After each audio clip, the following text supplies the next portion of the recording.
without a half-ass nobody giving their opinion. Who the fuck asked nobody? Back to the beginning, you've been watching like a timepiece. Ticking, ticking, ticking, I've been rocking like a chair on the front porch. Bass band knocking like the front door. They don't like it when I talk about letting off another round. Guess I have to rap about guns more.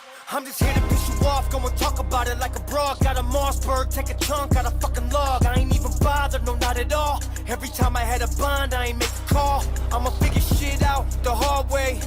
Only bet on me, fuck a parlay. I ain't playing games, fucking arcade. Fuck around, you get lined out like I'm Scarface. All we have to find out part of fuck around. I'ma stand on 10, up or down. Cause when shit start hitting, you gon' feel a little different. You gon' find out if you fuck around. Fucking shit ain't sweet. If you walk across the street, better make sure you look both ways. What you think it's gonna be? Bringing hell on me, just know it's gonna go both ways.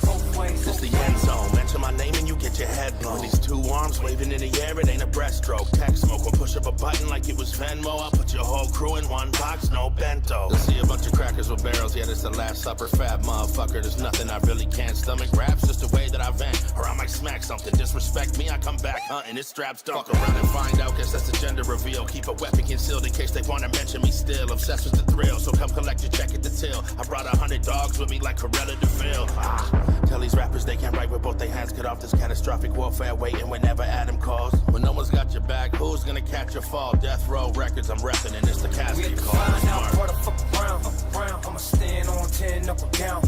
Cause when shit start hitting, you gon' feel a little different. You gon' find out if you fuck around. Fucking shit ain't sweet. If you walk across the street, better make sure you look both ways. What you think it's gonna be? Bringing hell on me, just know it's gonna go both ways.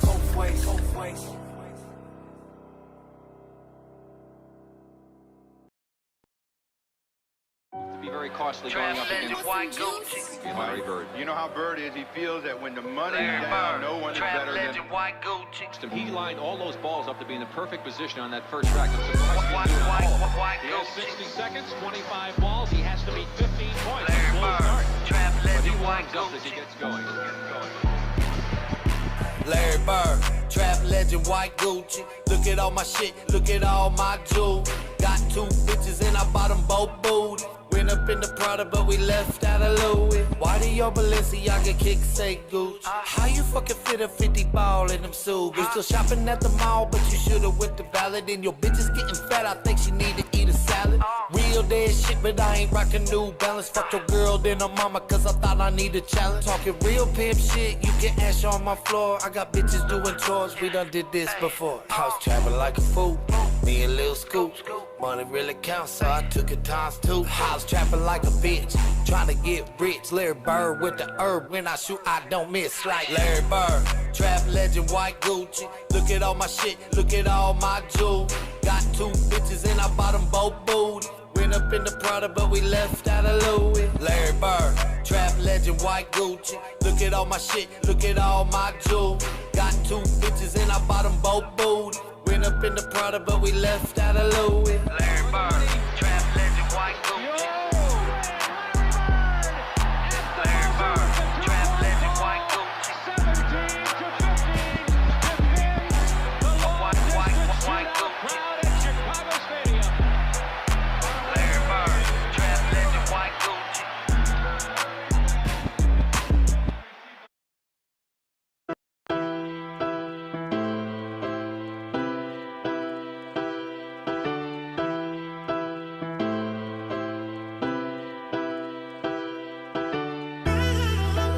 I've been out here getting to this money, I could never go broke. No. Turn these 20s into 50s and 100s, then I split it with the bros. That's the way life goes.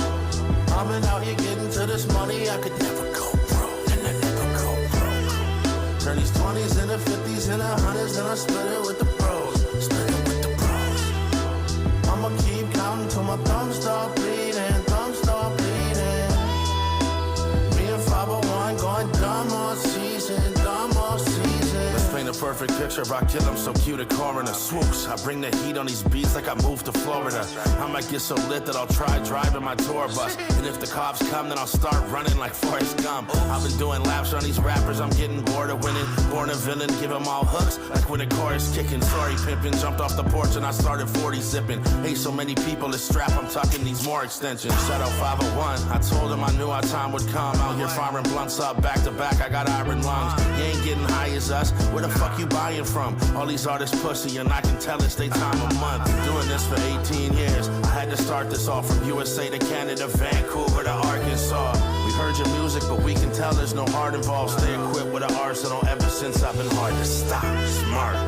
I've been out here getting to this money, I could never go broke. No, no, no. Turn these 20s into 50s and 100s, then I split it with the bros. That's the way life goes. I've been out here getting to this money, I could never go broke. And I never go broke. Turn these 20s into 50s and 100s, then I split it with the bros. Split it with the bros. I'ma keep counting till my thumbs start bleeding, thumbs start bleeding. Me and 501 going dumb all season, dumb all season. See, man, I used to pray for this since I was 10 years old. As I got older, I wrote it down in my notes. From the moment I woke up to the moment I went to bed, I was figuring out how this music shit would keep the family fed. Man, I dreamt and I manifest. Man, I know I was made for this. I'ma milk it so nothing left, like a baby on mama breast. I'm just a go-getter, a lick hitter. My truck big, but my drive bigger. My tires bobble, my rhyme slicker. Won't stop till them check 7 figures. See, man, they used to talk down, but when they look at me now, they see a stage in a crowd. They see a boy going wild and racking up every show. The same dude here now, the same dude who was broke, but I got more miles to go. Some long yellow brick roads, and I can promise that this paper the only thing that I fold. I'm coming home on foes with a new blacked out whip, with a couple chains around my neck and some racks in that bitch. Just 501. I've been out here getting to this money, I could never go broke. No, no, no. Turn these 20s into 50s and 100s, then I split it with the bros. That's the way life goes. I've been out here getting to this money, I could never go broke. And I never go broke. Turn these 20s into 50s and 100s, then I split it with the bros. Split it with the bros. I'ma keep counting till my thumbs start bleeding, thumbs start bleeding. Me and 501 going dumb all season, dumb all season.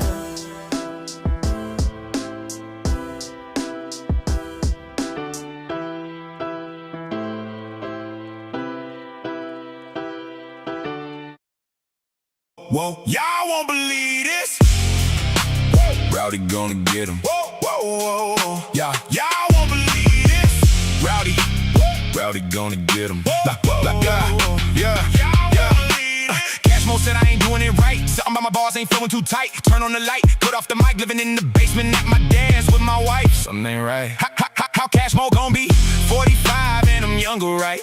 How my wife gonna be older than this guy's wife? Speaks loud volumes when it started in 05.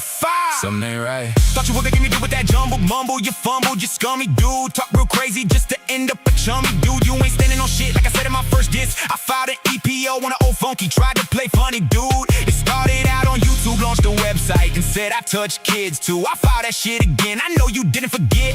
4 years later, you standing next to this shit. I don't do this court shit, which explains why I brought my wife to represent. Cash Mo, that 4-year gap really speaks for this age of consent. Is 18 in the state of Tennessee, but you were 24 and she was barely 16. Now it makes sense why you defending grapers and choosing to dodge them papers after sitting back, letting you flap all the fat, making raps, trying to roast yourself, thinking I wasn't gonna do that. But here's the facts. Oh, Tiff was a big young cat, got your tongue cause you can roast yourself about being fat. Yeah, you whack, Jack. All you spoke was lies on me, and that's just to get some clout. You about to find yourself with the run around. You're a fucking clown. Got Scott thinking he's slick with the skeptic shit. Hanging out with these fags gonna turn you septic quick. Erectic deficit diet, Dr. Phil with the pepper, bitch. He's real sassy with that back and forth bobbing head shit. No turning back on the method, bitch. Now you stand with it. Mr. Bridge, can I get a tick shout out to them roaches? They loudly stay clicking. I ain't fibbing, you missing, you slipping and flipping. Oh, you gonna be mad about this one? Got your lid tipping. You can't rap, it's a trap possum. Catching all these disses into them youngins. You gon' fact, even palms on the rack, there's an age gap. I don't need a hook, but I got you line and sinking. You stinking, better get to thinking how you gonna spin it, defend it, hold it, mix it, twist it, and spit it. This dude sitting with a guy that took a plea deal. If he didn't do it, there wouldn't be a deal to plead to. It's real, with a young and loving mind gon' land you 6 feet deep in a coffin. Ain't letting up off him, tie him up and toss him.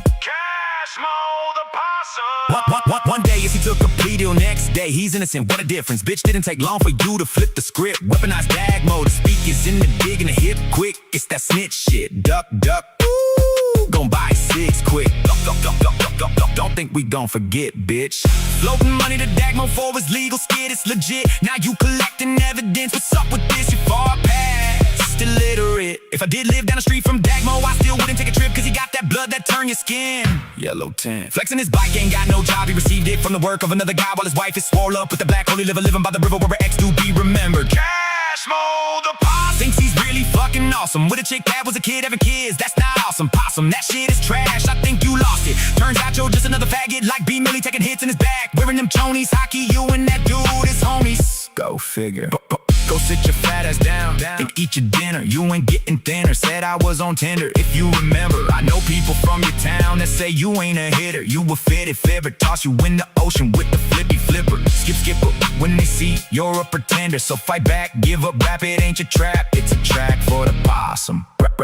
Rowdy gonna get him. Rowdy gonna get him. Rowdy gonna get him. Rowdy gonna get him. Rowdy gonna get him.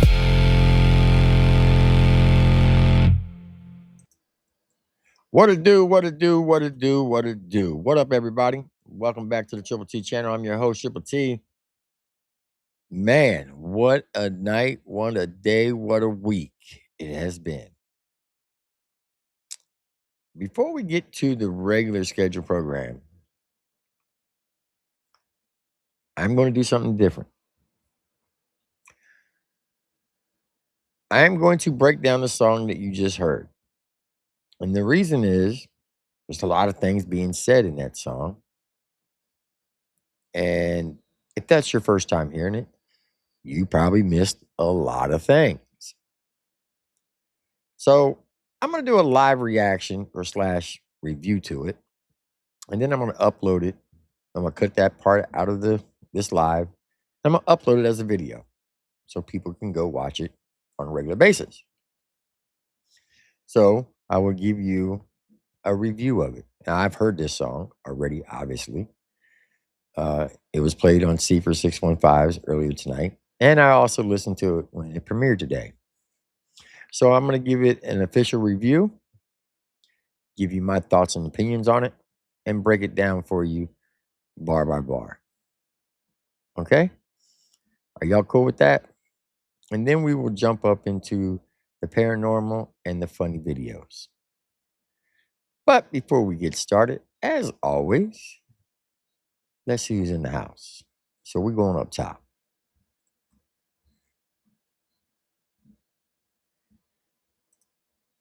What up, Skinny Dog? He said, what up, TripleT in chat? Hope you got some good ghost stories for us tonight. That I do. 7 servants in the house. Mr. Powerstroke himself. That is. You have some amazing writing skills, young sir. Amazing writing skills. And the lovely Miss Powerstroke is here. Welcome to both of you. What up, Jay Prez? How you doing? What up, Spencer? Blue Eyes is in the house. Space Dad, what is good? The lovely Stephanie is here. Lee Cody, what's up, my guy? DJ Music is in the house. Y'all go check out DJ Music. She does some pretty dope live streams, pushing the independent artists, which is dope. The lovely Connie Lucas is in the house. Salute to you, Lloyd McKinney. My brother from another mother, another reactor, HBR, Hillbilly Reacts. How you doing, HBR? Hope you and the family are doing well. Excuse me. Jake Baker, how you doing? The lovely Ashley's in the house. Lovely Tanya's in the house. What up, Spencer, young man? How you doing? Ty the Dab King is here. Saying what it do, what it do. The lovely Mama Chop's in the house. Hey, Mama Chop, how you doing? You know I'm going to say it. Don't get mad. But Mama Chop, you looking mighty fine tonight. You know, if I wasn't a married man, I'd take you out to dinner. Just saying, Mama Chop. Just saying. She's over there cussing me out right now. Oh, shit. What up, Charger? And let's see who else we got. Miss Ashley's in the house. Welcome, young lady. What up, Smoke? It's good to see you.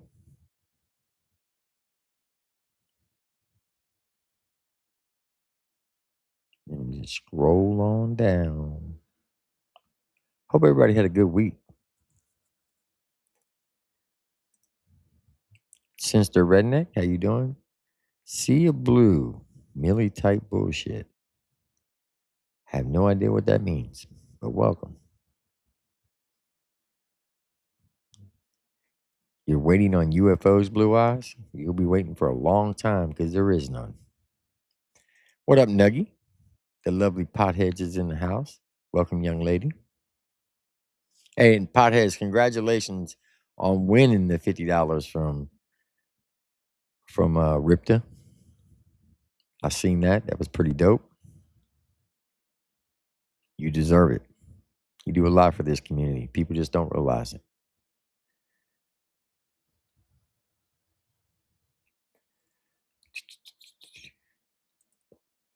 Negative, sir. Negative. You are the real one. I'm just a piece of shit.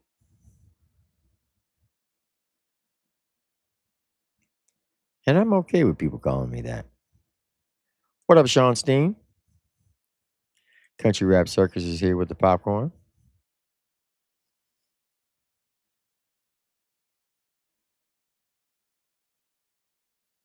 What up, Crystal?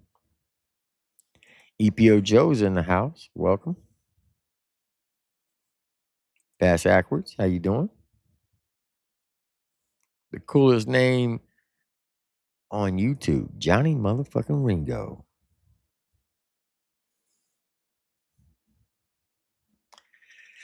Well, there's a lot of theories behind that, Johnny. A lot of theories. A lot of theories. But we're going to get into it. Let me see. Who else do we got? Just want to make sure I got everybody. The Grim Reaper is here. Welcome.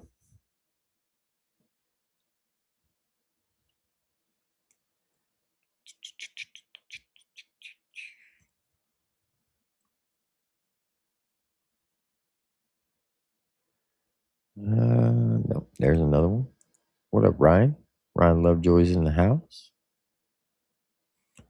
American First Country. How you doing?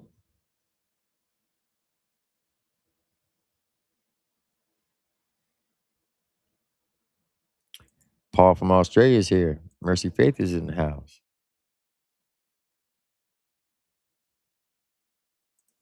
Miss Power Stroke said at TripleT, we aren't allowed to talk to you. But then again, we aren't allowed to speak to the truth either. So fuck it. We're breaking all the rules. Facts. Facts. All right. If I missed anybody, I do apologize. Oh, there it is. What up, Charlie T? Appreciate you, man. If I did miss anybody, I do apologize. Okay, so if you've never seen me do a live reaction before, I'm gonna act like that y'all are not here. Okay, I'm gonna do the whole intro. I'm gonna do the outro. So when you hear me say "Have a blessed day," the live stream's not ending. I'm just doing that for the video portion. Okay, so I'm gonna shut the chat off so I can't see it while I go through this live review / reaction of the song that we just witnessed. Okay, so I can no longer see your all's comments.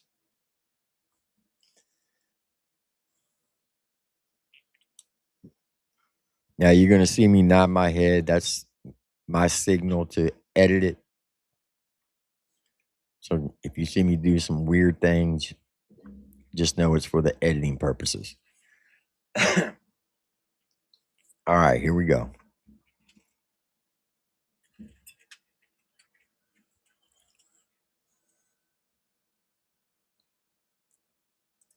Wait a minute, I gotta get it set up first.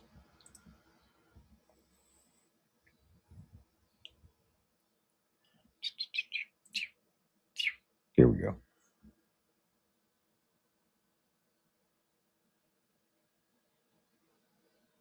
What up, YouTube? This is Triple T. I'm back again with another music reaction / review. So if you're new to the channel, go hit that like button, hit that subscribe button, hit that notification bell. Get your family friends to do the same. That way we get built up on the algorithm and continue to make the channel grow. And make sure you hit that hype button.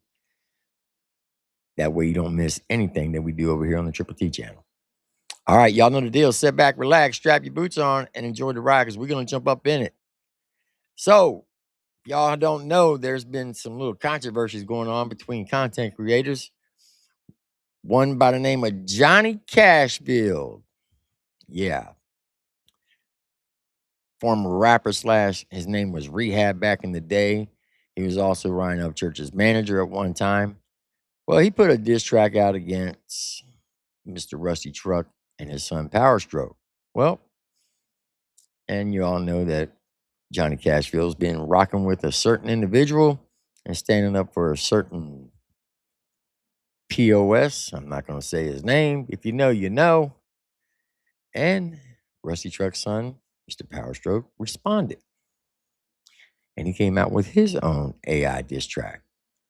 And it's called Rowdy's Gonna Get Him. So, Cashmo the Possum.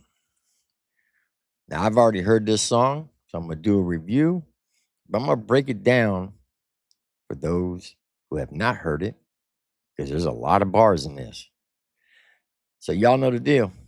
Sit back, relax, strap your boots on, and enjoy the ride. Mr. Power Stroke, you're up to the plate for the first time on this channel doing one of your songs. So we hope your stuff's fire. We hope it's gas. Because if it's trash, we'll trash it out the door. But if it's gas, we're going to rock it from the floor on up. All right. Y'all know the deal. DJ, spin that shit. Whoa, whoa, whoa, whoa. Y'all won't believe this. Rowdy gonna get him. Whoa, whoa, whoa. Y'all won't believe this. Rowdy gonna get him. Yeah. Cashmo said I ain't doing it right. Something about my balls ain't feeling too tight. Turn on the light, put off the mic, living in the basement at my dad's with my wife. Something ain't right. So apparently in Cashfield's song towards Mr. Power Stroke, he said he ain't doing things right. His balls ain't right. He's living in the basement of his dad's house. He's like, but I'm living with my wife. Something ain't right. So he's basically firing back and answering everything that Cashfield said about him. And that's what diss tracks are supposed to do. You're supposed to rebuttal everything that's being said about you and come with facts. You can't make up lies. You have to actually have facts when you do a diss track. So far, so good. The beat's fire. Pin game is on point. Let's go. How Cashmo gonna be 45 and I'm younger, right? How my wife gonna be older than this guy's wife? Speaks loud volumes when it started in 05. Something ain't right. Thought you were the Whoa, pause. Did I hear that right? gonna be 45 and I'm younger, right? How my wife gonna be older than this guy's wife? Speaks loud volumes when it started in 05. Something ain't right. Thought you were gonna give me with that jumble mumble. You fumbled, you scummy dude. Talk real crazy just to end up a chummy dude. You ain't standing on shit like I said in my first diss. I filed an EPO on an old funky, tried to play funny dude. It started out on YouTube, launched a website and said I touch kids too. I filed that shit. Okay, so apparently Cashfield was talking about Power Stroke taking PBR to court. Y'all don't know the story behind that. PBR made up this fake website and called Mr. Power Stroke a pedophile and said he diddles kids. Made up this fake website, so Power Stroke took him to court. And rightfully so, he should have. You can't go around making up fake websites and fake paperwork saying that people are pedophiles. You just can't do that. It's wrong. So I stand 100% by taking PBR to court for that, because that could be very, very damaging to someone's life. If someone's seen that website and they actually thought it was real, that could cost Power Stroke a lot of money. It could put his family in jeopardy, put him in safety jeopardy, all that stuff. So for Cashville to call him a rat, saying that he's taking PBR to court, Cashville has threatened to sue a lot of people. Hell, he's even threatened to sue me. So Cashville has no room to call somebody a rat, in my opinion. Let's back that up again. To end up a chummy dude, you ain't standing on shit. Like I said in my first diss, I filed an EPO on an old funky, tried to play funny dude. It started out on YouTube, launched a website and said I touch kids too. I filed that shit again, I know you didn't forget. 4 years later, you standing next to this shit. I don't do this court shit, which explains why I brought my wife to represent. Cash Mo, that 4-year gap really speaks for this. That is true too. So when Power Stroke went to court, the judge asked him, who's representing you? He says, I brought my wife to represent me. And she did. She represented him in court. So shout out to Mrs. Power Stroke. Dude, it started out on YouTube, launched a website and said I touch kids too. I filed that shit again, I know you didn't forget. 4 years later, you standing next to this shit. I don't do this court shit, which explains why I brought my wife to represent. Cash Mo, that 4-year gap really speaks for this age of consent. Is 18 in the state of Tennessee, but you were 24 and she was barely 16. Now it makes sense why you defending grapers and choosing to dodge them papers after sitting back, letting you flap all the. Whoa, hold up. Wait a minute. Back that up. Miss Power Stroke said a lot of things right there. 4 years later, you standing next to this shit. I don't do this court shit, which explains why I brought my wife to represent. Cash Mo, that 4-year gap really speaks for this age of consent. Is 18 in the state of Tennessee, but you were 24 and she was barely 16. Okay, so before, now I understand why he said the age of 45. So before he was talking about taking PBR to court, he was explaining that his wife is older than him, but he said the age of consent is 18 in Tennessee. You were 24 while your wife was barely 16 when you met her. Now, there has been a lot of controversy about that, allegedly, that people saying that Cashville married an underage girl. And Cashville has come out and said that that wasn't true. But allegedly, I've heard stories that he met her while she was dating his homeboy. She was in a bad predicament with her family, and he took her out of that bad predicament, even though she was under 18. The family was cool with it, supposedly. And allegedly, she was 16 or 17 when they got together, because when you add up her age and his son's age, the math ain't mathing. But yet he's over here calling people perverts and pedos when he may be guilty of actually being with someone under the age of 18. Allegedly. Interesting, Cashville. Interesting. So, is it true? Did you meet your wife when you were 24 and she was 16? Because, that would explain a lot. Because you're defending Ricky Peebler, which I'm not going to go into details of that case because it's fucking disgusting. But you also defended another artist by the name of 04 Track, who allegedly raped somebody, and the court, or he pleaded down to assault and battery, and the judge even told him that in the transcripts, the judge told him that he is lucky to get a fresh start. And you defended him as well. So not only did you defend Ricky Peebler, but you defended 04 Track. And allegedly, you met your wife when she was 16. There's a pattern there. That's a pattern. I'm just saying. It don't look good. Not good at all, Bubba. But I digress. Let's get it. How it makes sense why you defending grapers and choosing to dodge them papers after sitting back, letting you flap all the fat, making raps, trying to roast yourself, thinking I wasn't gonna do that. But here's the facts. Oh, Tiff was a big young cat, got your tongue cause you can roast yourself about being fat. Yeah, you act Jack, all you spoke was lies on me, and that's just to get some clout. You about to find yourself with the run around, you're a fucking clown. Got Scott, thinking he's slick with the skeptic shit, hanging out with these fags gonna turn you septic. I like how he did that. Talking about you always clowning about people fat, but you want to come after me, and now you got this clown shit tank over here trying to do your dirty work for you. And which is facts. Shit tank has been doing Cashville dirty work. It all makes sense now. It's all making sense.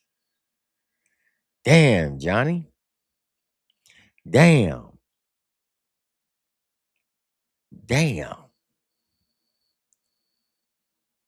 So you just did a video on me about the baggers gone wild, which were all college students over the age of 18. They were adults. And you mean to tell me that you've been lying to everybody about your wife's age? 24 and 16, that's an 8 years difference. Now think about that. When you were 8, she was born. When you were 18, she was 10. Would you allow somebody to date your daughter at 24? If the dude was 24 and your daughter's 16, would you allow that, Cashville? It's crazy. Quick corrected deficit diet, Dr. Phil with the pepper, bitch. He's real sassy with that back and forth bobbing head shit. No turning back on the method, bitch. Now you stand with it. Mr. Bridge, can I get a tick shout out to them roaches? They loudly stay clicking. I ain't fibbing, you missing, you slipping and flipping. Oh, you gonna be mad about this one? Got your lid tipping. You can't rap, it's a trap possum. Catching all these disses into them youngins. You gon' fat, keeping palms on the rack. There's an age gap. Oh, so look, he started talking about roaches. Everybody knows that Cashville did a video. He put a bowl on his head, and there was a roach on the shirt because the roach fell out of the bowl and fell onto his shirt, and he didn't even know the roach was there. And he's trying to say that it was a flying bug that came outside. No, that was an actual roach, Bubba. That's a roach. There's no denying that. But he also started talking about the age gap again. You got some explaining to do, Cashville. Hey, it's real easy. All you got to do is put up your wife's birth certificate and your son's birth certificate. Let's see what the actual age difference is between the two of them. Are you willing to do that? Probably not. But I'm pretty sure people already know your wife's birthday. Don't they, Cashville? See, those who live in glass houses should not cast any stones. Because what stays in the dark always comes to the light. Know that. And right now, Power Strokes is exposing you. Interesting. Let's get it. Flipping, oh, you gonna be mad about this one? Got your lid tipping. You can't rap, it's a trap possum. Catching all these disses into them youngins. You gon' fat, keeping palms on the rack. There's an age gap. I don't need a hook, but I got you line and sinking. You stinking, better get to thinking how you gonna spin it, defend it, hold it, mix it, twist it, and spit it. This dude sitting with a guy that took a plea deal. If he didn't do it, there wouldn't be a deal to plead to. It's real with a young 11 mind. Facts. He said, look, man, you over here daggone. He said, I don't need a hook. I don't need a hook with this disc because you sinking. You over here defending the dude who took a plea deal. And you're saying he's not guilty. And I'm going to reiterate what C4615 said tonight. If that was your daughter and some guy took a plea deal down to assault and battery, would you still be saying that he's not guilty? Because at the end of the day, he still committed the crime. There's no denying that. The paperwork doesn't lie. It's in black and white. He pleaded guilty to 3 counts of sexual assault to a minor. 3 counts. And pleaded down to assault and battery. even had to go to sex offender school for it or classes, whatever it's called. An innocent person doesn't do that. I don't know any man that would be willing to say, you know what? Yeah, I'll just plead down to assault and battery so I don't catch the P word.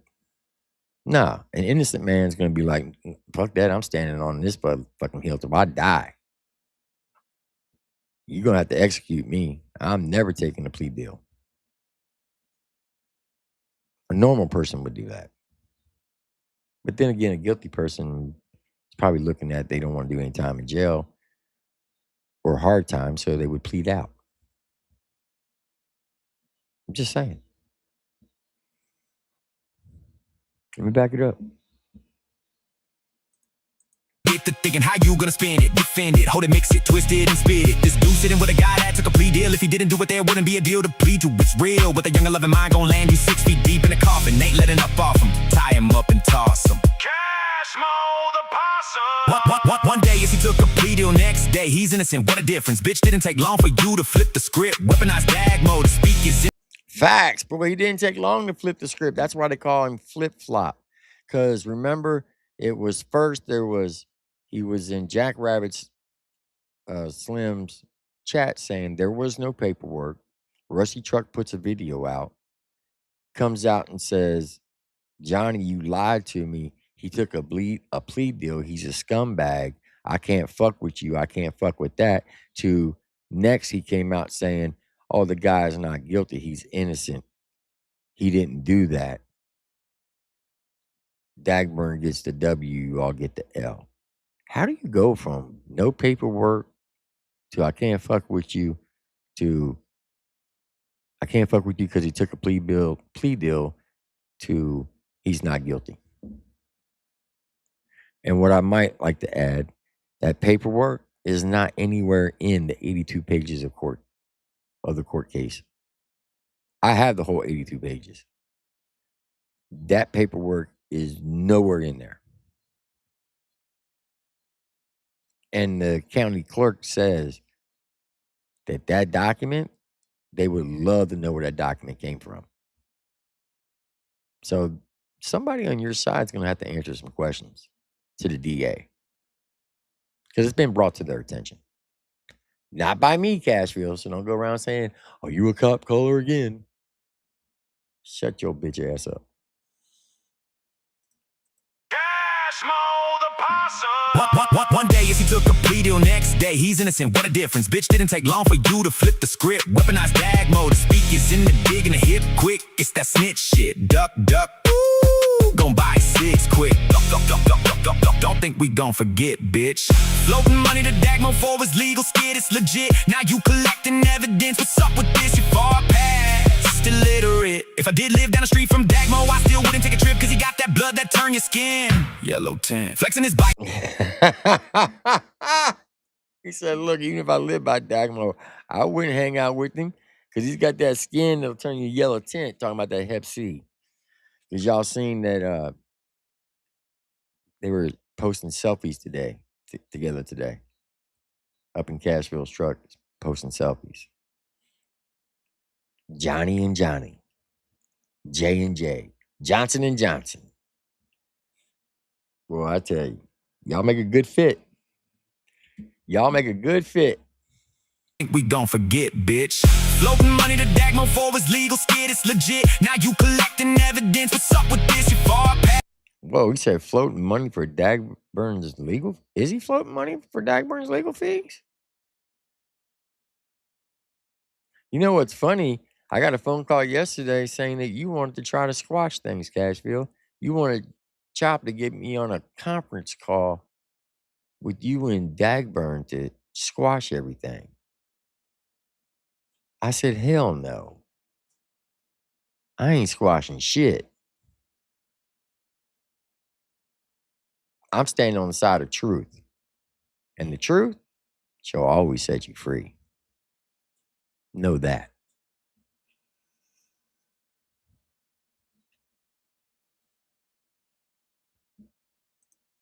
Forget, bitch. Floating money to Dagmo for his legal skid, it's legit. Now you collecting evidence. What's up with this? You're far past illiterate. If I did live down the street from Dagmo, I still wouldn't take a trip, cause he got that blood that turn your skin. Yellow 10. Flexing his bike, ain't got no job. He received it from the work of another guy while his wife is swole up with the black holy liver, living by the river where her ex do be remembered. He's talking about Merle's liver. Johnny got his bike donated to him by another guy while his wife's over here breaking her back, while her liver needs repaired. Go get a job. Help your wife out. Don't say YouTube's your job, because you ain't making no money off of that. Unless you're griffing on Cash App, which is a possibility. From the work of another guy while his wife is swole up with the black holy liver, living by the river where her ex do be remembered. Cashmo the Possum thinks he's really fucking awesome. With a chick that was a kid having kids, that's not awesome. Possum, that shit is trash, I think you lost it. Turns out you're just another faggot like B. Millie taking hits in his back, wearing them chonies, hockey, you and that dude is homies. I ain't gonna lie, I missed that bar right there. He said, you a pack of cigarettes like B. Millie. You over there both taking from the back.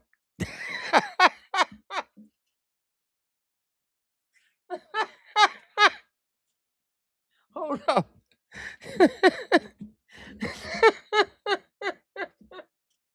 The river where her ex do be remembered. Cashmo the Possum thinks he's really fucking awesome. With a chick that was a kid having kids, that's not awesome. Possum, that shit is trash, I think you lost it. Turns out you're just another faggot like B. Millie taking hits in his back, wearing them chonies, hockey, you and that dude is homies. Go. He said you and that dude are homies. Hey, they did hang out at the cookout back in the day. B. Millie has said that. B. Millie said that Cashmo invited him to the cookout.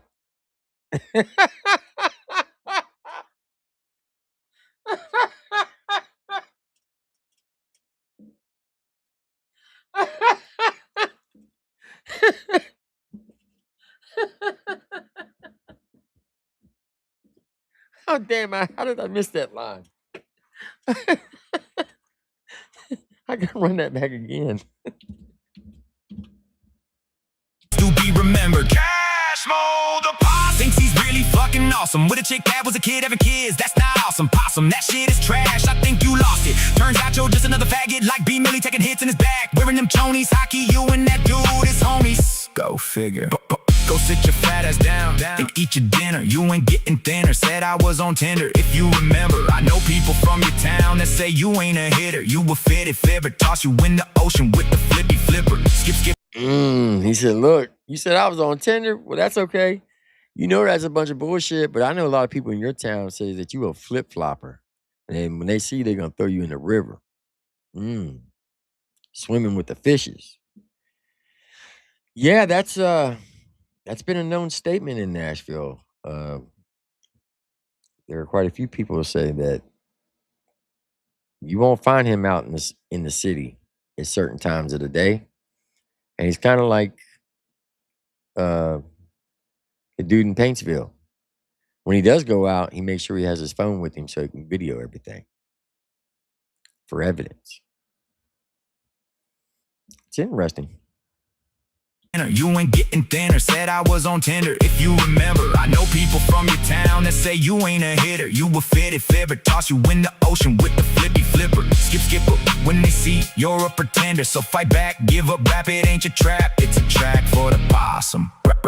Rowdy gonna get him. Rowdy gonna get him. Rowdy gonna get him. Rowdy gonna get him. Rowdy gonna get him. Cashmo the Possum, Rowdy gonna get him by Power Strokes.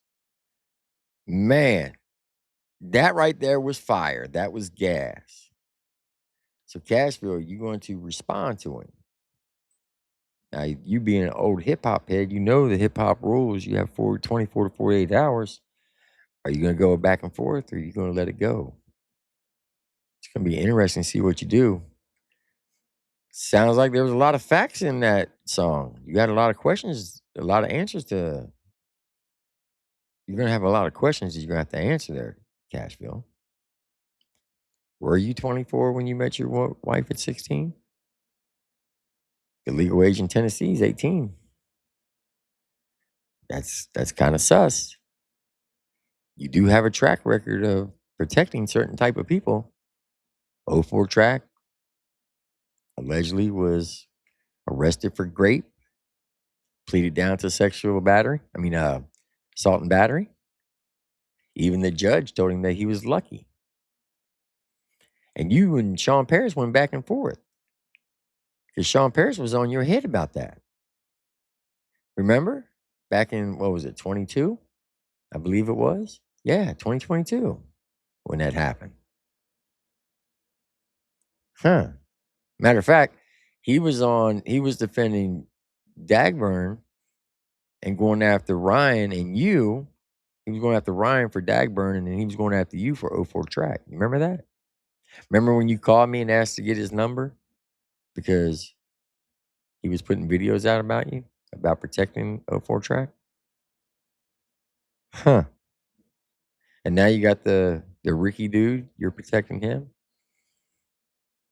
Almost a similar case.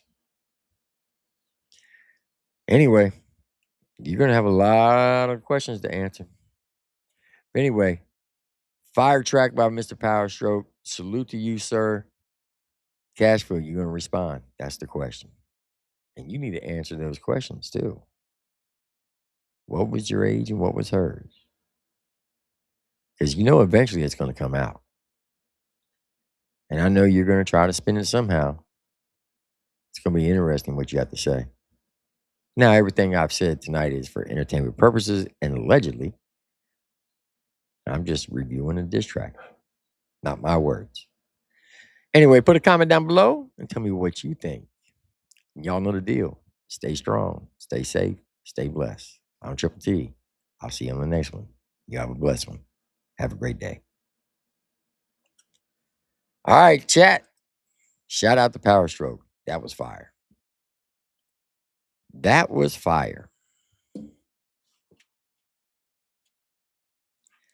Do you think Cashville will respond?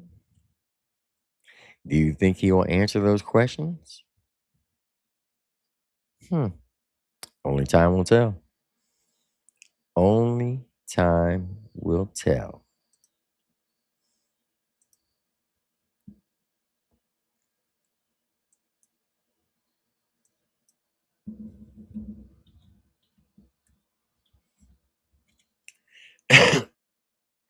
All right. Before we get up into our scheduled programming for tonight, the Legends have dropped another track. And I'm talking about, it's already round 2? Well, I don't watch his stuff, so I couldn't tell you.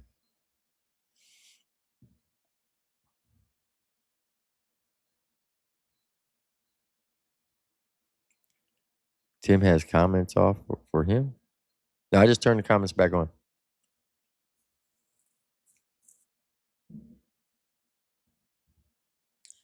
All right, before we get into the paranormal activities and ghost stories, we're going to watch this. The Lax dropped a video today called Still on Them Country Roads. All right, chat, y'all know the deal.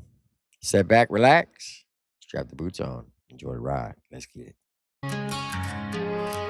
Country roads, been way too long. Always gonna be my home.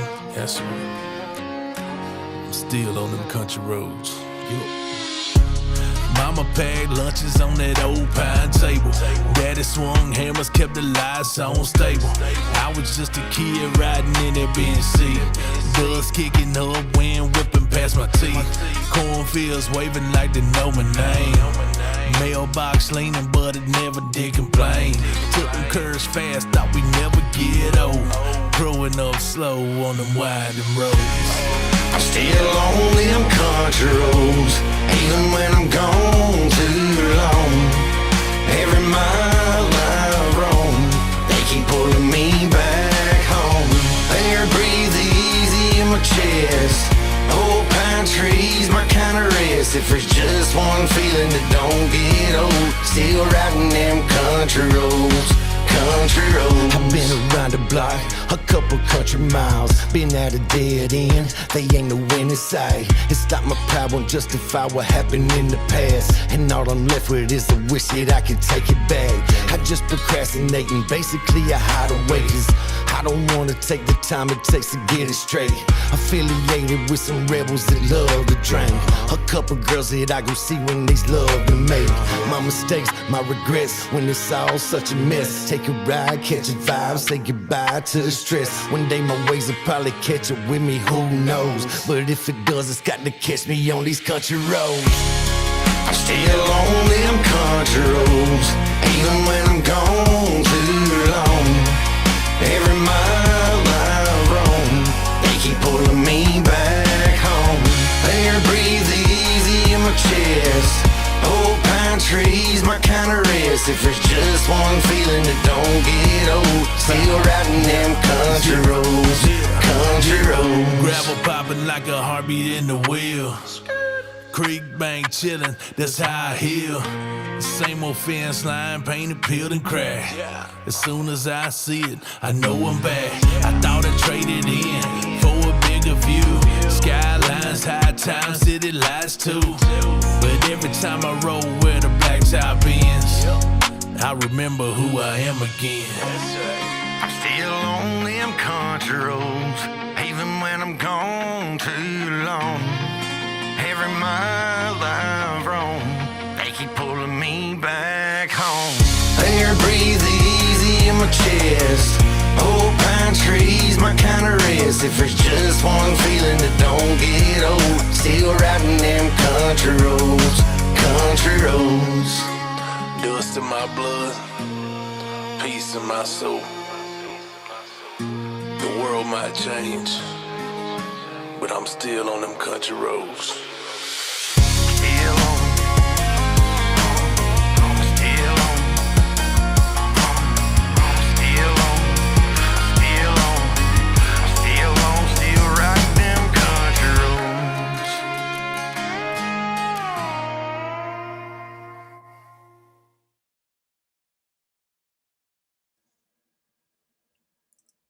Shout out to the Lax. What a fire song. Whoa. What up, Zesty Mountain Dew Lips? Welcome. Lord Ludacris, how you doing? He said, I bet Cashflow suddenly had a change of tune due to Upchurch in Dag mode. What up, T-Bone?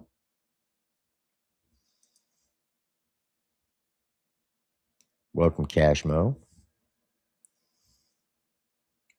What's good, Diamond Boy?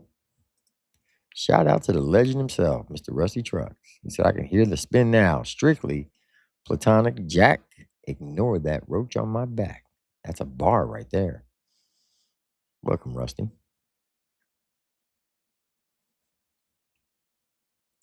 And the lovely Justice Roberts. And Frank the Tank is in the house. Welcome. All right. So this video that I'm about to show you, it says, do not watch 22 true creepy ghost stories that will keep you up tonight. So,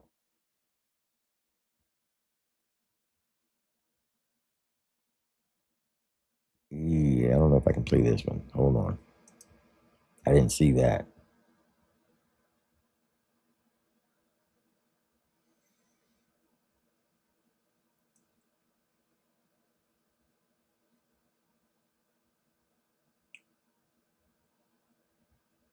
Yeah, I think we'll be fine. Shout out to Badass Gaming for $5 super chat. Say play Carl Barron when parents say the opposite. Is that a song? If it is, I'll play it later on, but we're about to get into the paranormal right now. Okay, chat. Hope you got your popcorn out. And I hope you're with somebody, because this may get a little scary. If you believe in the ghosts. All right, these are supposed to be 22 true stories that will keep you up at night. All right, y'all know the deal. Let's get it.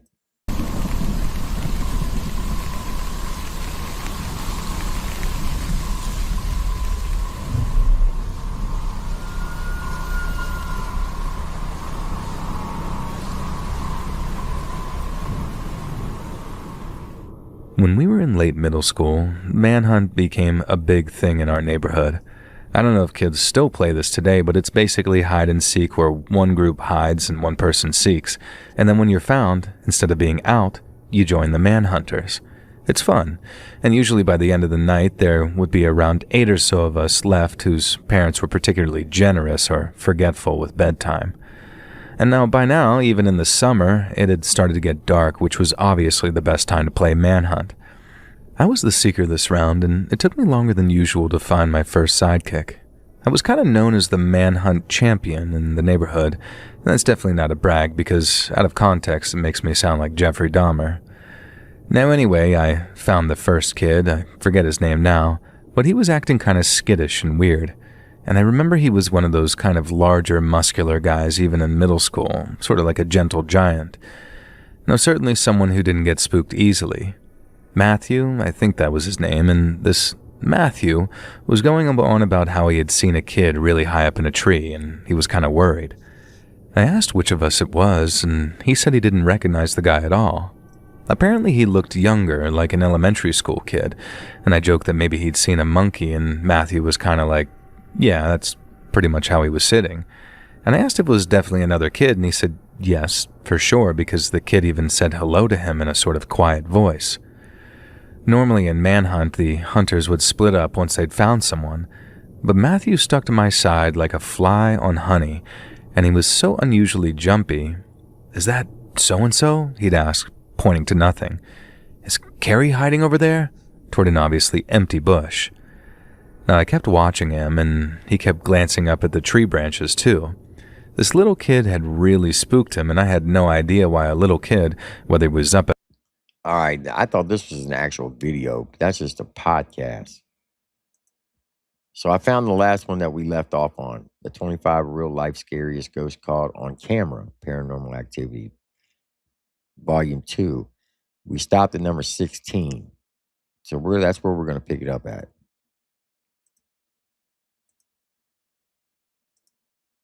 I actually want to see the footage. A man who had recently moved into a new home with his family began noticing strange occurrences throughout the house, particularly in the basement. One quiet evening, while watching TV, his dog started acting strangely, growling and fixating on the basement door. Curious and uneasy, he approached to investigate. But as he opened the door, something happened that shook him to his core. What's the matter, buddy? What's the matter, bud? What's the matter, big guy? Huh? Something down there? Oh. Yo, did something just move? Did something just go around that corner? You know, I said in the last video that dogs can hear and see shit that we can't. Did something just go around that corner? Watch real quick. Something down there? Oh. Yo, that shit did. That was a white, looked like wearing a white nightgown with long black hair. Did y'all see that? Fuck, I would have got the fuck out right there. Huh? Something down there? Oh, hell no. What'd you hear, buddy? Nope. Just put this on. What's that? Shout out to Rusty Truck for getting 5 memberships. I appreciate that, Rusty. Hell no, I would not. And congratulations to those who received them. If I seen that, I'm telling you right now, that's why I'm glad I live in Louisiana, because we don't have basements because of the water table. If that shit was in my basement, I'd have grabbed all the personal stuff I can get, light a match on the way out. That bitch would burn.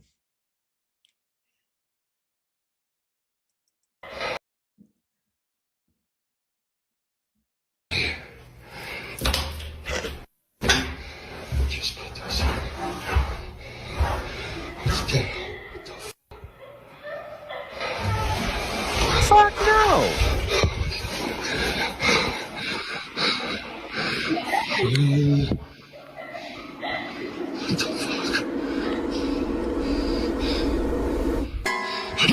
Oh, hell no. As the man opened the basement door, God, fuck that. Ain't no way fucking hell would I be doing that. Nope. Did y'all see that fucking silhouette?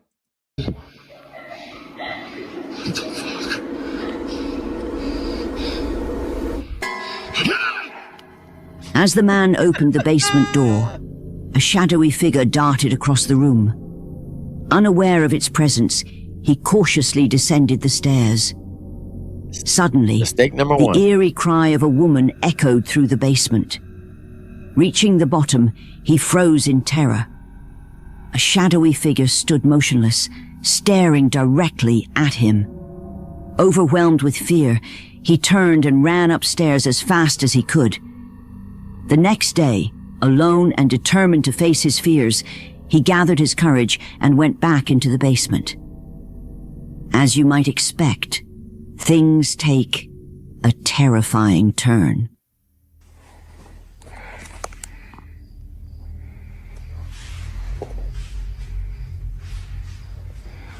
All right, so here's my question.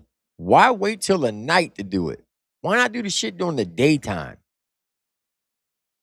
If I'm gonna go down investigating, I'm gonna go down in the daytime where there's lights, the sunshine coming through the windows. I'm not going down in that bitch at nighttime. Hell to the no.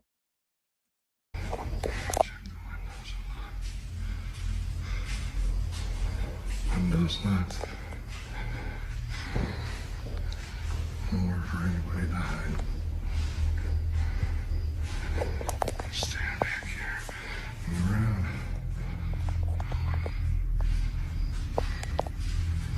Windows locked. Bars are in there. Bars.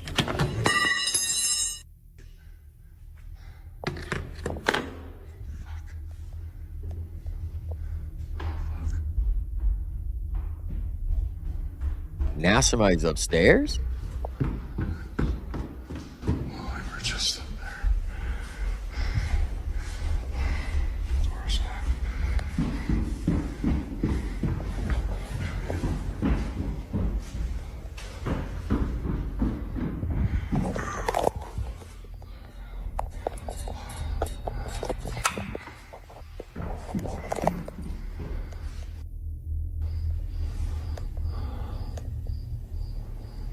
non-stop.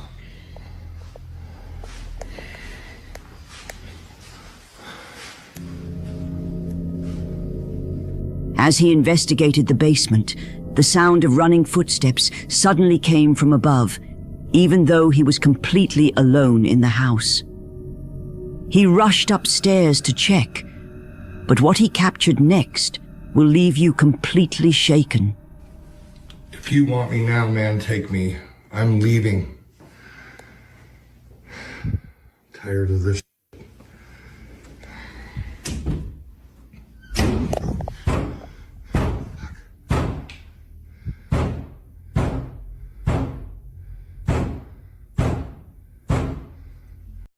Now he either's got somebody fucking doing this to try to upload a video to get views, or this is some fucking creepy ass shit.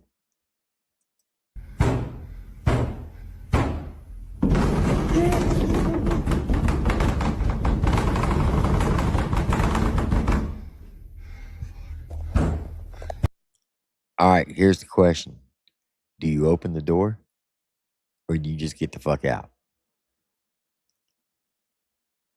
What do you do? What do you do?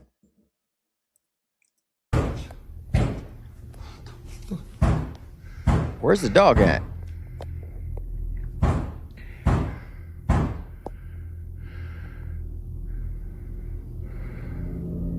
The moment the man declared his intention to leave the house, a deafening series of bangs erupted from every corner, as though the walls themselves were alive with anger.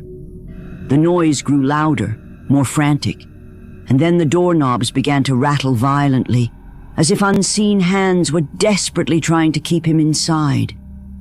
It became terrifyingly clear. The entity wasn't just haunting the house. It was determined to keep him there, no matter the cost. Nah, fuck that. I'm gone. Fuck that. I'm leaving. That bitch is gonna be on fire on the way out, and I'm collecting insurance money. Ain't no way in hell am I staying there.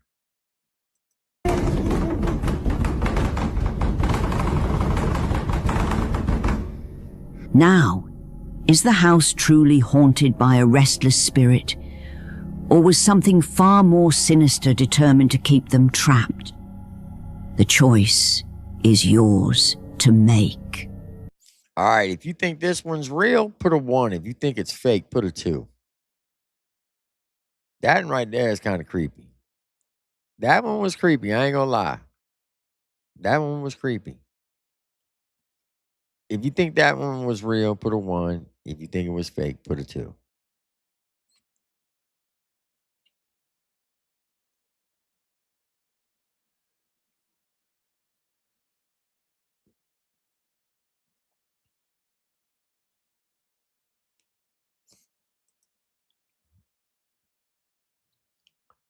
Irish said, my house, the family house, has ghosts. I scared one off. I scared one time.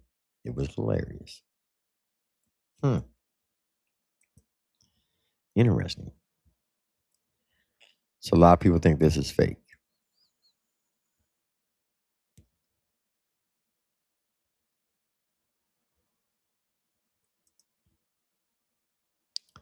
Buzzkill says, I got a video. That shit following me, and it's attacking my stepson. For real? Where's the video at?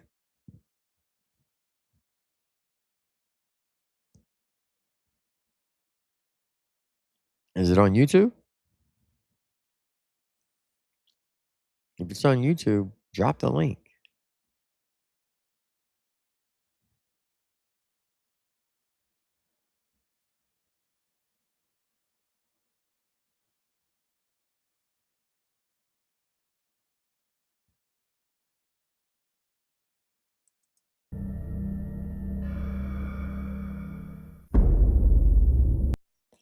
That was either some damn good acting,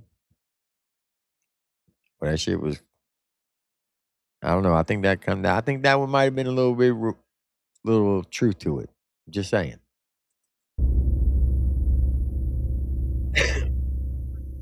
Ghost hunters Dai-chan and Gachan from the YouTube channel Clip Store embark on an investigation deep in the secluded forests of Japan, where the... So this forest they're about to go to, they say a lot of people die in this forest. If it's the forest I'm thinking about, there's this famous, it's almost like a national park. People will go in there and they will just mysteriously come up missing, and they won't find their bodies. Their bodies just end up missing.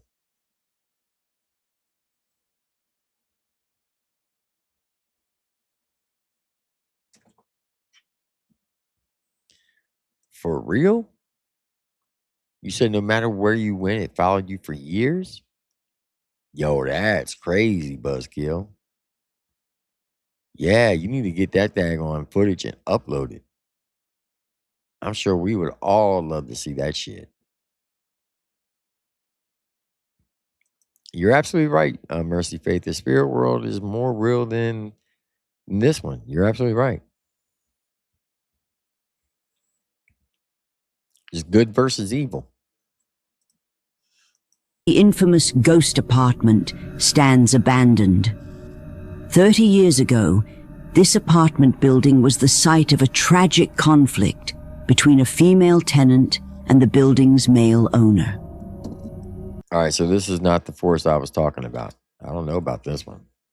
But there is like a national park in Japan that they tell you not to go in there after dark. And definitely you do not want to camp in there because people come up missing all the time. The dispute escalated to a devastating end, with the woman tragically taking her own life and the owner vanishing shortly thereafter.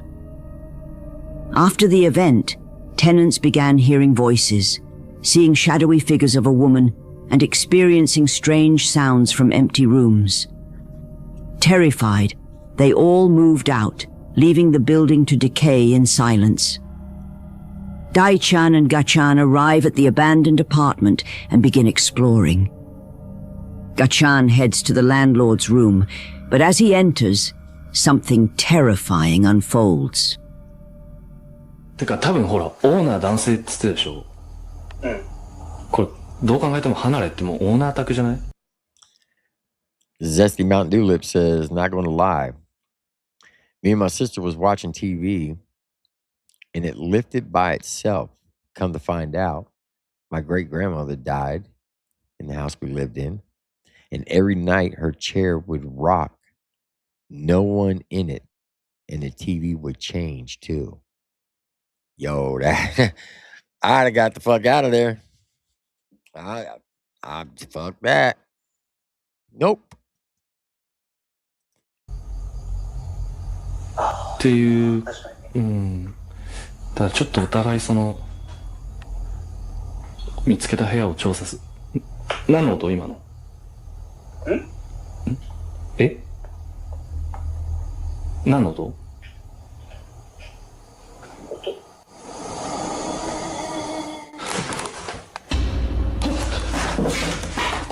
？Yo, did you see that fucking head? Am I seeing things? Hold on.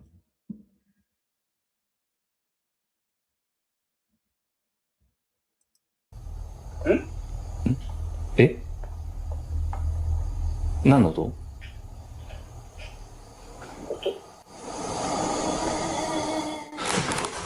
？Right there. See my mouse? Is that a person's head?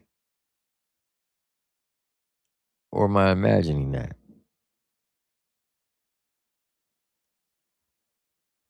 That looks like a fucking person's head right there. Like they're hanging upside down.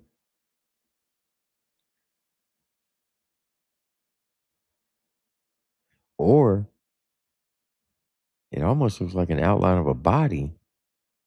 And this is their neck. And here, look, over here's a hand. You can't see this one.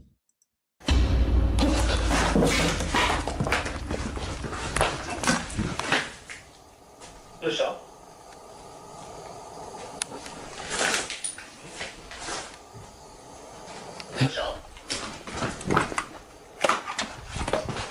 もしもし？誰？ Gachan hears a moan in the room and sees a woman staring at him from the second floor. Terrified, he heads upstairs to where she was. The moment he enters, things take a dark turn. 大ちゃん、ちょっとこっち向かっててもらっていい？ああ、分かった。すいません。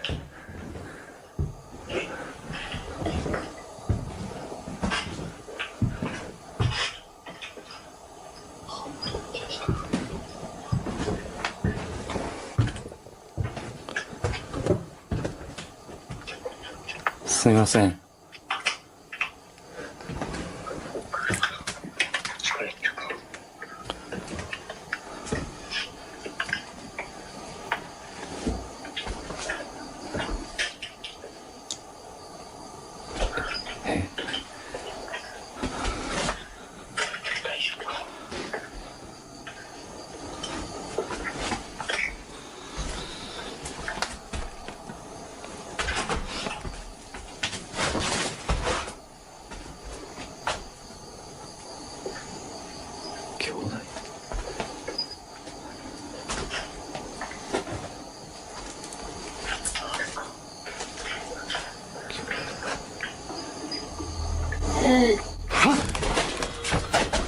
Yo, fuck that.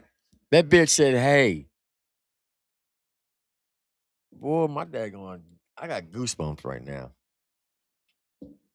I swear to God. I got my curtain closed. If Lori comes out here and fucks with me, I swear to God.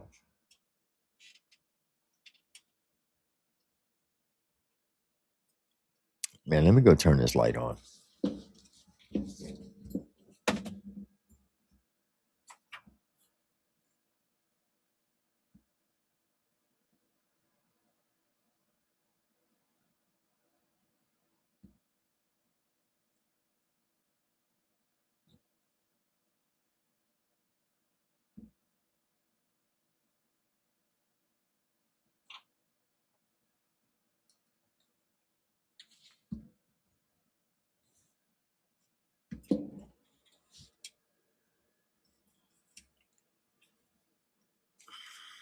Man, this shit got me jumpy.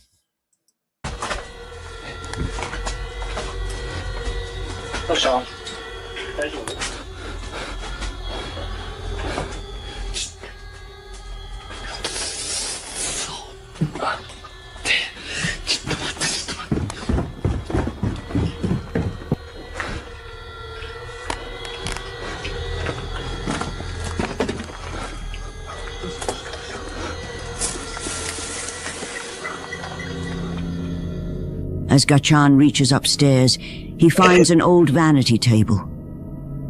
Curious, he glances into the mirror, and to his shock, he sees the feet of a woman standing behind him. Fuck no! No! No! No! There ain't no fucking way. Yeah, I'm gone.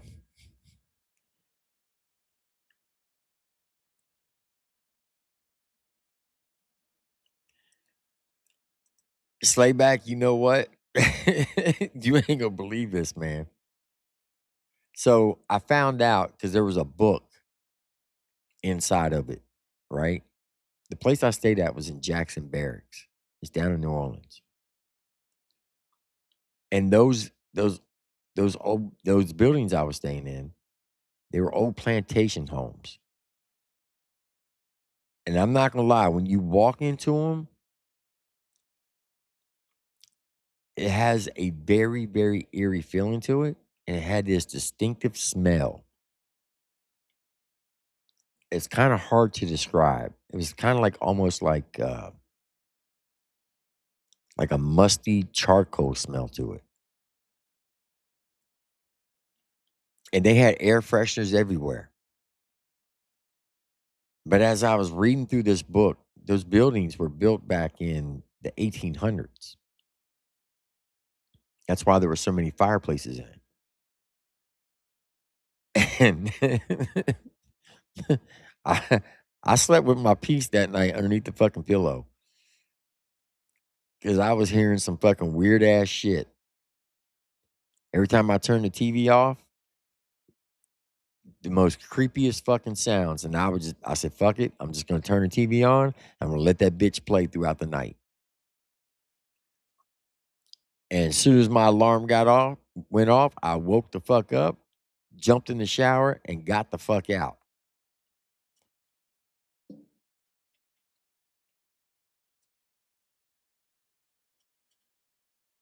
The next time I go down there again, if they put me in that same building, no. I'm gonna request to go to a newer part of the fucking installation. Because that shit was creepy.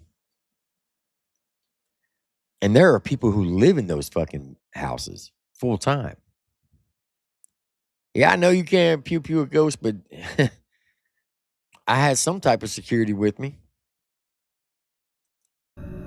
He quickly turns with the camera, but she's gone. Terrified, he bolts from the room, trying to comprehend what he just witnessed. That bitch clearly said, hey. She said, hey. Moments later, Daishan arrives at the scene and finds Gachan trembling in terror. They decide they've had enough and abruptly end the stream. Now, Is this the restless spirit of the woman who tragically took her own life, bound to the very room where her story ended? Or is... Buzzkill, you can send it to that email right there on the screen. tank.demon4@gmail.com. Send it there. Let me know when you send it, and I'll pull it up. Is there some logical explanation hidden within the shadows of this eerie... Nah, there ain't no explanation to that. That is truly human feet, 2 legs. I don't think that's cropped. I don't think that's AI. I think that shit's real. 100%. I think that's real. What do y'all think? Is it fake or is it real? Apartment. The choice is yours. And I ain't gonna lie, them last 2 were pretty damn good. The last 2 were pretty good. Christy, a woman who enjoys sharing wholesome videos with her children, usually posts content filled with family bonding moments, free of anything unusual or paranormal. However, one particular video stood out from the rest. While playing in the living room with her child, the kid said something that left Christy completely horrified. Where's your favorite place to go? What do you see? I see stuff in a hand hair. I see stuff in a hand hair in a tiny window. You see what? A bad thing. A bad thing? A bad thing.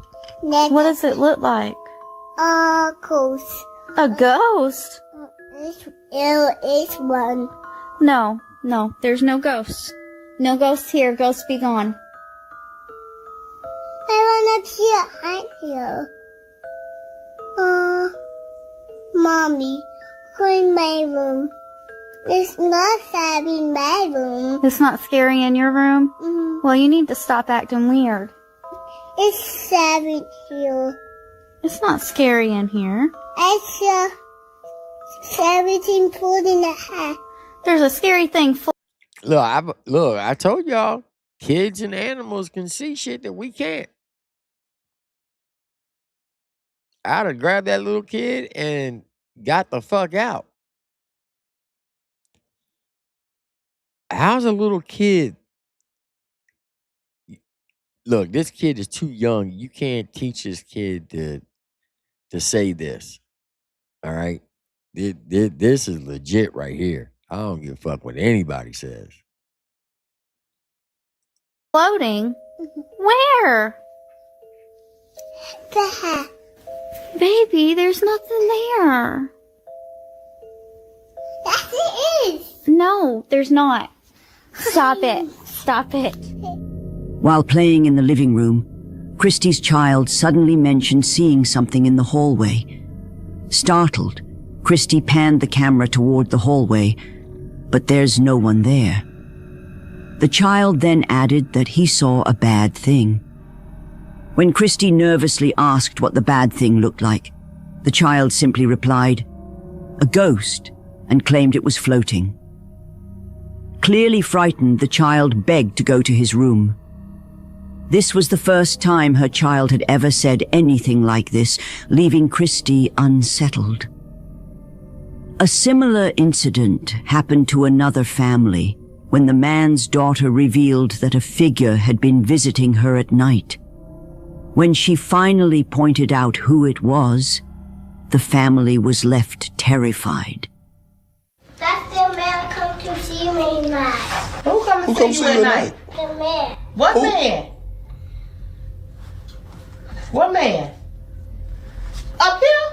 Uh-huh. He did. The child pointed to a portrait of the man she claimed had been visiting her at night. But there is a problem. The man in the portrait was her great-grandfather, who had passed away in 2005. So, who or what has been visiting the child? Are these children seeing beyond the veil of our world? Now, you gotta admit, that's kind of weird. That's kind of creepy. How does a kid say, this man's seen me at night, and then points to the kid's mom's great-grandmother? So it would be the kid's grandfather, I mean, right? Let me back that up, just to make sure. The child pointed to a portrait of the man she claimed had been visiting her at night. But there is a problem. The man in the portrait was her great-grandfather, who had passed away in All right, so it's the little girl's great-grandfather. So it would be the little girl's mother's grandfather.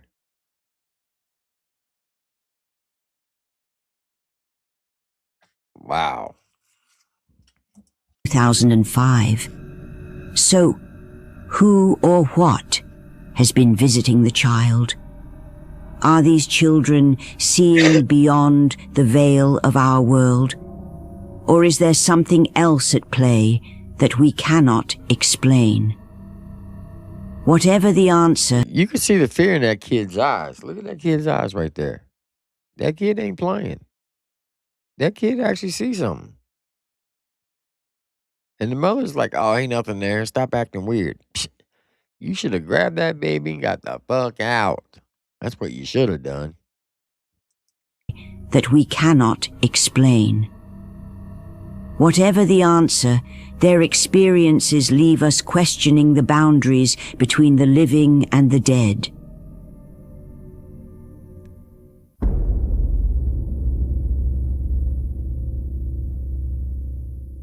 A woman and her family are driving home from a trip in Belmont, Michigan, when something on the side of the road catches their attention.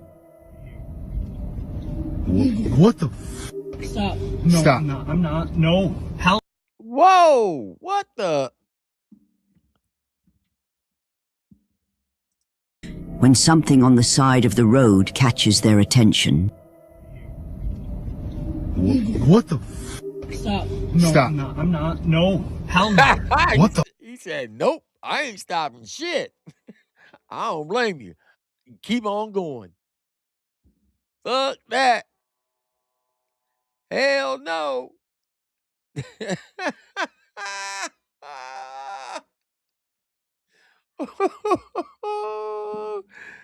Man, ain't no way in hell. On the side of the road catches their attention. What the? Stop. No, Stop. I'm not. No. Hell no. What the?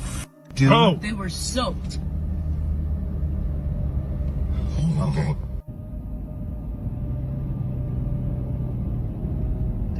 There she is. Bro, what the? Oh, hell no. See? That was it. That was it. She's crying. In the middle of the night, they spot what appears to be a woman on the ground, swinging an object over her head. Concerned for her safety, they call the police, and deputies arrive at the scene.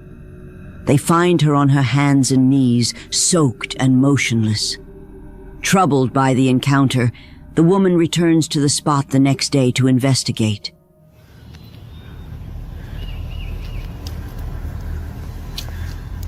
Yep, she had to have come up out of the water. Yep, there's a dig spot there. So she came up from down there. That's had to have been why she was so wet. This was the spot that she had left. I don't know why or what was going on. What makes this even more unsettling is what the police discovered. The woman wasn't just some stranger. She was a missing person from Kalamazoo, Michigan, 61 miles away from where they found her. And she had no recollection of how she got there. So what it actually was a missing woman from Kalamazoo that ended up in Belmont. She doesn't know how she ended up there. She doesn't remember anything, and she apparently fell into the river. That's as much information as we got. How does a missing woman end up 61 miles away with no memory of how she got there?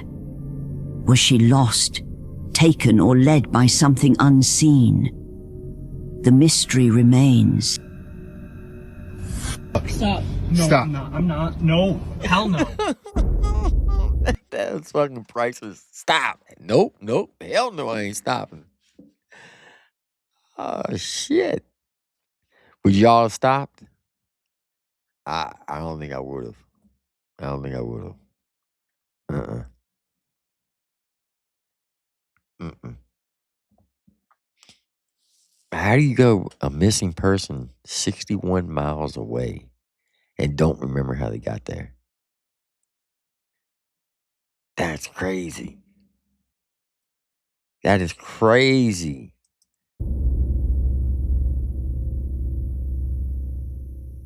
Linda Deary, a doll collector from Murphysboro, Tennessee, was browsing Facebook Marketplace when she came across an ad offering 4 antique dolls for free.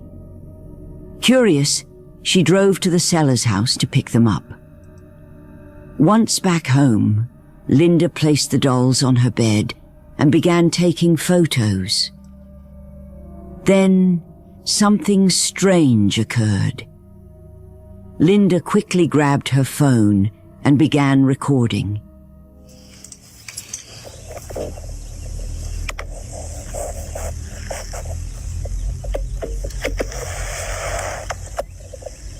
Okay.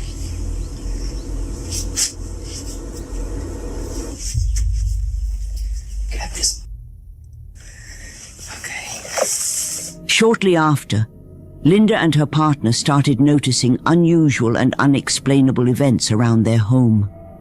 Personal belongings would disappear, and objects seemed to move on their own or fall off shelves. One day, after getting a terrible haircut from a local stylist, Linda decided to film herself to showcase her new look.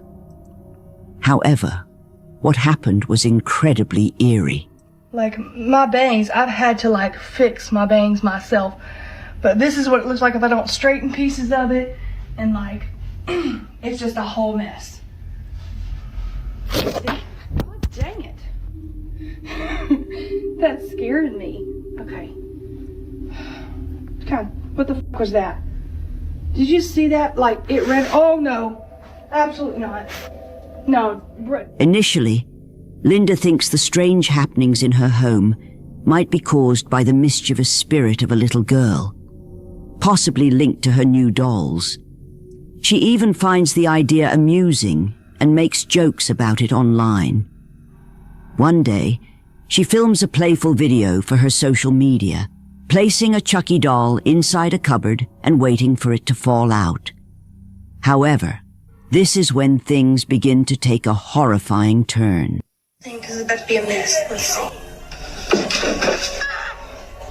Hey, what's Chucky?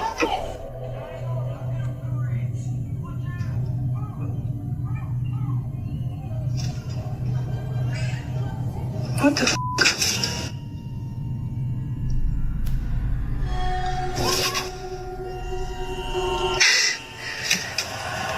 Okay, I didn't plan this one. Chucky was just supposed to pop out, but his hair is moving. Holy shit. What the hell?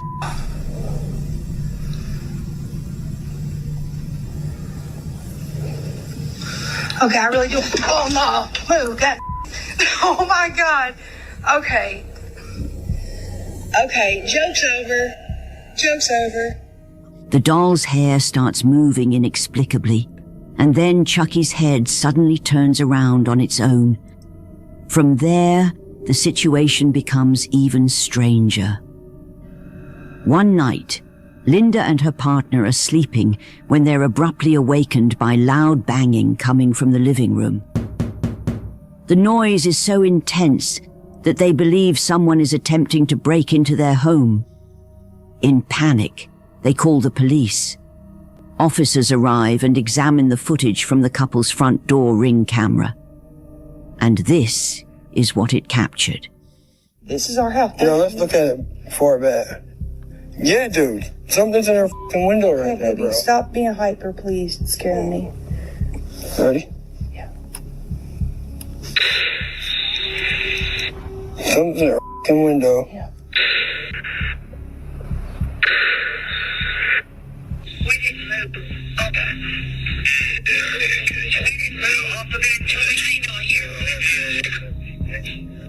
When the motion-activated video starts, it appears that someone or something has pulled open the couple's front curtain. Even more unsettling, this figure seems to be inside the house. Linda insists that she and her partner never left the bedroom and stayed there until the police arrived. The officers thoroughly searched the house inside and out, but there was no sign of anyone else. Come to the f***ing window. Did Linda encounter a paranormal event? Do the dolls have a dark, mysterious presence? Or is there a logic? Hey, I ain't gonna lie, those fucking dolls are fucking creepy. Especially those life-size dolls. Those porcelain dolls are fucking creepy. Explanation behind their movements. The mystery remains unsolved. Okay, I really do. Oh no, move, God. Oh my God.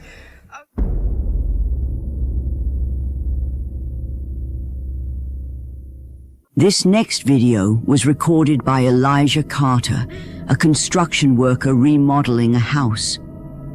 Elijah had been working there for a while before discovering something strange. A hidden crawl space behind stacks of drywall, something the homeowner had never mentioned.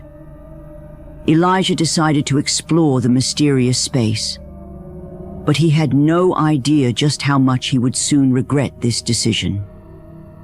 But while I came across something that was really cool, and I feel like it sets this house apart.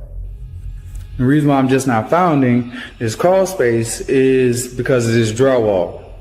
The owner, she had this drywall covering the crawl space. That's not the cool thing about it. And I want y'all to check this out.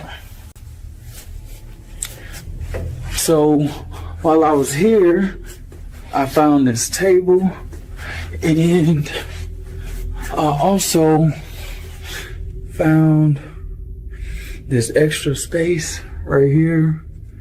You have a vent right there.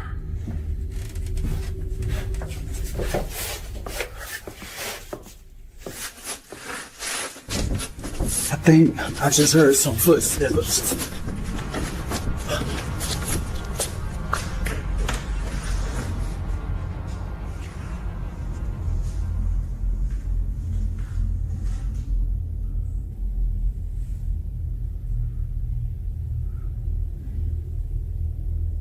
This can't be a squatter.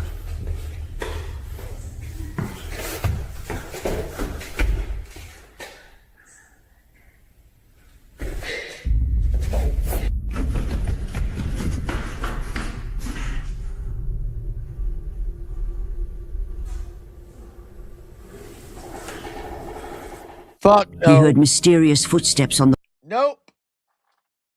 Nope. Nope. No. Get the fuck out. floorboards above him. Then he began hearing whispers and eerie giggling coming from somewhere inside the crawl space.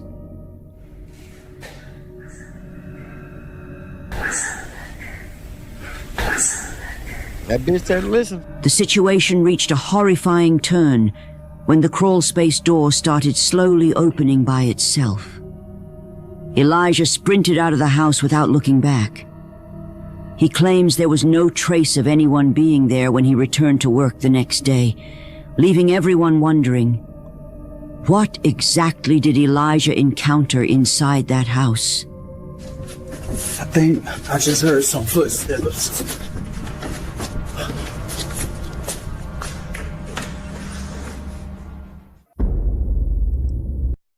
I don't know. What do you think about that one, folks? What do you think about that one? Okay, shout out to Buzzkill.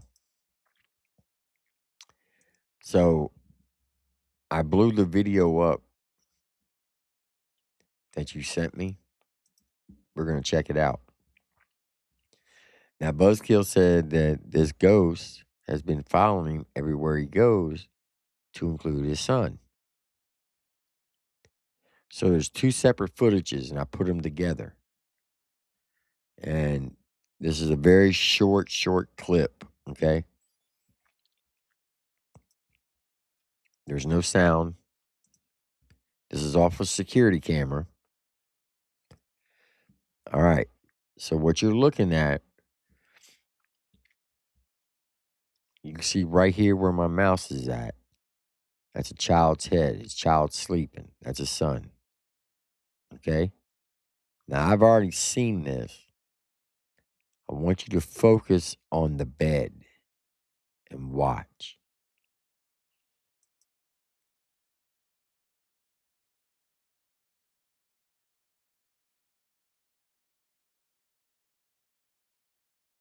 Did y'all see that?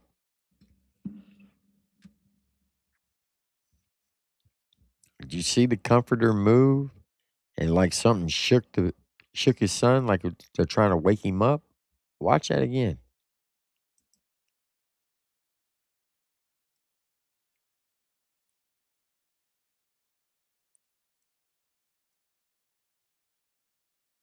Okay. Now this next one, I want you to focus right here in the corner. You're going to see that lampshade. This lampshade right here. Watch it.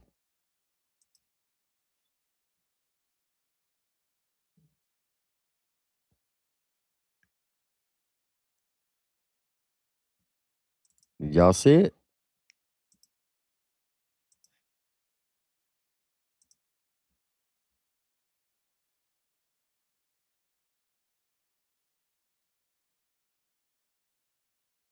Yo, bro, that's fucking crazy. This is what's crazy. This right here.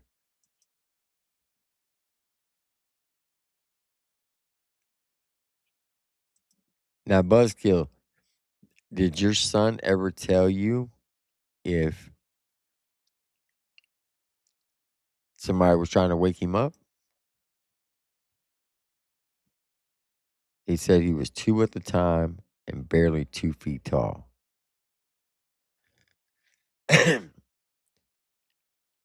How did you know to look at that footage? That's my question. Did your son say something to you about it?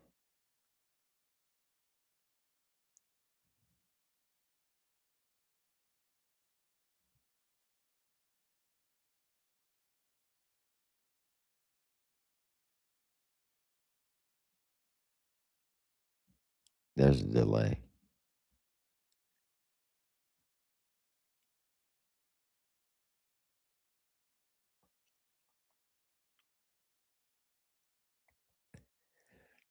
Something was definitely moving the comforter.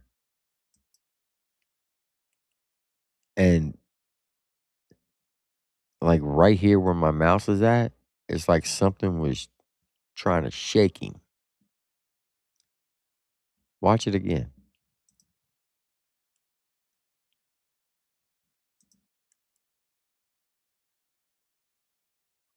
See how it shakes him?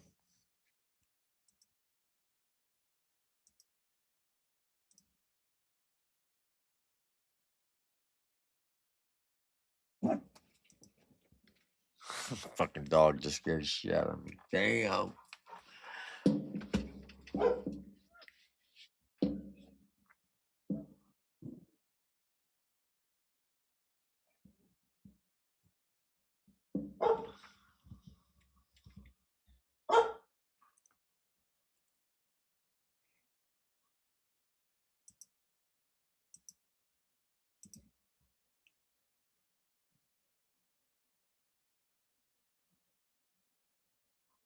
Something was definitely trying to shake him.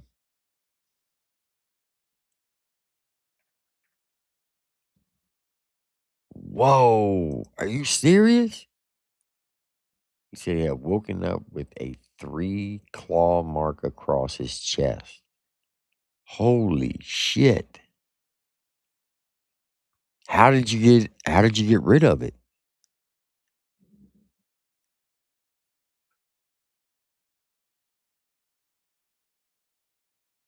That's crazy.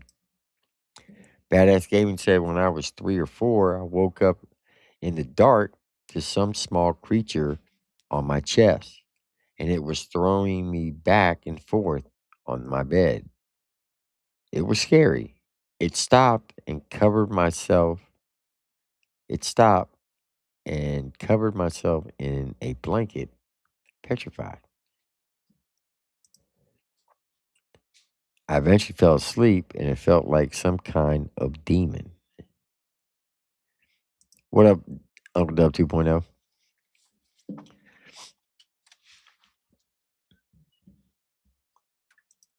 If Slayback is still in here, I remember he said he wanted to come up when next time we do this because he has some stories to tell.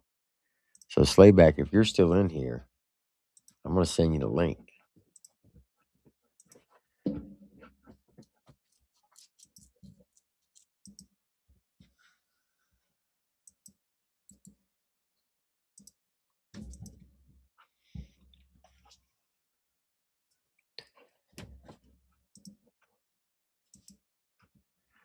Buzzkill said we saged the shit out of our house. When we moved, it calmed down, the crazy shit, but something is still here.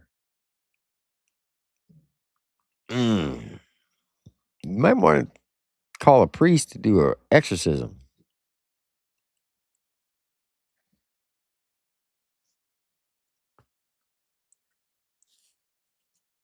Or you have some type of, you have an object that's clearly that whatever it is, it's attached to, and you've been carrying it this whole time, and you're not realizing.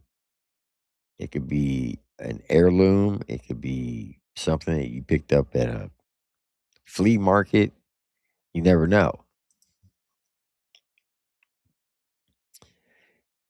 He even explained sleep paralyzed perfectly to me one time, saying he couldn't move, but he saw a figure moving around the room. I heard him scream, and I ran in.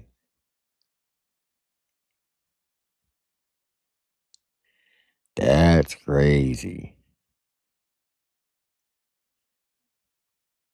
Uncle Dub 2.0 said I actually bought a house that was haunted and didn't know it. Whew. Sheesh.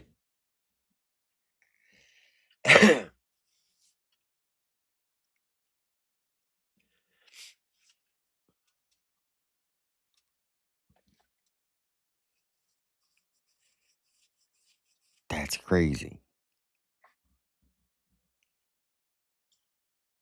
Hey, Buzzkill, you want to come up and tell your story?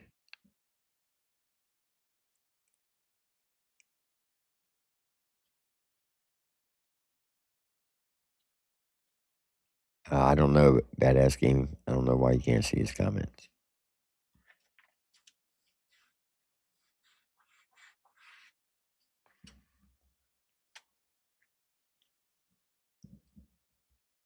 Let's look at that again.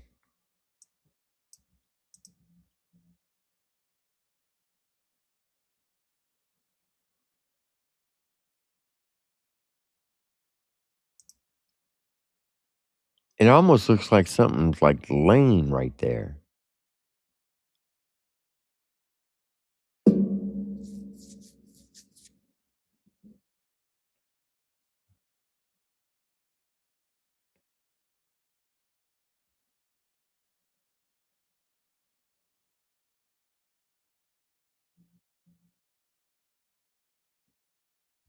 Whoa, okay. He said most likely my deceased dad's crucifix. I brought it with me to a repair shop I worked at, and weird shit happened. We watched tools just go flying and a few oil jugs that were full. Whoa, that's crazy.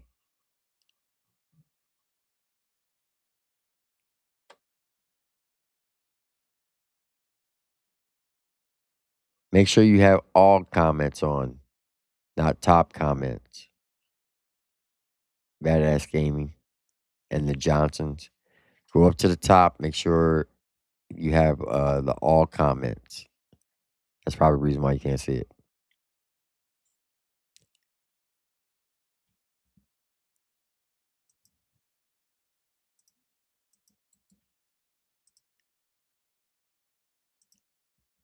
There's the link.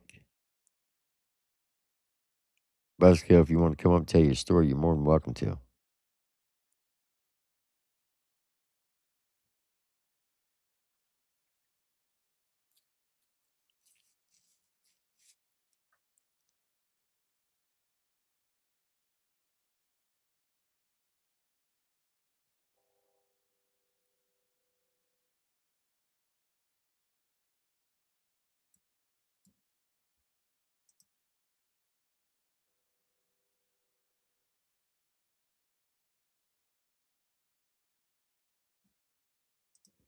Yeah, not a problem, Badass Gaming.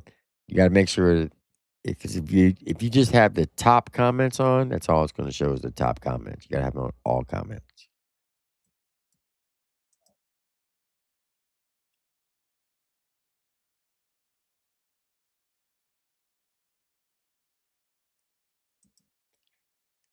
I don't know if I want to go on live. I may make a video on it. Okay, that's cool. But hey, if you make that video, let me know. I would love to watch it, like for real.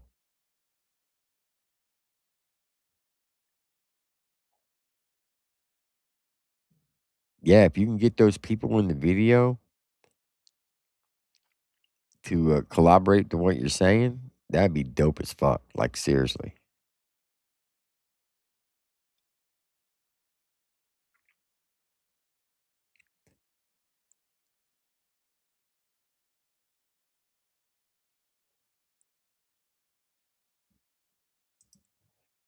Uncle Dub 2.0 said, I've heard a kid run down the hallway in the middle of the night. Scared the crap out of me. I was frozen. Yeah, especially if you ain't got no kids in the house. And if you heard that, yeah, that would be freaky.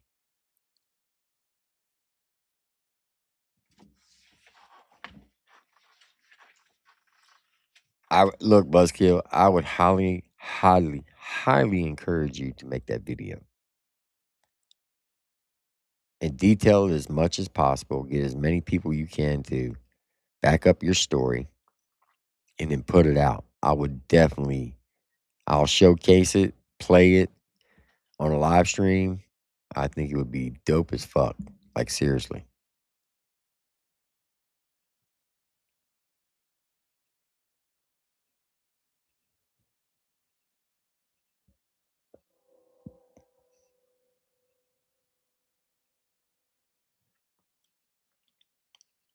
Look, if you want, you can send me the video footage and I can blur their faces out and I'll email it back to you and you can upload it. If you don't know how to do that in editing. Like if you have Clipchamp, you can do that on Clipchamp. You can blur their faces out.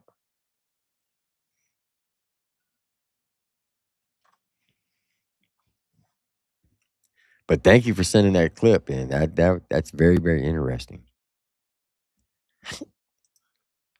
Very, very interesting. Yep, there comes the troll train. Every live stream. It never fails.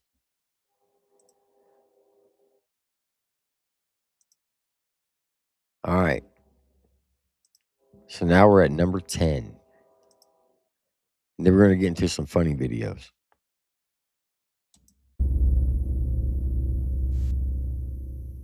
Rosanna had been experiencing strange occurrences at her home, which severely affected her mental health. Worried about her children's safety, she sent them to stay with their father. One night around 2 a.m., Rosanna woke suddenly to unsettling noises coming from the hallway.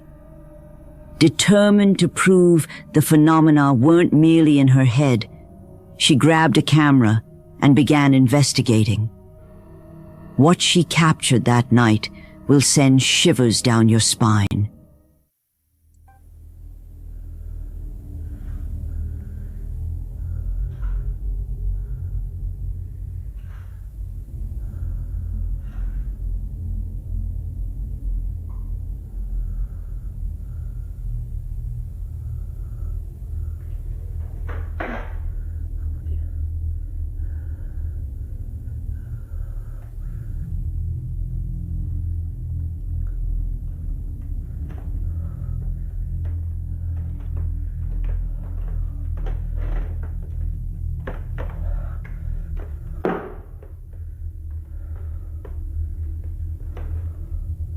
The fuck is in the window?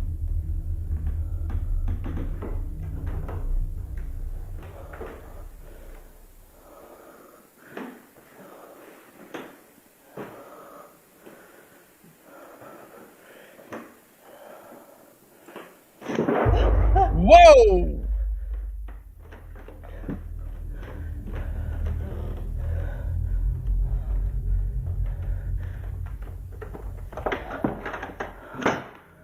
A door slammed shut. All right, did you notice the locks on that door? Let me back it up. Watch when she shuts this door. Right there. You see that type of lock? That tells you this is an old ass house. It's got the tall ceilings, tall ass door frames. I guarantee you this house that she's in is over 100 years old. That right there should be your first sign. Old houses? No.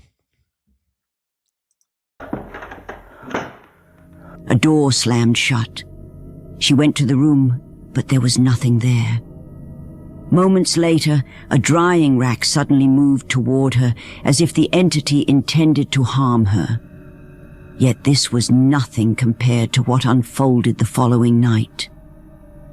Once again, it was late at night when Rosanna was startled by her daughter's voice calling out to her. The problem was, her daughter wasn't even home.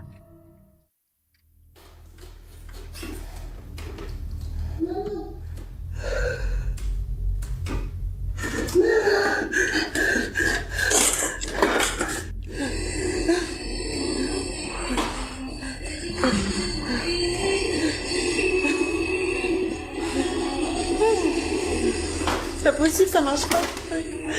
Ça marche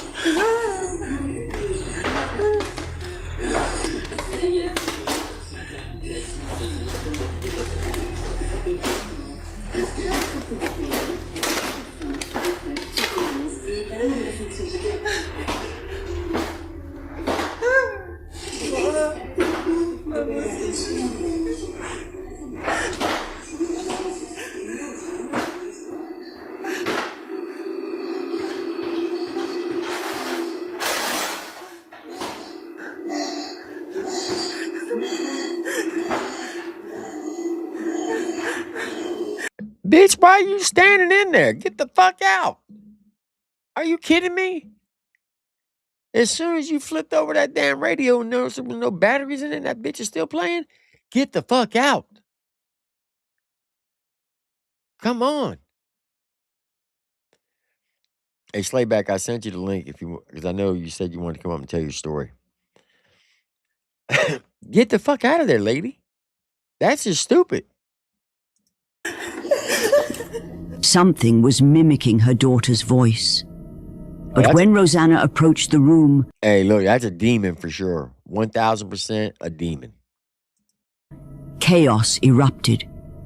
Drawers violently opened and closed on their own, and a radio suddenly turned on despite having no batteries inside.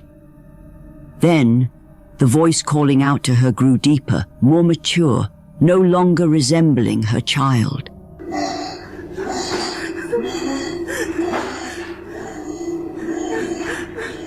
Rosanna said she's reached out to a priest to bless the house, desperately hoping to banish whatever dark presence is haunting her home.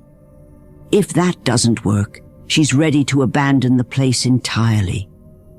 But what do you think? Is this house truly haunted? Or is this just an elaborate hoax? Let me know your thoughts.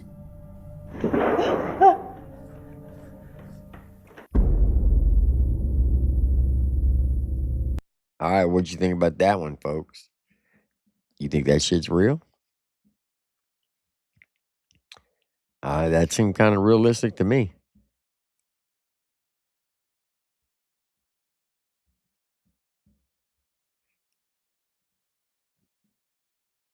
Seemed realistic to me. Hey, what up, Stan? How you doing, man? I appreciate you coming and give us the view. Appreciate you, though. Yeah, we're some pretty gullible people over here.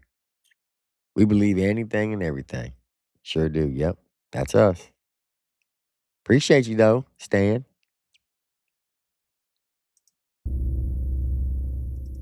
In this home in England, family man Ricky Beetle has become increasingly anxious about his son Elliot's unusual behavior. One day, while passing by Elliot's room, Ricky notices his son quietly whispering to someone. Concerned, he quickly grabs his phone to record the moment as he asks Elliot what's happening. Elliot, what are you doing? I'm drawing a picture. Oh, that's cool. What's that? What's that in the corner? The man's hanging. Oh, why have you drawn that? The man is hanging up there. Oh, really? Yep. What does he do? He annoys me at the night. Why? Because he does this. Elliot reveals that he has drawn a mysterious figure lurking in the corner of his room, a man who disturbs him at night by banging on the wall. Ricky later catches his son seemingly engaged in a conversation with an unseen presence. Elliot, what are you doing? I see them hanging. Oh, really? Yeah. Right. He cries and I keep saying stop it. Is he crying? At first, Ricky thinks his 5-year-old son Elliot might just have an overly active imagination. But when Elliot struggles to sleep for 3 nights, Ricky grows concerned. Hoping to uncover the cause, he moves Elliot to another room and sets up a security camera. Soon enough, Elliot wakes up again. And when Ricky reviews the footage, what he sees chills him to his core. Stop it. He's scaring me.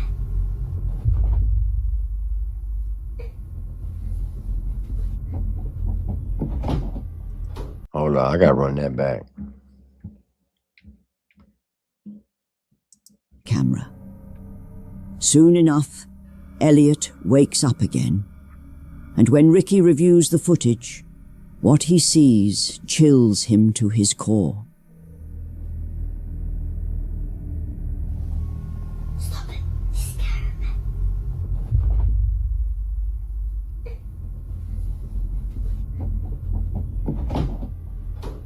While Ricky tries to rationalize the disturbing growl on the footage as simply a vent, he's completely stumped by the image of something seemingly pulling Elliot out of his bed. Desperate for answers, Ricky decides to share the baffling incident online. Could Elliot's so-called imaginary friend be something far more real?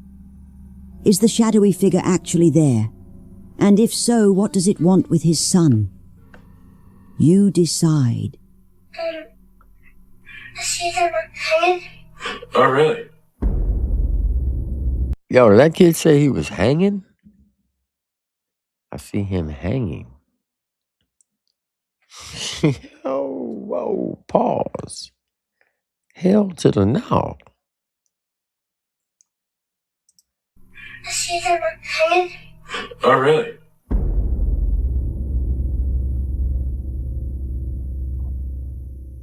A Japanese paranormal YouTube channel called Fourth Wall has received several videos. Yo, that's kind of creepy because that's the name of my merch. My merch website's Fourth Wall. Oh, shit. All filmed at the same cemetery somewhere in Japan. According to local legend, the graveyard is haunted by the ghost of a little boy who tragically drowned in a nearby pond 30 years ago. His grieving parents buried him there and placed a beautiful statue in his memory at his grave. Sadly, one night, vandals destroyed the statue and stole its head, an act that many believe stirred up something sinister. Ever since, people say the child's headless spirit wanders the cemetery, endlessly searching for what was taken from him. In September 2015, a security camera captured something truly disturbing at the graveyard.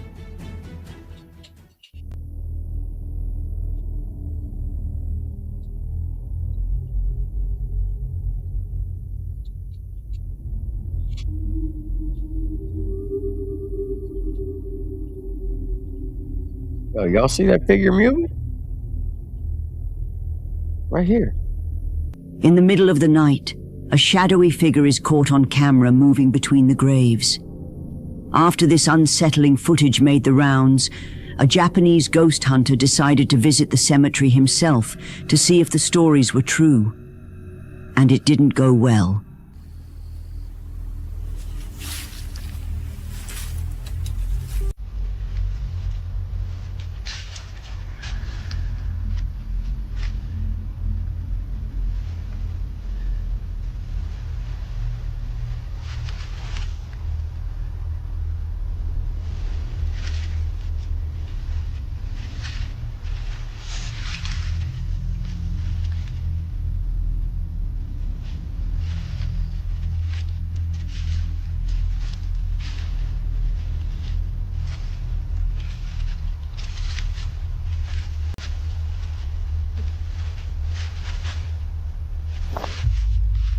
Yo! You can't tell me you didn't see that. As the ghost hunter explores the cemetery, he's startled by a strange noise and catches a quick glimpse of something white out of the corner of his eye. He quickly turns, but nothing's there. Shrugging it off, he keeps looking around, until suddenly, that same pale figure is standing right in front of him. Overwhelmed with fear, he doesn't hesitate to run for his life. Is it possible this chilling presence is the lost spirit of the boy who once rested here? Share your thoughts below.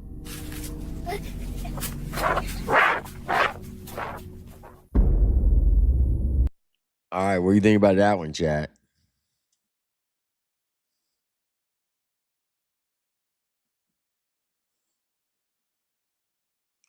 You think that's real?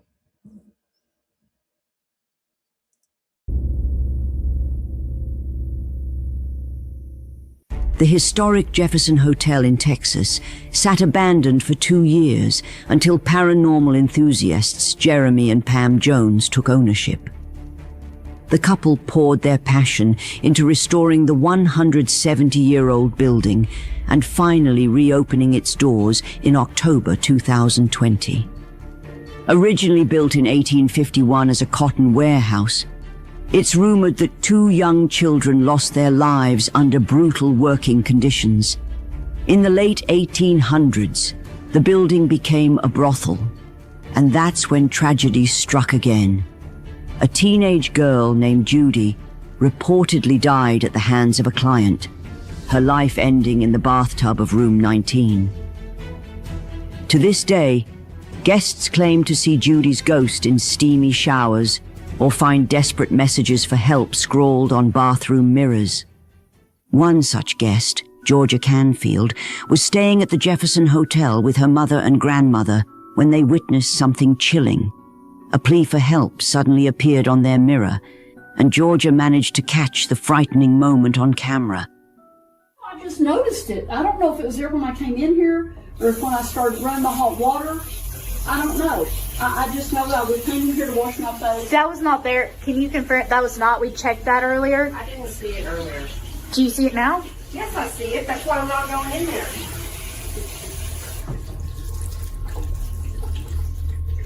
You didn't notice it though.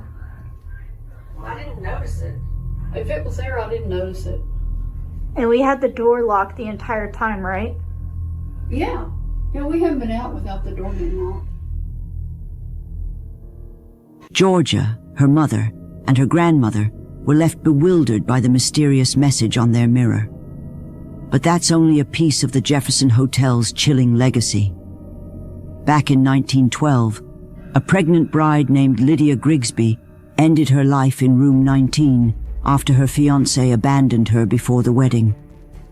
To this day, solo travelers claim to see the ghostly vision of a golden-haired bride drifting through the halls. On a recent tour, guests Angela and Cody may have even caught her on camera, a fleeting spectral bride caught in a photo with the faint outline of a dress just visible.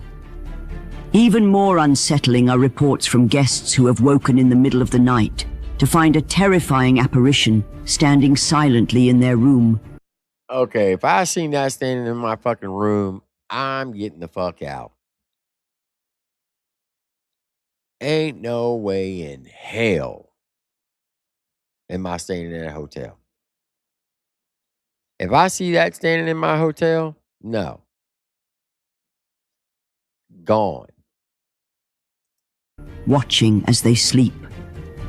Now, even the hotel's owners, Jeremy and Pam Jones, have started experiencing strange occurrences themselves. One night at 2 a.m., as Jeremy worked alone in the hallway, something happened that would add yet another chapter to the hotel's haunted reputation.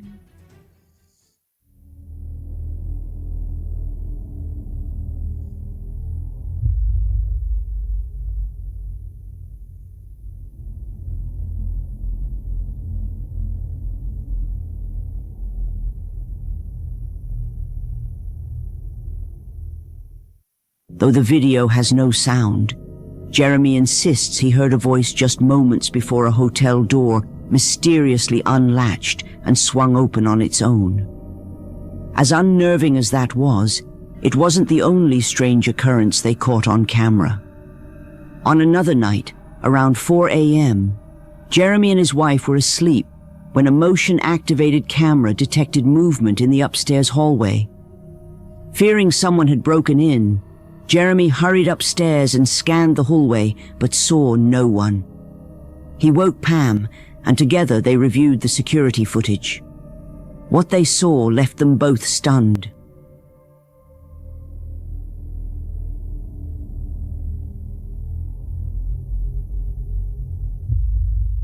Nope, I'm gone. At the far end of the hallway, right outside the infamous room 19, the camera appears to capture a figure moving through the darkness. Jeremy and Pam search every corner of the hotel, but find no sign of anyone inside. Whoever, or whatever, was caught on camera seems to have vanished into thin air. Is the Jefferson Hotel truly haunted? Did the owners and guests capture evidence of something otherworldly? That's for you to decide.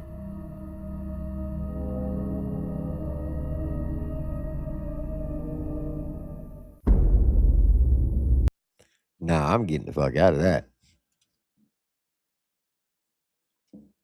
Getting out. No way. Gone. What up, Mokan?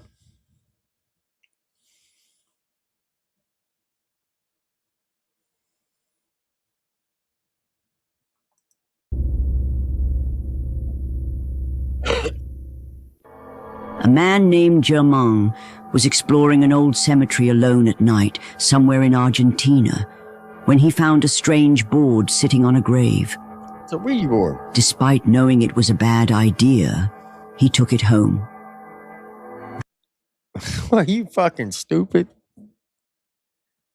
Hell no, I would not pick up a Ouija board in a cemetery. That you just asking for trouble on that one.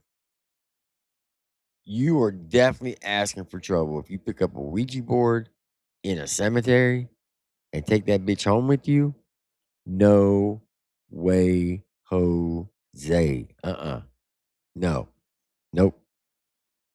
The board had what looked like a pentagram drawn on the back and possibly even drops of blood in the center. Jermaine says he didn't believe in anything paranormal, but soon after bringing the board home, strange things began to happen. Escuchen, escuchen, escuchen. Esos son los sonidos que le hablé. Justo de madrugada, escuchen. Nadie me va a decir que esos son gatos. Escuchen. Son vasos. Son pasos.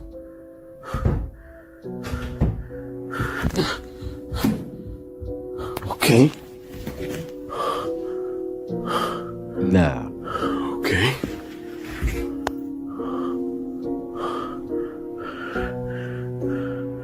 ¿Quién anda ahí?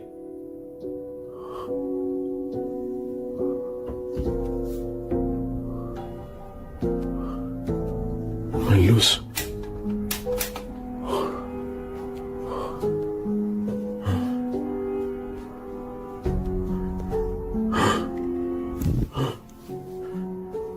Ok. Está la puerta abierta. ¡Hey!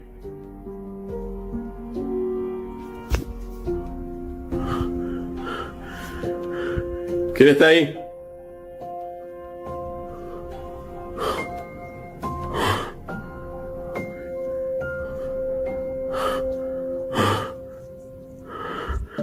Ok.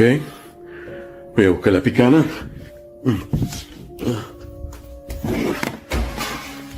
¿Qué?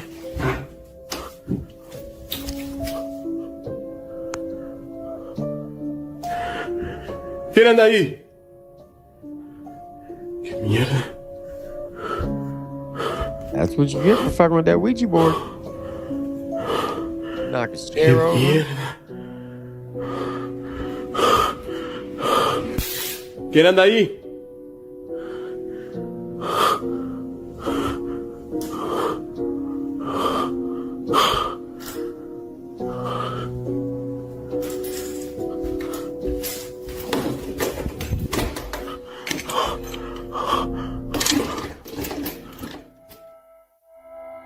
He hears noises coming from upstairs.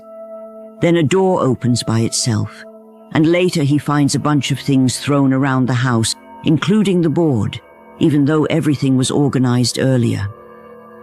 The next night, he wakes up to something even scarier. ¡Hey! ¿Qué pasa? ¡Hey!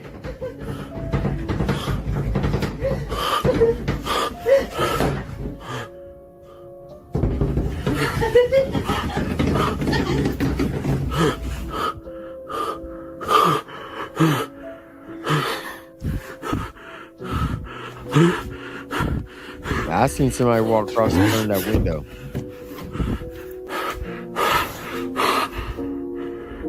¿Hay alguien ahí? Otra vez la mujer de negro.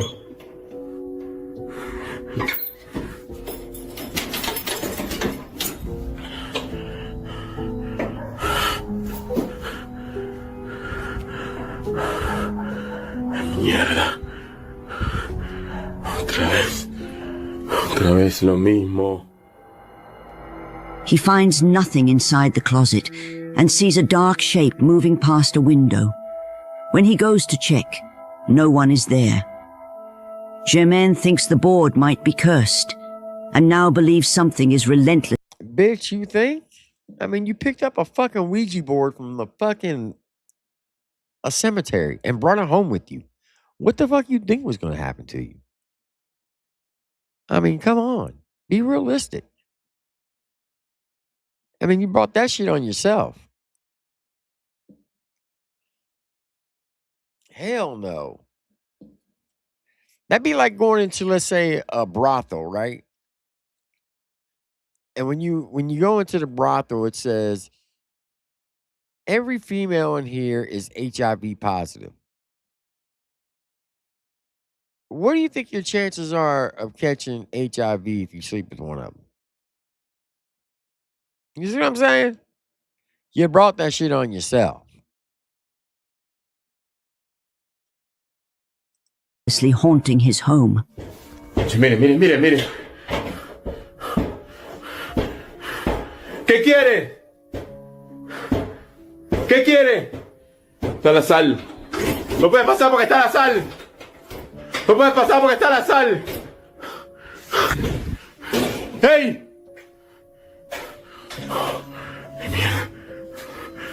Quiere entrar. Está la sal. ¿Qué es eso? That looks like a fire. ¿Qué quiere?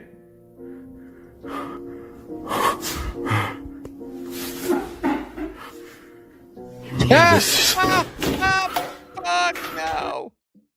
Fuck no, I'm gone. Bitch, please. Ain't no fucking way. Now you got motherfuckers burning candles and you're still there? Man, you deserve everything that happens to you. You fucking fool. Ain't no fucking way. Nope. Gone.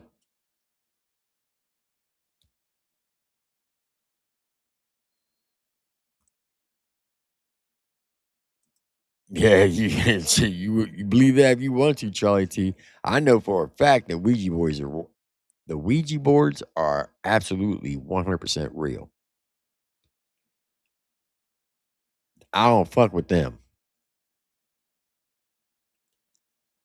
My mom, daggone, she fucked with one time, and we were driving from Maryland back to New Jersey. This is in the early 70s, mid 70s.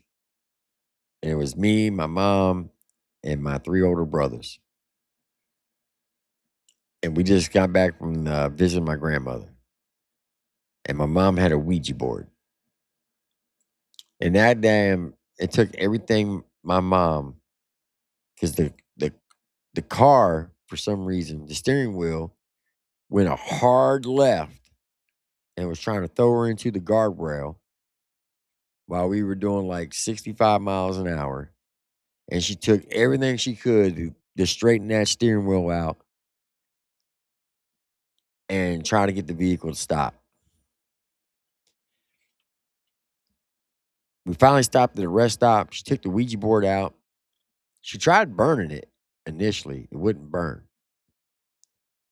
Yeah, a real Ouija board, you're not going to be able to burn them.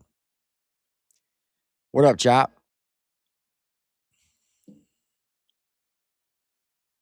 Yeah.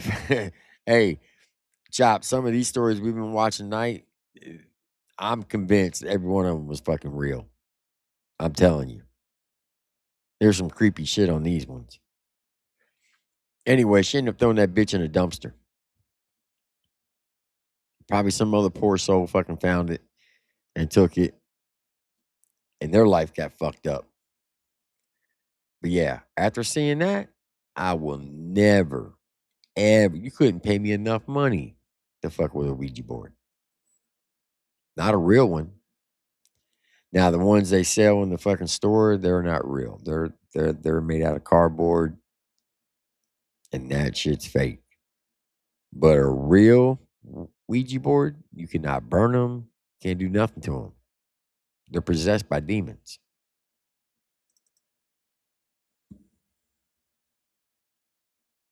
Mira, es eso.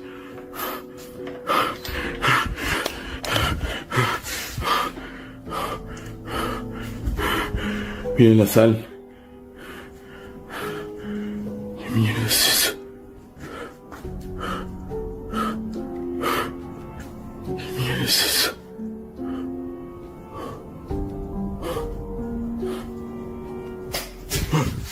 Cortó la luz.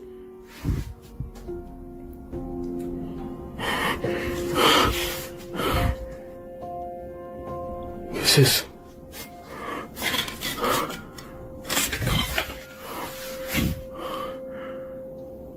This is.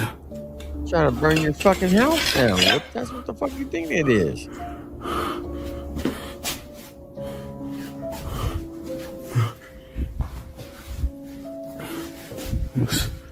And he's just gonna walk away from the fire? He ain't gonna put it out? You better step on that shit. Mierda es esa.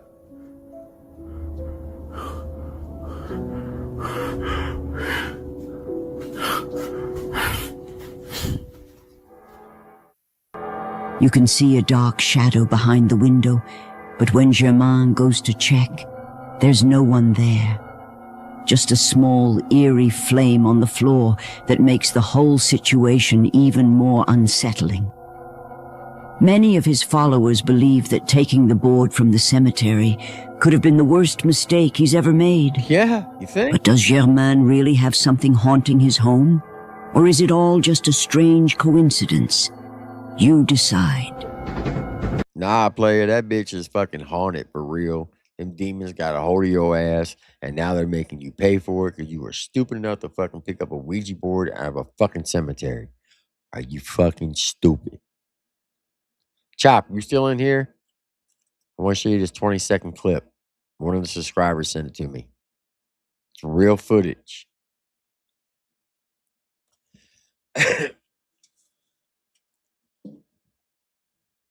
Shout out all the people that's been hanging out in here from the beginning. I appreciate each and every one of y'all.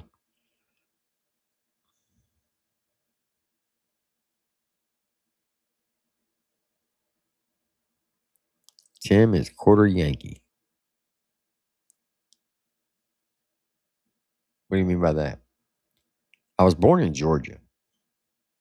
I'm a military brat. I lived all over the country.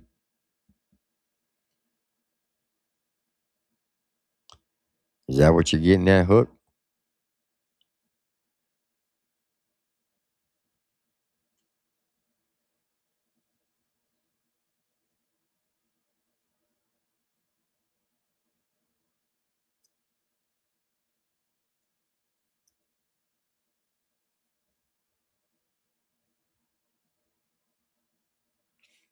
All right, look, Chop. I want to show you this. So check this out. It was sent to me by Buzzkill, right? This is actually security footage inside his home.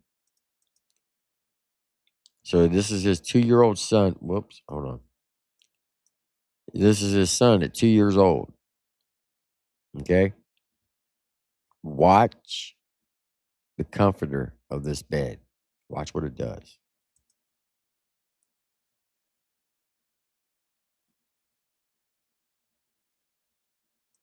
You see how it moved and it looked like something was shaking his son? Watch this, Chop. Now this footage is in his front room. Pay attention to the lower right-hand corner. Just pay attention.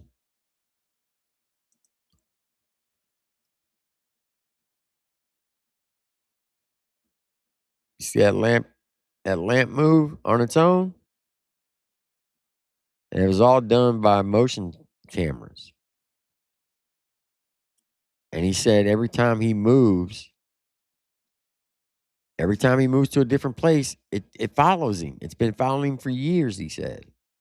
He said he's going to actually do a video. He said he had a crucifix, his deceased dad's crucifix, took it to a shop to get it repaired where he worked at. And while they were working on it, tools were flying through the air, jugs of oil were flying through the air. I'm like, you got something that a demon is attached to and it's following you, and you're taking it every time you move. Whatever object that you own, you're transporting it from one place to another. That's crazy, isn't it? Fucking crazy, Chop. Crazy.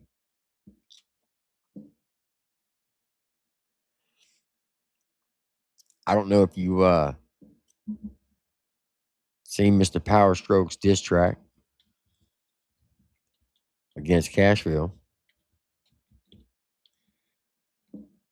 If you haven't, what the fuck is this?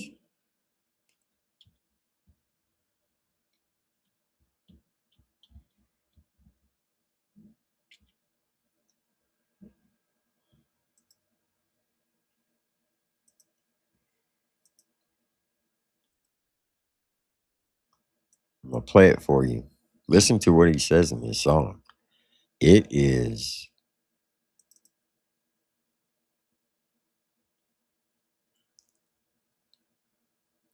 oh, you watch Seafers Live?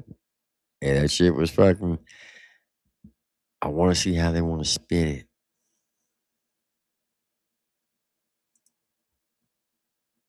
But we're gonna take a pause for a second before we get up to these next set of videos, which are funny videos, and then we'll go back to the scary shit. But here we go. Whoa, whoa, whoa, whoa. Y'all won't believe this. Rowdy gonna get him. Whoa, whoa, whoa, whoa. Yeah, y'all won't believe this. Rowdy gonna get him. Yeah. Cash Mo said I ain't doing it right. Something about my bars ain't flowing too tight. Turn on the light, cut off the mic. Living in the basement at my dad's with my wife. Something ain't right. How Cash Mo gon' be 45 and I'm younger, right?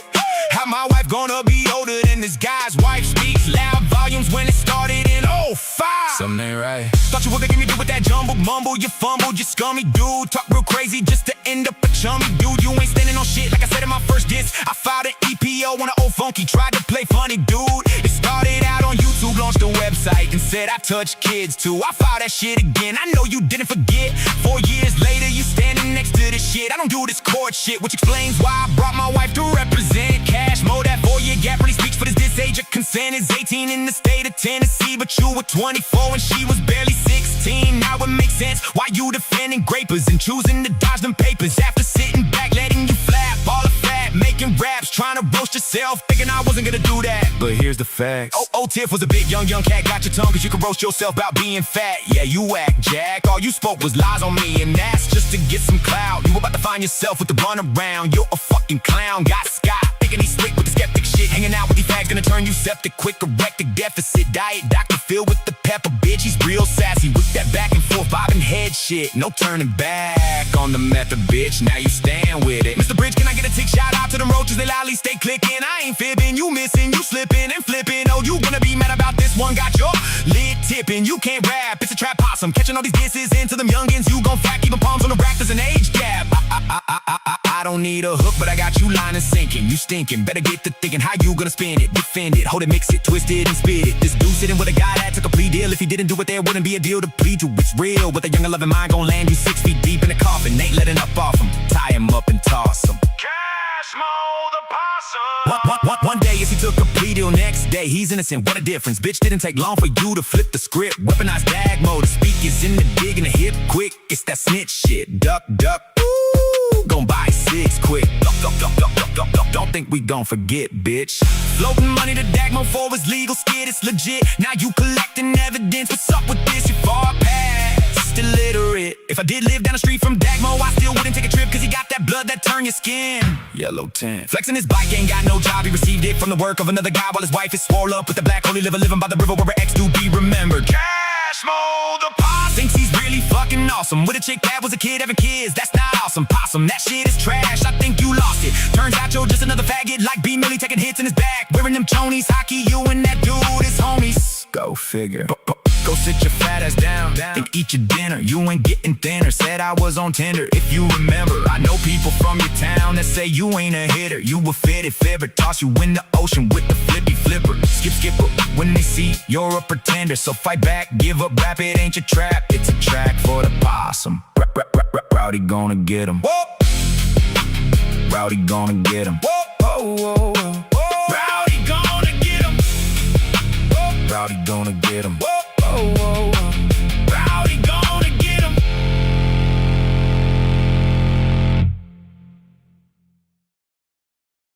Rowdy gonna get him. Get him. Hey, you can say what you want. Power Stroke's got some writing skills. His pit game is sick. It's the illest of the ill. For real. Breaking that shit down like Trill.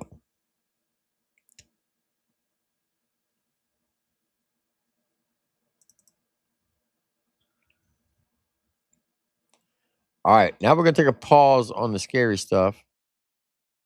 And we're going to check this. It's called Yucko the Clown Gets Prank Called 6 Times. So we're going to check it out. Whoops. Hit the wrong button. All right, y'all know the deal. Sit back, relax, strap your boots on, enjoy the ride. Let's get it. Did you ever get laid? I mean, did you ever get a wife? He did. I did. Very well. 2 months married. Oh, that's right. Yeah, I forgot I knew this saga was sad, but I couldn't remember it exactly. I didn't know it was just fucking 2 months. horrible. It wasn't bad. It was horrible. 2-month marriage. I mean, you know, there are people who order a bride from Russia and have a longer marriage. Let me ask a question. Yeah. Did you know it was going bad before the wedding and you just thought you had to go through with it? Yeah, how does it get bad so quick? Yeah. Oh man. Yeah, there were signs. There was a paper trail there, or a picture trail. It was horrible. But yeah, I mean, I'd already sank so much into the flights and everything, and it was like a week away when I found all this shit out. But yeah, it was terrible. You mean? And Let me understand something. Let me ask a couple of questions. How much did you blow on the wedding? Like, how much money did it cost you? Oh God, like 30 G's. $30,000. All right, this is not the one I thought it was. Hold on.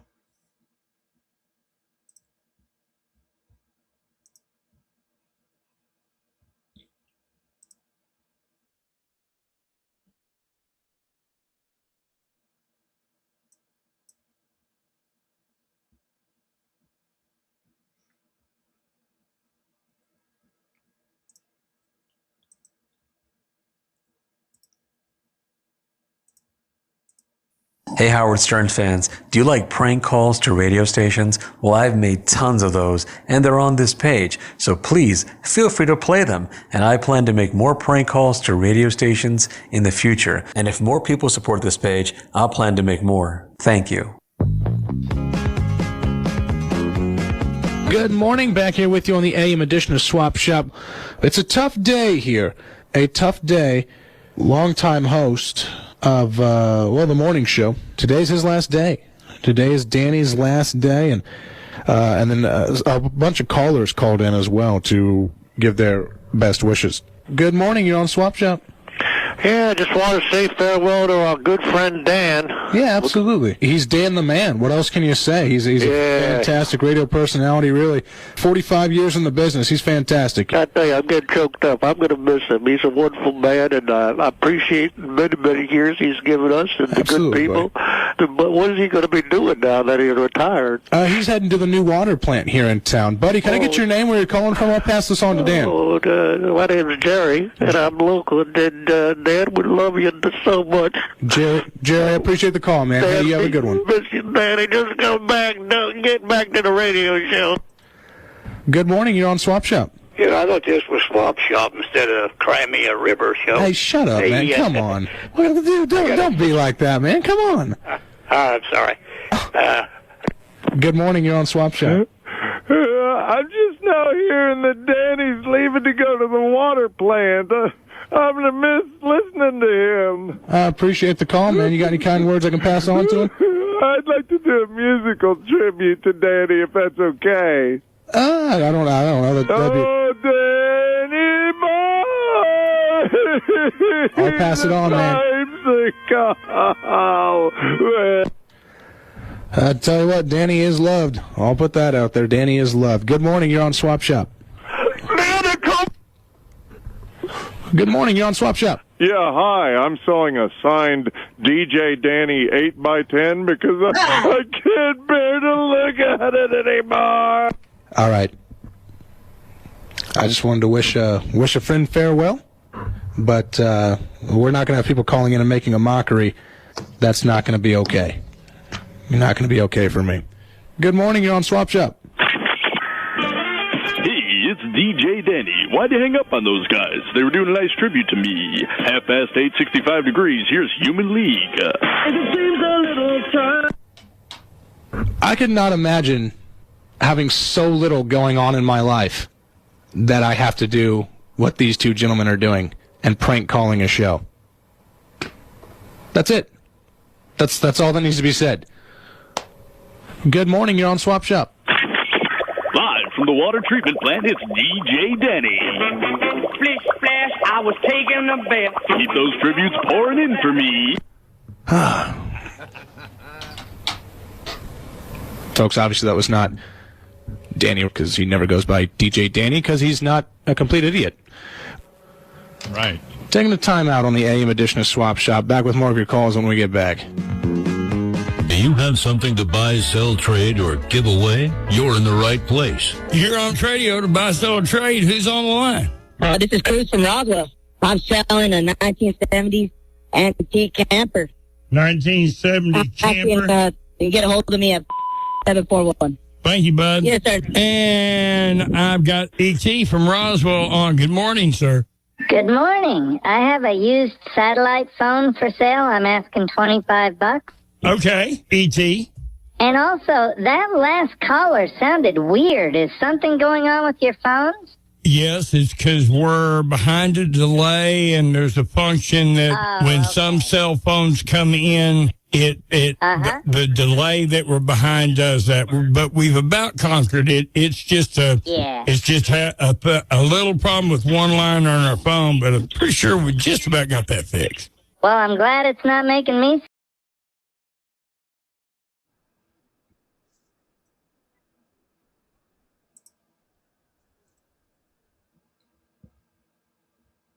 All right, I'm going to play this one, because I know this one's going to be good. Do y'all remember the Jerky Boys? This is their all-time greatest bits, featuring Sal Rosenberg and Frank Rizzo. And who don't love the Jerky Boys? They're fucking fire. Here we go. Good afternoon. Yeah, I got some stones here I want to get rid of. What type of stones? A kidney. What type of stone? What do you think? I got some rocks, some diamonds. I want to unload them. I whacked some fucker out last night. I want to get rid of these things. You got somebody over there to do business with me? Sure, probably. One moment. All right, get him on the phone. Sure. One moment.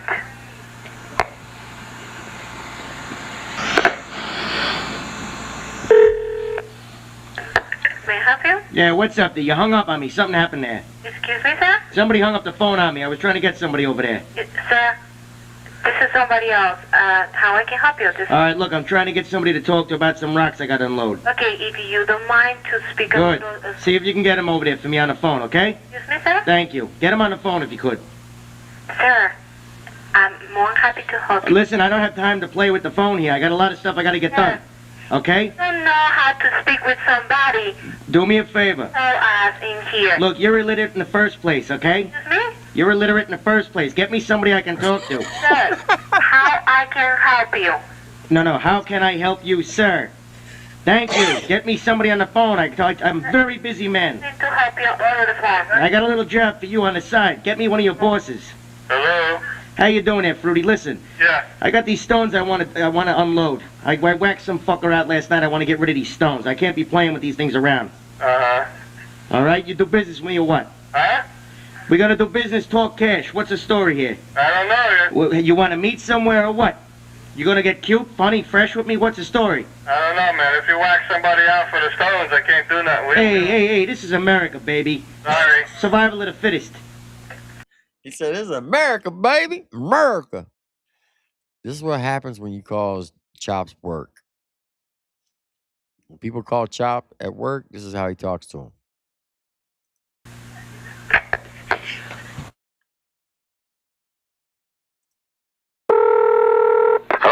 help you? Yes, I wanted to know if I could speak a bit on an accident that I've had. Yeah, when? About 2 weeks ago. What type of accident? It was a motorbike. Who was on the bike? You? Well, just me, right. What happened? Well, I had a sidecar on it. You know those things? Right. And I was speeding all over my neighborhood. Right. Up and down and speeding all over. Right. And I was drinking and I lost control of the bike. Right. And I was skidded off and slammed a curb in a pole and into some people. Right. And, yeah, well, you know, nobody's hurt extremely bad, but a few breaks and things. So what are you looking to do? I want to look for some consultation what I should do here. For what? Because they'll probably have lawsuits against me. I would expect so, yeah. Right. I had to give my insurance papers, and I didn't have a license. Did you have insurance? Yeah, but it was through a friend. But will you be covered? I don't know. Well, the insurance company will appoint a lawyer for you if you get sued. But when you get sued, you may be, I don't know what your policy is. When you get sued above your policy, if you have a policy, then you're going to have to contact a lawyer. Right. I don't handle cases like that. Right, but then, is it possible in any way then to sue you people? Sue who? You. I'm asking you for help. Sue who? Me? Yes. Why you want to sue me? Well, I'm trying to explain. I had a terrible accident. What's that got to do with me? Well, I'm asking you for help, and maybe I could sue for punitive damages that you're giving me. I'm giving you? Yes. Me? Yes. What'd I do to you? Well, punitive damages here. I'm a lawyer. What did I do to you? The sidecar smashed into a pole and everything. I'm trying to explain this to you. What's that? Well, you want to sue me? Well, why not? Me? Sue everybody. Sir, I can't help you. Hello? Yes? The people that you work with and handle, I probably will sue them too because I'm not getting... Who do I handle? Who do I know what you're talking about. Well, I had a terrible accident, sir. And who are my clients? I'm sorry. I'm all upset about this. I'm sorry. You can't help me then? No. I'm sorry. Okay.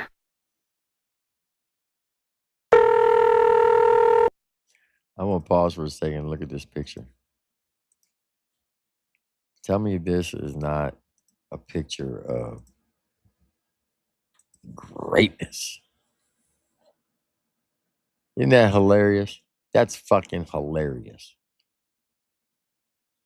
I did Maya's nighttime pill and her eye drops.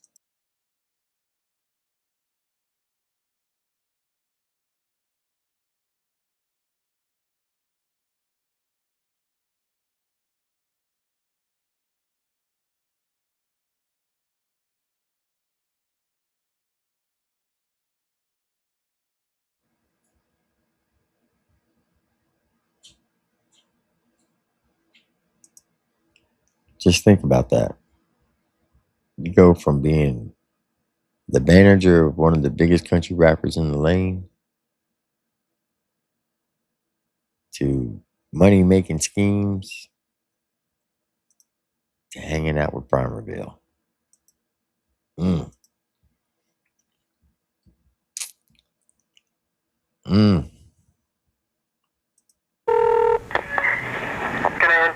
Yeah, is this the restaurant? Yes, it is. Yeah, I was there a little while ago with my wife. Uh-huh. And we ate some of them fava beans. Yes. They got me fucking awful sick there, Charlie. What fava beans? You made me some fava beans there with the little wacky, the bread that you got there. You got me sick as a dog. Where are you sitting, sir? What? Where are you sitting? I was sitting out there by the front there. You know, I got really sick from that shit. I ought to split your nuts from your head to the back of your ass. No, nothing happened. Nobody ordered fava bean. I didn't serve fava bean. I got fava beans. They got them all over coming out my ass backwards now. I'm sick like a fucking animal over here. Fava bean and what? You got my wife fucking laying in a fucking bowl of piss over here, fucking puking up shit. What are you talking about, sir? Look, you jerky little ass, I ought to split your nuts off the side of your face. What did you order? What did you order, sir? I told you I ordered those fava beans over there. You got them things fucking stinking up the house now. Just fava bean?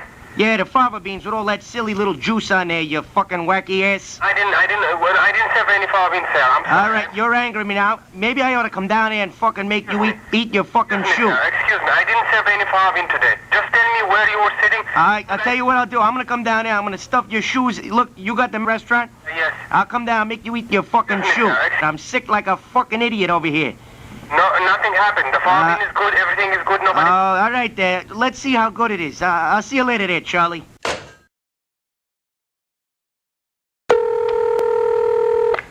Hello?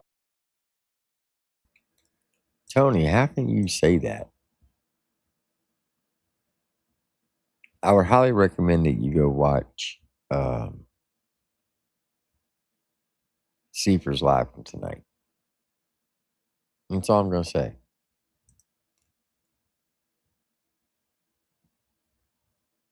Or if you like, you can put your email in the chat, and I'll email you all 82 pages. And you can read it for yourself.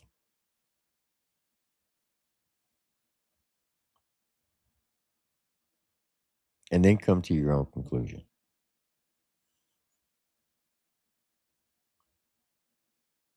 Like, seriously.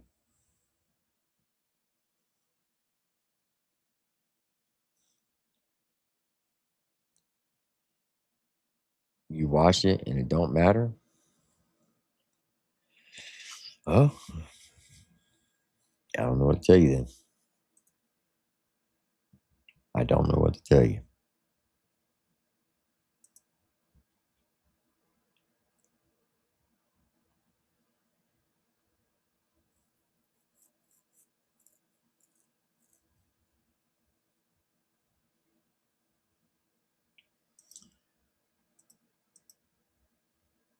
I watched everyone's video on it. The only thing that matters is the final verdict. Okay, so let me ask you this. Let's say hypothetically I go into a bank and I rob it. Right? At gunpoint.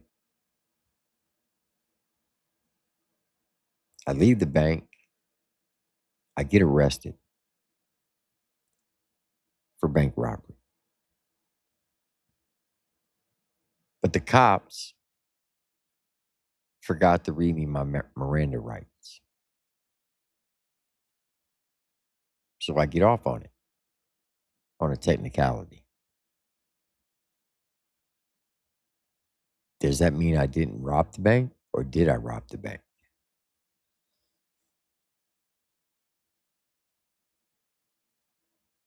Answer me that question.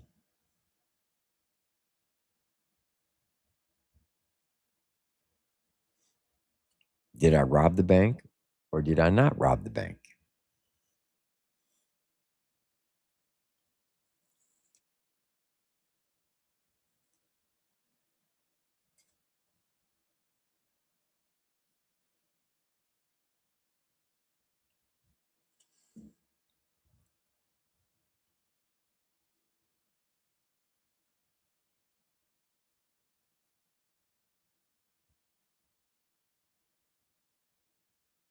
I'll wait for your answer, Tony.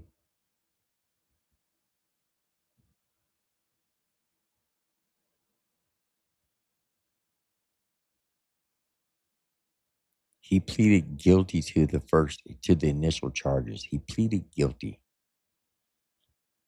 It's even written out what he pleaded guilty to.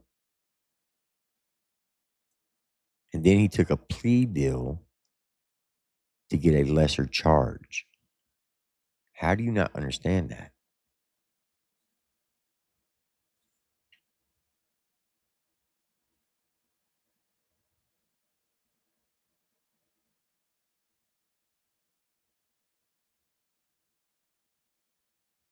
That don't make any sense.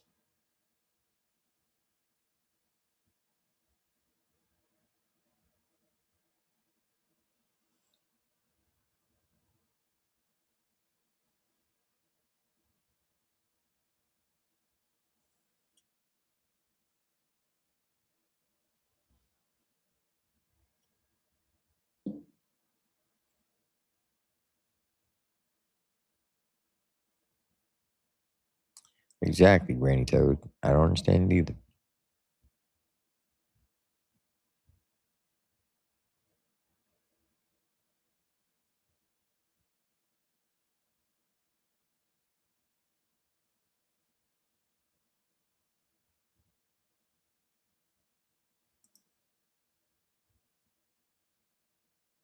I want you to read that comment right there, Tony. Read that comment.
Okay.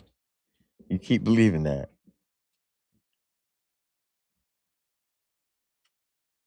That's fucking weird. You are definitely weird.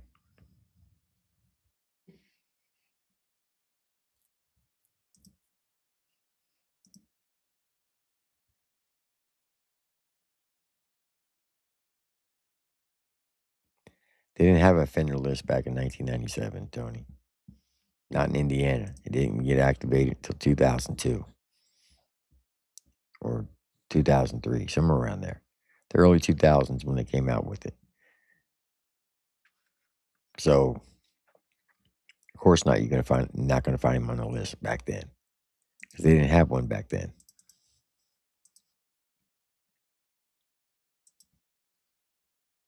Do you not understand?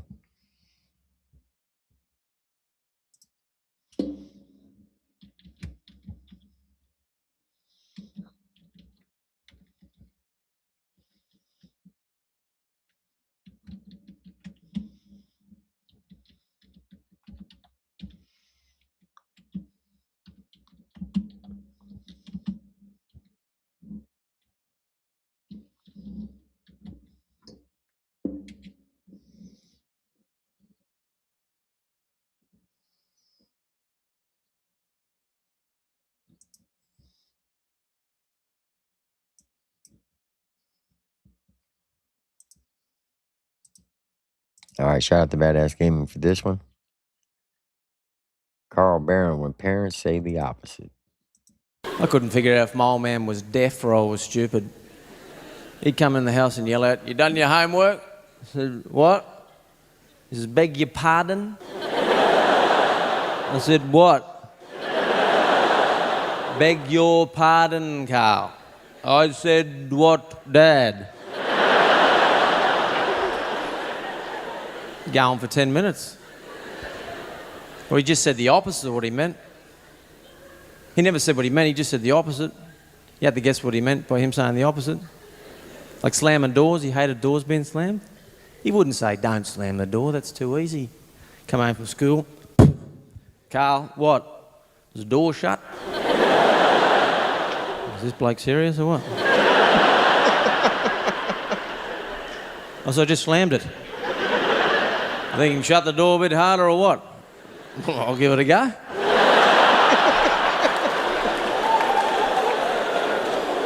Or if you left the lights on, he'd just agree with it. "That's right, leave all the light on." He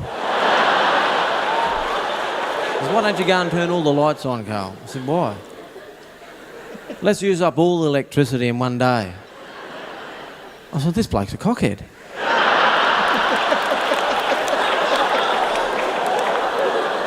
Summertime, he'd open the door and go, "That's right, Carl, let all the flies in." "What?" "Open the door wider, let all the flies in." "Righto, boys, come in."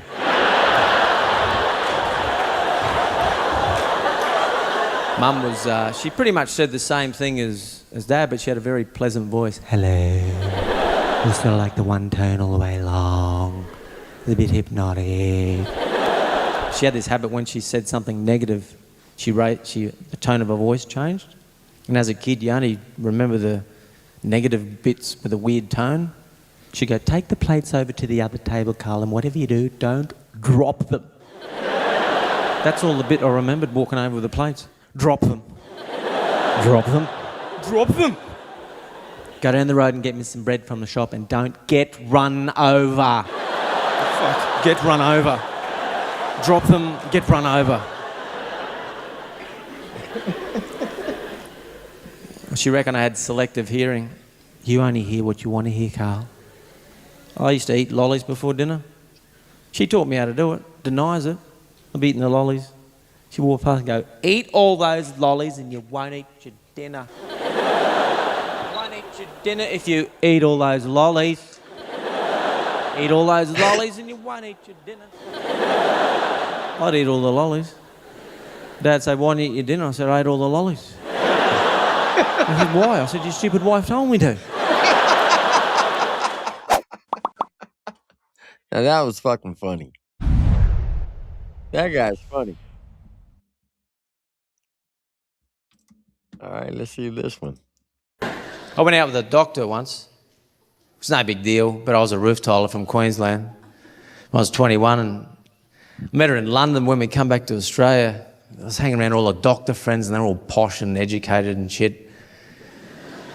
And I was going to dinner parties for the first time. Do you want to go to a dinner party, Carl? I went... Never been to a dinner party. I mean, up at that point in my life, I'd had smoker on 2 bricks. I didn't know, this is not a joke, I didn't know until I was 21 that you don't shake a bottle of wine before you pour it. I'll never forget the look on their face when I put my thumb over the hole. They're all looking at me going, what are you doing? I said, mixing it in. They said, why? I said, there's all those chunky bits down the bottom, have a look at that. They thought it was a joke. I didn't know until I was 21 that some people have a problem with the word use. What are you doing? You know that one? Found out the hard way. I said, what are you doing tomorrow? They all sort of went. Some smartass goes, we're not sheep. I went, righto. I give up, what are you? I knew something was wrong, so I did what any self-respecting bloke would do in that situation, sat at the end of the table by myself and got absolutely shit-faced. Started talking to myself, I'm a fucking sheep.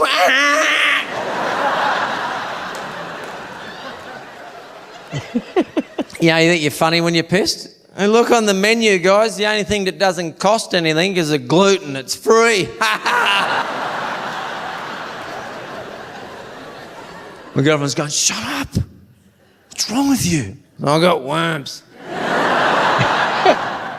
We're going home. Say goodbye to everyone. All right, see you later, you cockheads.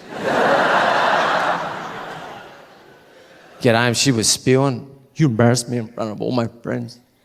So what, when I got blind? No, the way you talk. You sound like a yobbo. I said, so? Which bit? When you said, what are you doing tomorrow? I said, what's the mystery?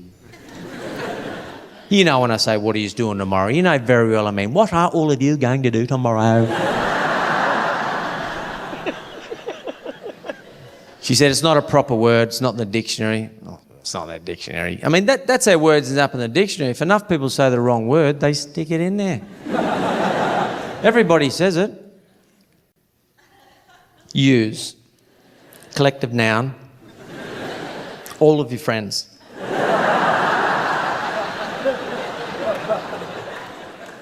I'm still waiting for the day I open the dictionary and see the word fuck knuckle. Everybody says it, put it in there. Just change it.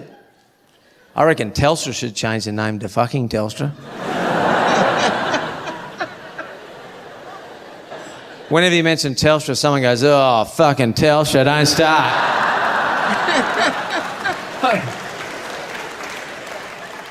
Imagine that was their name. Good morning, fucking Telstra.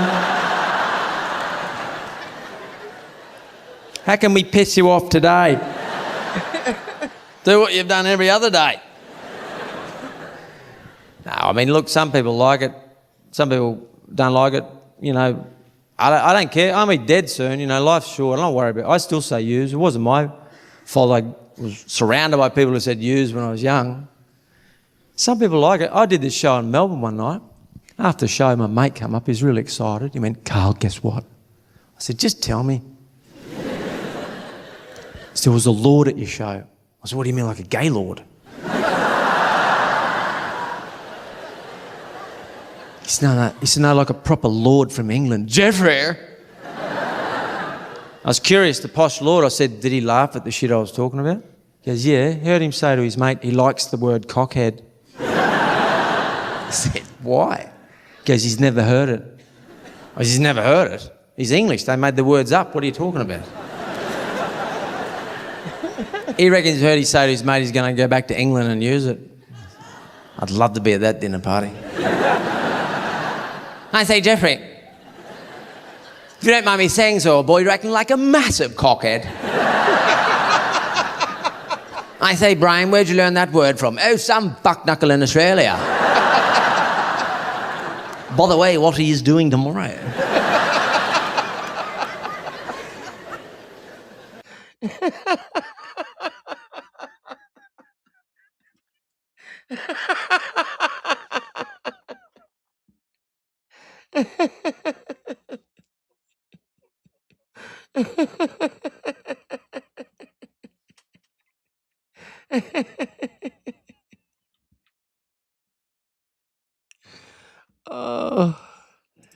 Oh, shit. Damn, Tony, boy, you just getting the chat all fired up tonight, aren't you?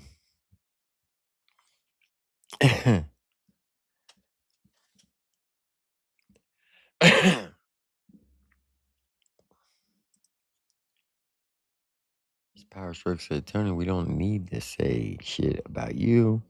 You said enough when you said you don't care about this because it doesn't impact you. Mr. Power Stroke says, name calling is the least I do to a motherfucker supporting someone who robs a child of their innocence. Tim, take it easy, brother. I'm going to go play Ready or Not. Cash Mode the Possum is roadkill. I appreciate you stopping in tonight, Mr. Power Stroke.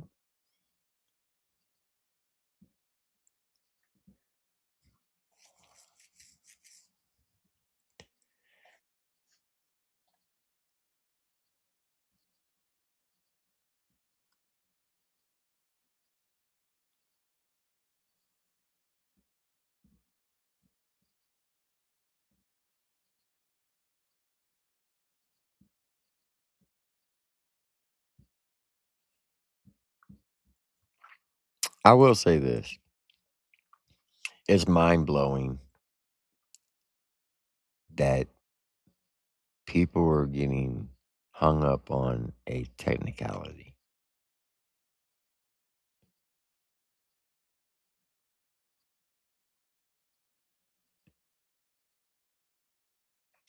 And what I mean by that is 2 13-year-old girls were robbed of their innocence. One of them is no longer with us. May she rest in peace. 2 19-year-olds forced these 2 girls to do things that they shouldn't had to do. No child at that age should be forced to do something like that.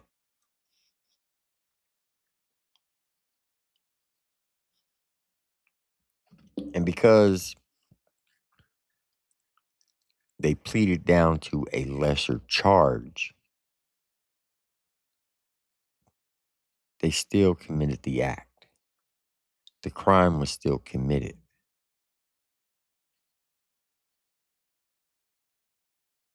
That's what bothers me about all this. People want to get hung up on a technicality. Oh, he was found not guilty. Well, the funny thing is the paperwork that they've been showing is nowhere in the case file. Nowhere. I got all 82 pages. Comes straight from the courthouse, from the court clerk. And even the court clerk said they've never seen those documents. And they're starting to wondering if those documents are real.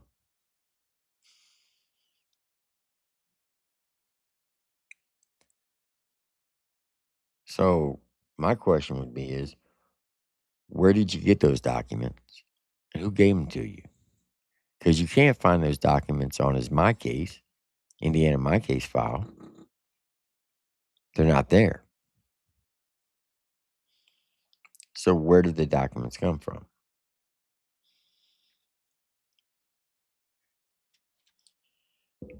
Did the defendant give them to you? Trying to pass it off as real documents? Where did you get them from?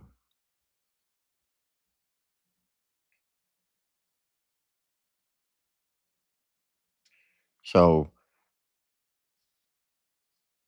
to sit there and say he's not guilty, you can't put that on him. He still committed the crime. He still committed the act.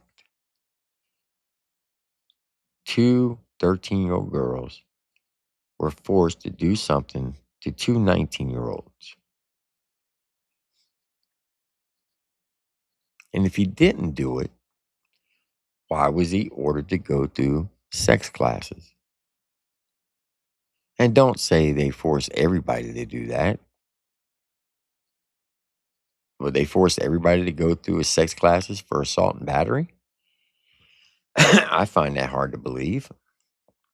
I know plenty of people that got arrested for assault and battery, and they never had to go through sex classes.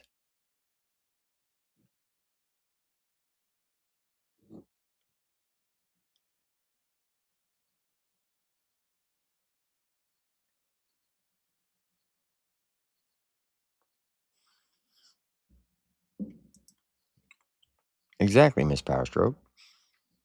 That paperwork is not on My Case or Dropbox, Indiana. Only 2 public information sites for criminal cases. So where did the paperwork come from?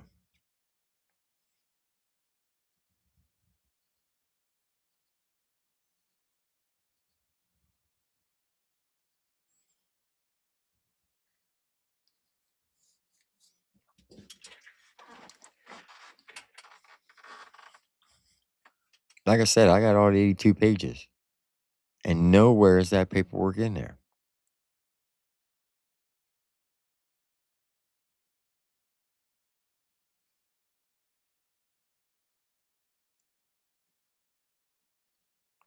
Well, Tony, you did say when you came in, the guy's not guilty. He's not guilty because he pleaded down to a lesser charge. He still committed the act. The crime was still committed. And just because you plead down to a lesser charge does not take away the fact that the crime was still committed to 2 13-year-olds.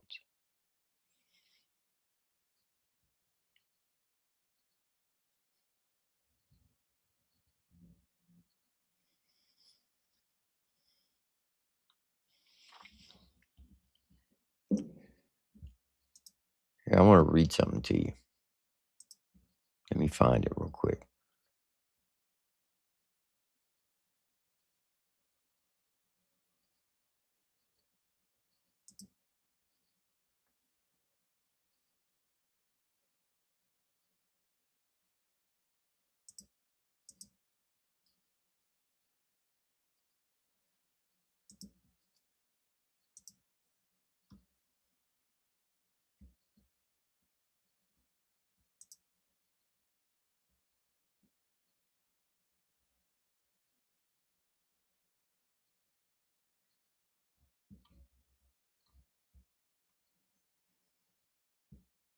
I just gotta find it first. Hold on.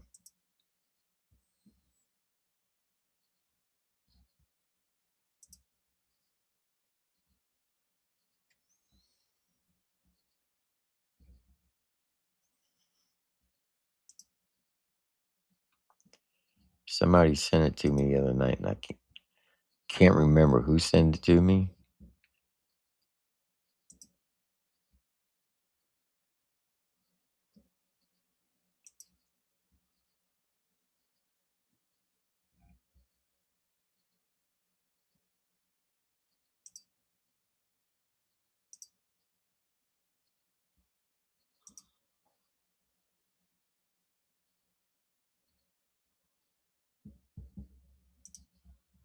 Here we go. Here we go. Now, tell me if this doesn't sound familiar.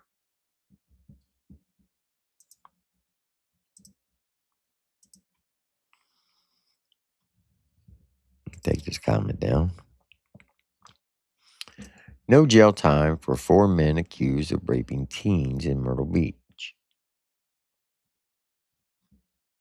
Now, this was done in August 31st, 2018.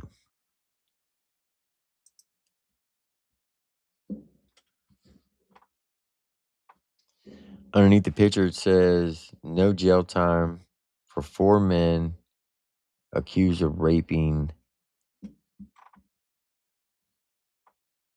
teens in Myrtle Beach. In the photo, I gotta blow this up. I should have my glasses on. Here we go. In this photo, Summer Dash FaceTime with one of the victim's family during the court proceedings with judge approval.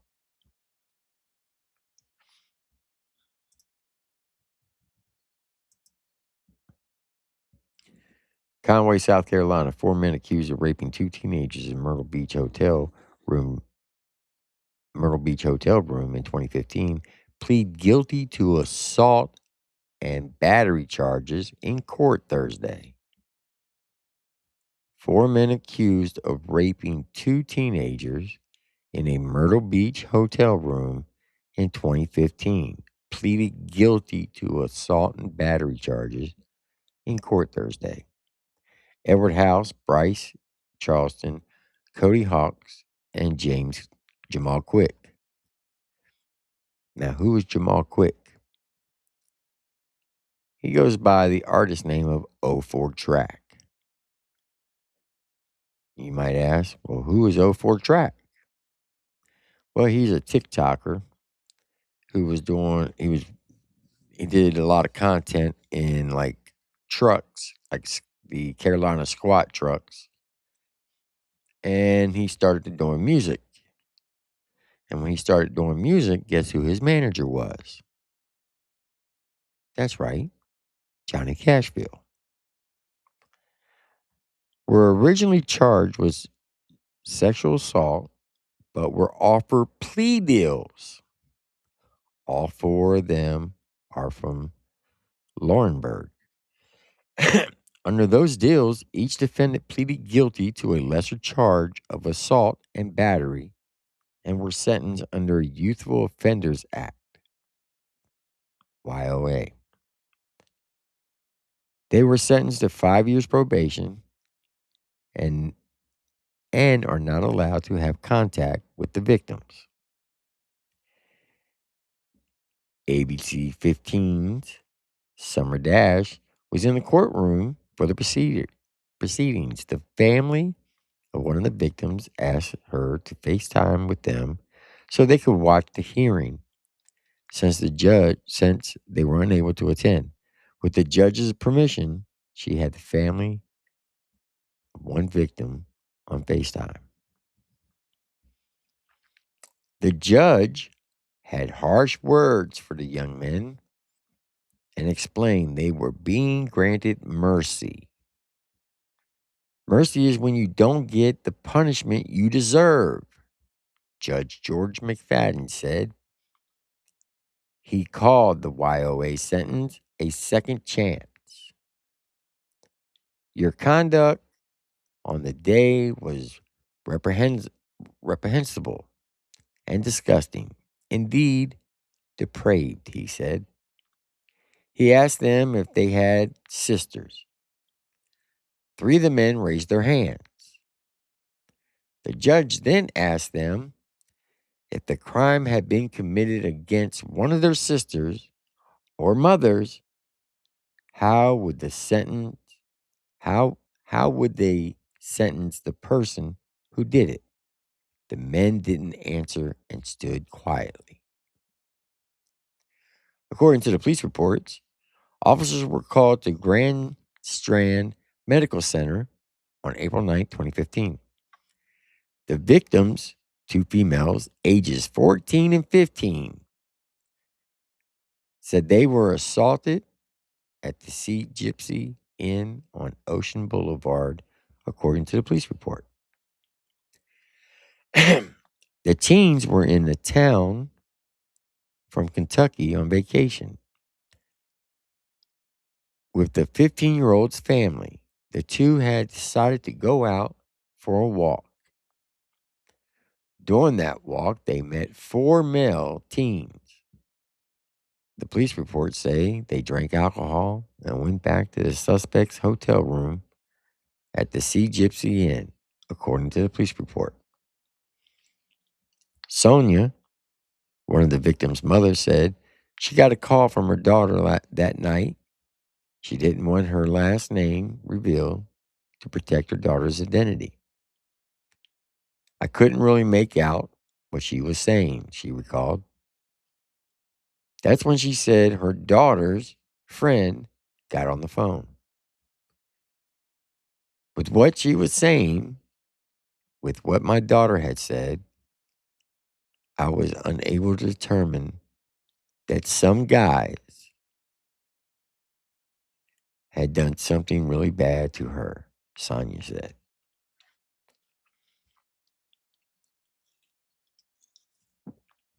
One victim said she was raped by 3 of the young men, according to the police report.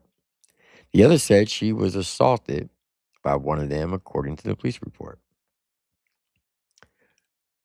The word rape is just so vulgar, but that's what they did, Sonia said. And then they left her on the beach. Imagine that. A 14 or 15-year-old girl forced to have sex with 3 men, 3 males, and then left her on the beach. Picture that. Picture a 14 or 15-year-old girl being forced to have sex with 3 men.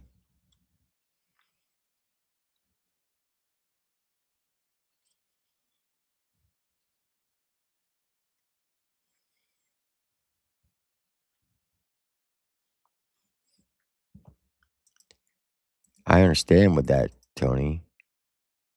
But my question is, did they commit the act? Did they still commit the crime? It doesn't matter if they pleaded down to a lesser charge. They still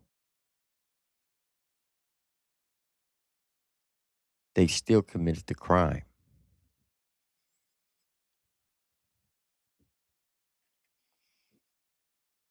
Do you not understand that? And that verbiage you're using right there is what they're running with, overlooking the fact that the crime was still committed.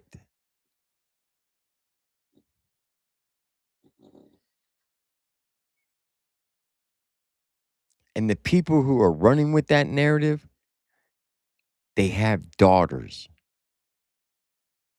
around that age. One of them does, anyway.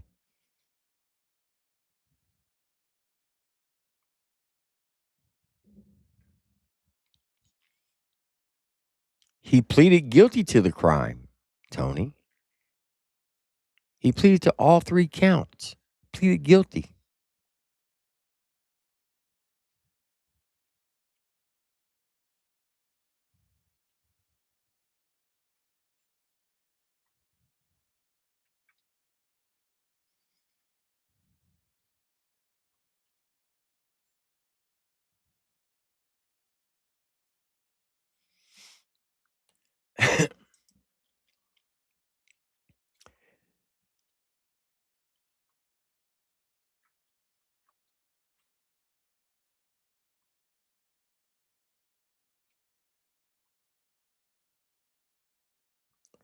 A victim's advocate read letters on behalf of each of the young women. One read, in part, I didn't touch my parents for a long time after coming home. I didn't let anyone hug me. I jumped at the slightest touch they had given me. It was difficult because all my life, the safest place were always my parents, and that was gone. The statements illustrate difficult emotional issues following the April 9th, 2015. Each victim described anxiety and fear after the experience. I let my hopes of going back to school disappear because my anxiety and I couldn't last through the day. I fell behind and couldn't catch up. I missed out on pep rallies, football games, basketball games, getting a class ring by my junior year, prom and graduation. He continued. The prosecution explained that because of the circumstances of the crime, there would have to be 4 separate trials. Because of this, Assistant Scholar Mary Ellen Walter, or Assistant Solicitor, whatever that word is, said a plea deal would be easier on the victims who didn't want to relive the crime during the trials. You have to strike a delicate balance. It's a struggle every day to say, okay, this is harsh enough to address what happened to the victim, but it's reasonable enough, or it gives the defendant something to make them want to plea, Walters explained. The defendant's attorneys each spoke on behalf of their clients, explaining they had completed school and felt remorse for what happened that night. I don't know that there is any sentence ever that would, in my mind, properly address what happened to those girls, Walter said. The 4 defendants left the courtroom with family members and those who came to support them. They did not comment when asked by our reporter. One walked out laughing and smiling while holding his hands with a woman. The others walked out with little visible emotion. They're going to continue to go on with their lives. This whole time, I've been stuck on April 9th, Sonia said.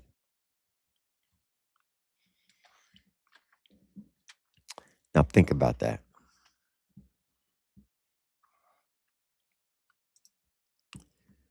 Two girls had to give up their schooling because of anxiety. They missed out on their childhood experiences of school because 4 scumbags took it upon themselves to violate them physically and sexually. And because the prosecutor thought it would be easier on the victims so they wouldn't have to relive each trial to plea them out.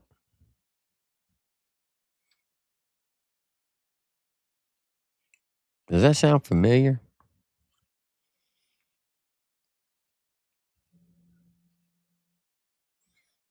Just saying. Y'all are getting hung up on a technicality.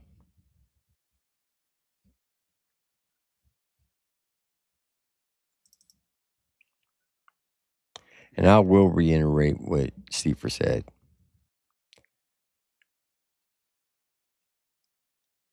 To Ryan Bridges. Any respect I have for you, it is long gone.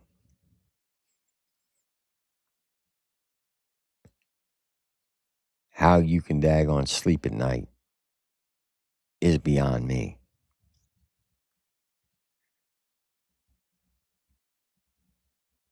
ask yourself this question. If it was your daughter, would you still have that same mentality? Just asking.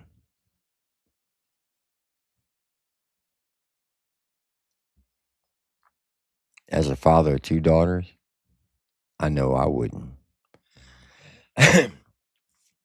Well, I wouldn't be free right now.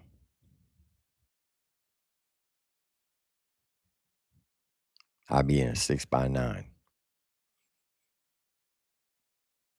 Because I would have took law in my own hands.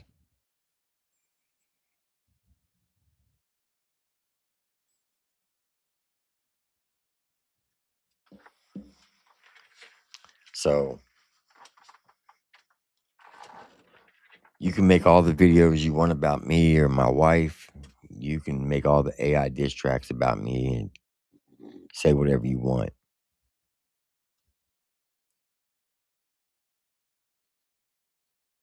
And if you're saying that you're standing on the side of the truth, no, you're not. The truth is, the crime was still committed. He just pleaded to a lesser charge. Kind of like the guy that you were a manager to. And you defended his actions. There's a pattern there.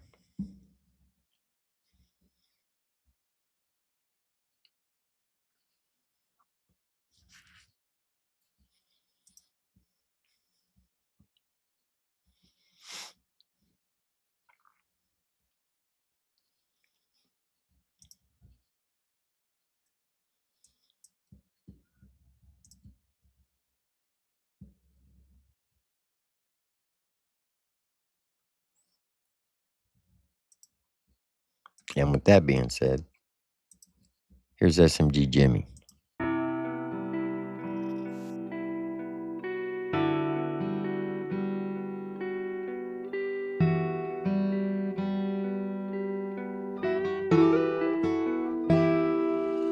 I lost my head, yeah. I'ma do this by myself, I'll be a better man. Had to fly up out of hell, my demons haven't seen it. I'ma get it on my own, walk myself through every fight. Somehow I'm still feeling so cold, I lost my head, yeah. I changed my whole, don't got the same bitch. I switched to God, don't got the same switch.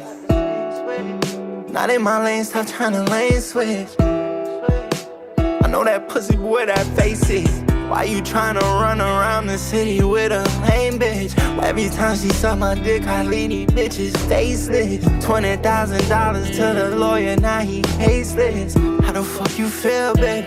This shit getting real, baby.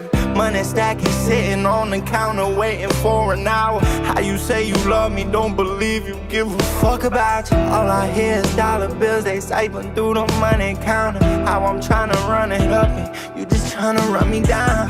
Bubbling off 200 pounds, watch me, I ain't touch the ground. See how I'm a fucking now, shooting shots, don't hear a sound. Bullet in my heart, it got me here trying to take pieces out. The problems that you start is not going, you gotta see it out. My head again. I'ma do this by myself, I'll be a better man. Had to fly up out of hell, my demons heaven sent.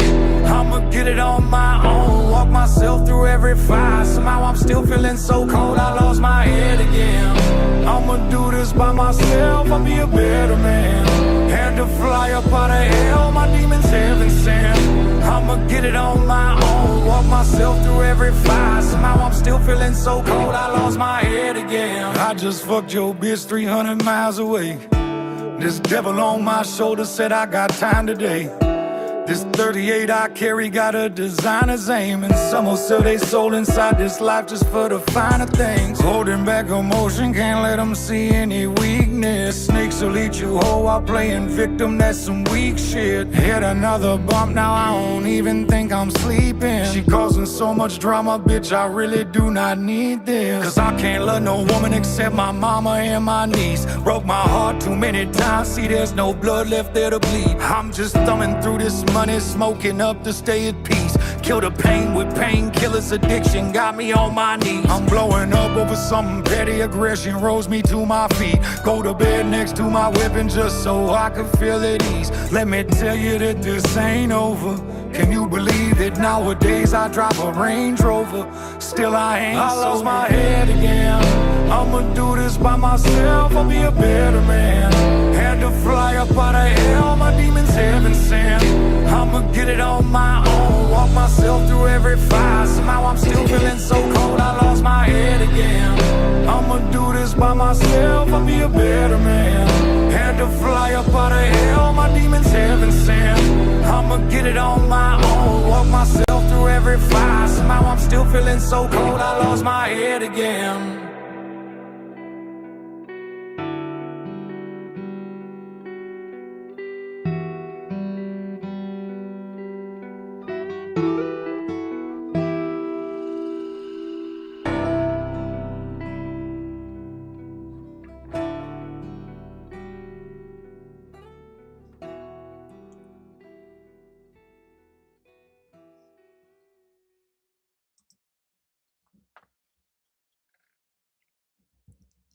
I'm gonna try it, Zesty. But we got a little bit more of this ghost story. We'll finish it up, and then we'll do the Larry the Cable Guy. All right, here we go.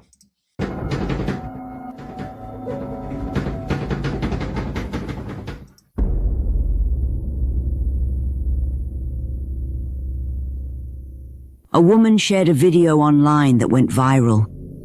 While she and her father were caring for her own mother in hospice, they noticed that one night, as her mother slept, the cameras captured her waking up and talking to someone unseen.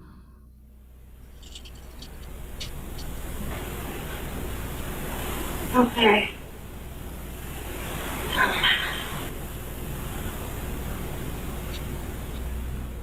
After the mother says okay, another woman's voice can be heard saying, "Mama." The mother then reaches out as if trying to grasp the hand of someone standing by her bed. After reviewing the footage, the family was left speechless, realizing that the woman's voice was identical to that of her sister, who had passed away in 2017. Tragically, a few days later, their own mother passed away. This footage has since left audiences pondering the mysteries of loss and the enduring connections that may transcend even death. Okay.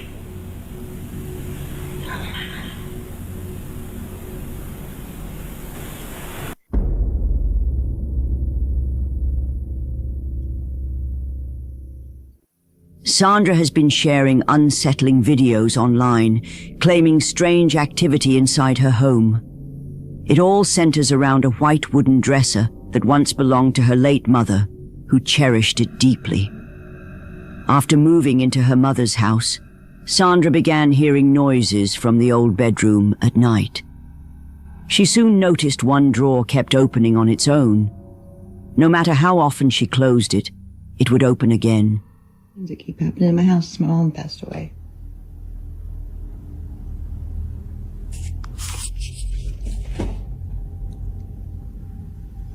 Oh, fuck no. Like, why?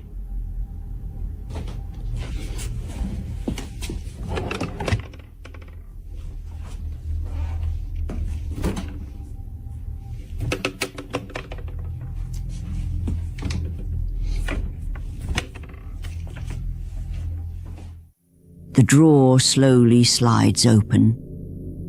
Sandra checks the others. Nothing. Then she calls out to her mother, and this is what happened.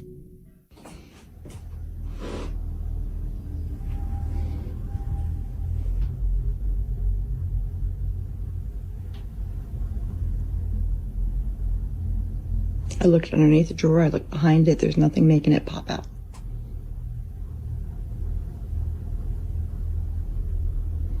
It seems like it's when I bring up my mom that something happens. Mom?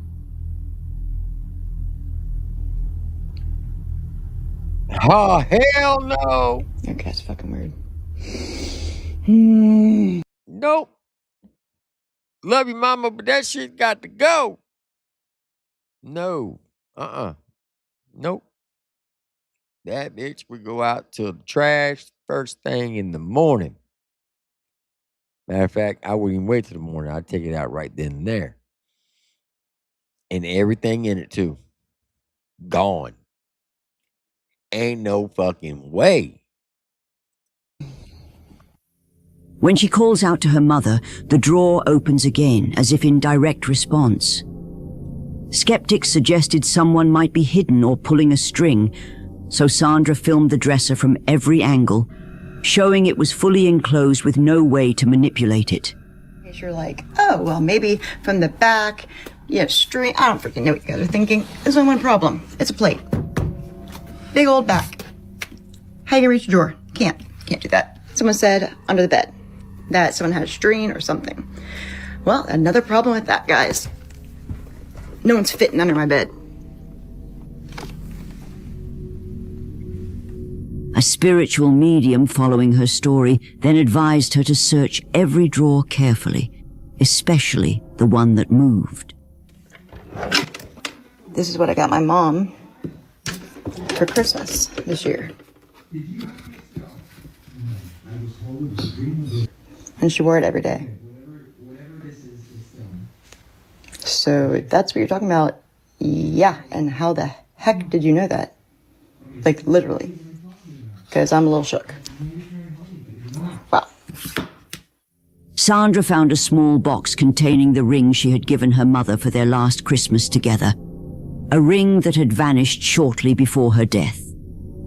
Sandra had emptied the dresser after moving in, replacing her mother's belongings with her own, so she had no idea how the ring ended up there. This is what I got my mom for Christmas this year. She saw it as a message from her mother. Hold on, what did that message say? Said, did she or do you have a ring with a little tiny diamond going along the band? It could be earrings, but it looks like a ring on a loop with a little diamond.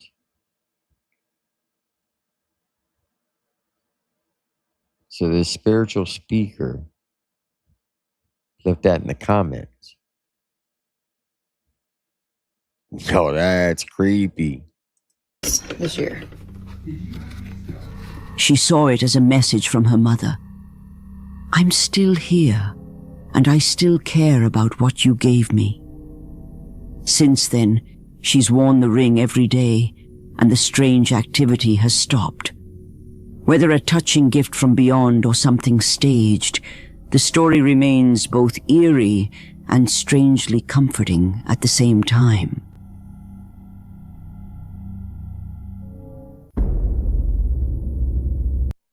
You gotta admit that one was kind of creepy. That one was kind of creepy.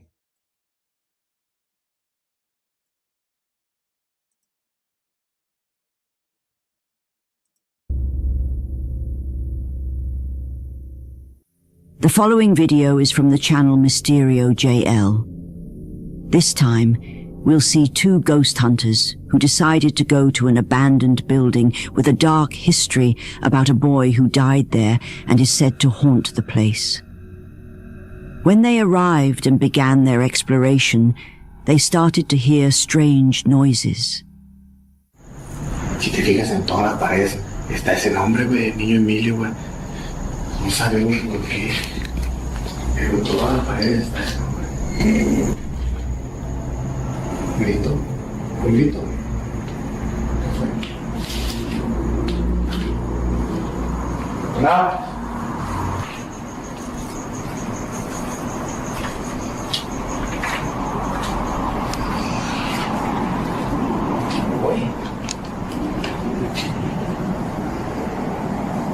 Uy.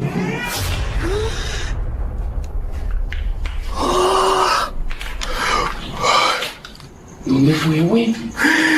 Mamá. ¿Dónde fue, güey? No sé. Mamá. Mamá, dijeron, güey. Manches. Clarito, no manches, güey.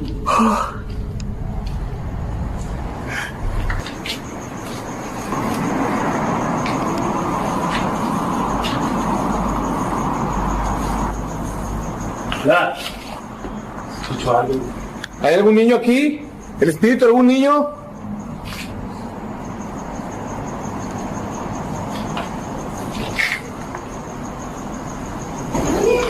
¡Ay, güey! No. Otra vez, güey. Aquí está. Nah, fuck that. You get the fuck out. What the fuck y'all doing? You hearing kids' voices in an abandoned building? Get the fuck out. Fucking idiots. Aquí está.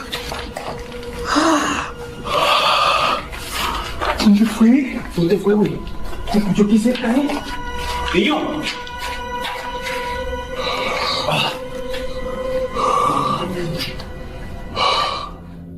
After a few minutes inside, they realized they weren't alone because they began to hear the voice of a child calling for his mother. But what they recorded next is truly creepy. Segura que está ahí, güey. Mira, ya la quemaron, colombiano, mira esa figura.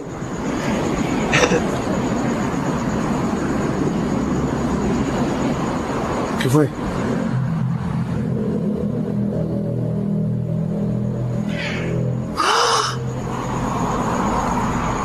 Ay, Dios, sí. Se escuchó clarito, güey. ¿Dónde fue, güey? No sé.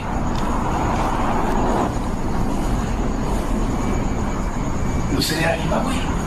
Yo creo que sí, fíjate. Se escuchó clarito la voz de un niño, güey.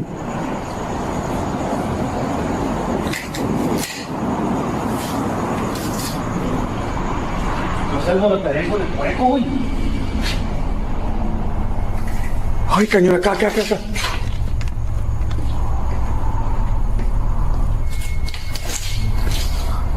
Se vio algo acá a este lado, güey. Acá, colombiano, pasó algo ahí.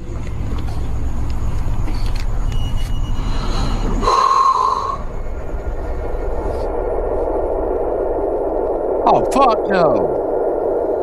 Y'all see that kid's head right there? Right there. Ain't no fucking way. Gone.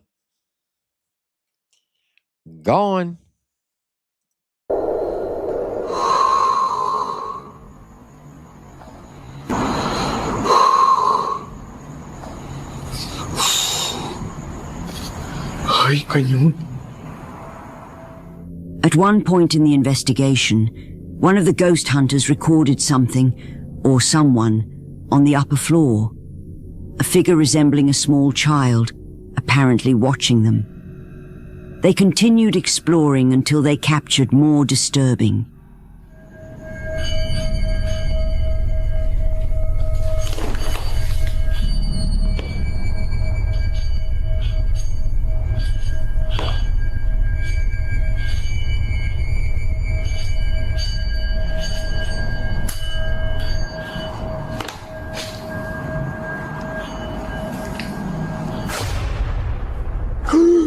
Did you not see that person move? Did you not see it? Hold on. Watch right over here. You will see somebody walk. Right there. Kid.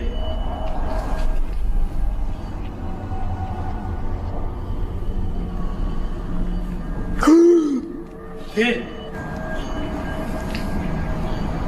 Couple of them. Like we got road kids on. ¿Qué, güey? Algo pasó por allá. ¿Dónde, güey? Algo pasó por allá al fondo. ¿Qué? No, acá. ¿Dónde? Acá arriba. Sí, acá arriba. Algo pasó acá arriba, güey. No manches. No, para acá. No manches, güey.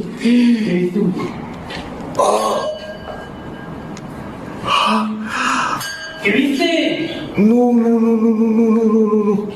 No, me vas a creer lo que vi, güey. ¿Qué viste, güey? Vi un bulto, güey, pequeño, güey. This time we see something even more unsettling. A mysterious dark figure of a child running quickly through the building. On this occasion, the investigators noticed the figure and went to the spot, but they didn't find anyone. So, did they manage to record the real ghost of a child in a haunted building? Or is it just a well-crafted hoax? Let me know what you think in the comments. All right, y'all think that's real or do you think it's fake?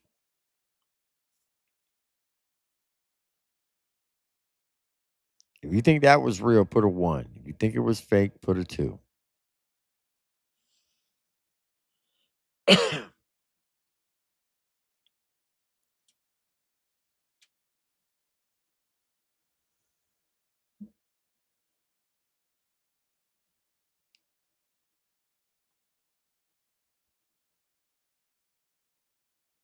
I think that shit was real.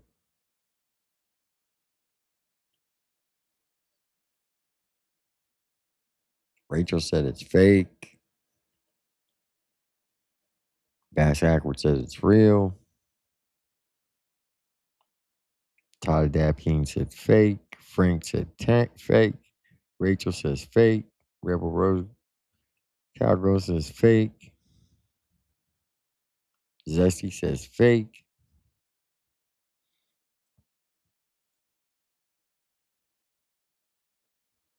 Paul says it's fake. Man, I don't know, man. I think that one's real.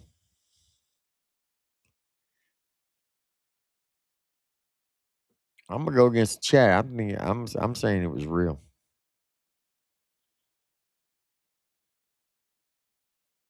Victoria says, I don't know what to think.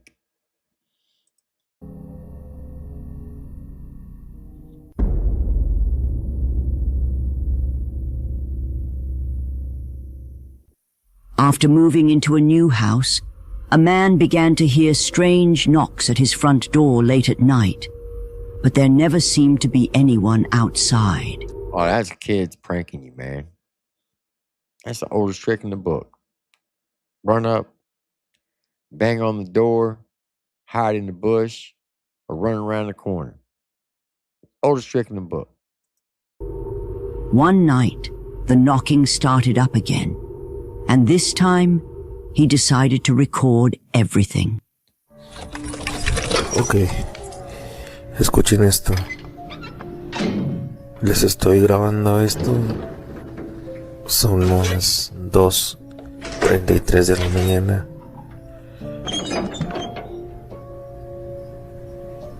Y estamos completamente asustados. Sí, por estos sonidos. No sabemos qué esté detrás de la puerta, pero estamos muy asustados.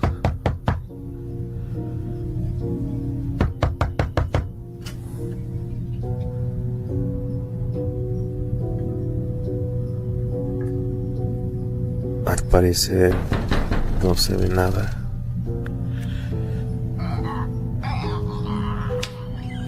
Pero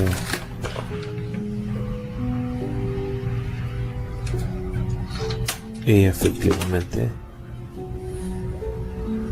como pueden ver, now that's kind of hard because he had a metal fucking screen door with bars on it and it was locked. And they were clearly banging on a wooden door.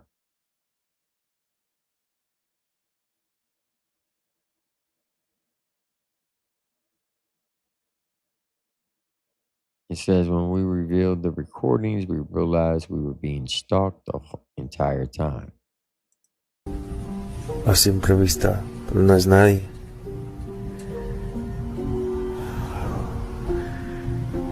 Pero se siente como que si alguien me vigilara. Vamos para adentro mejor. Vamos adentro, vamos adentro.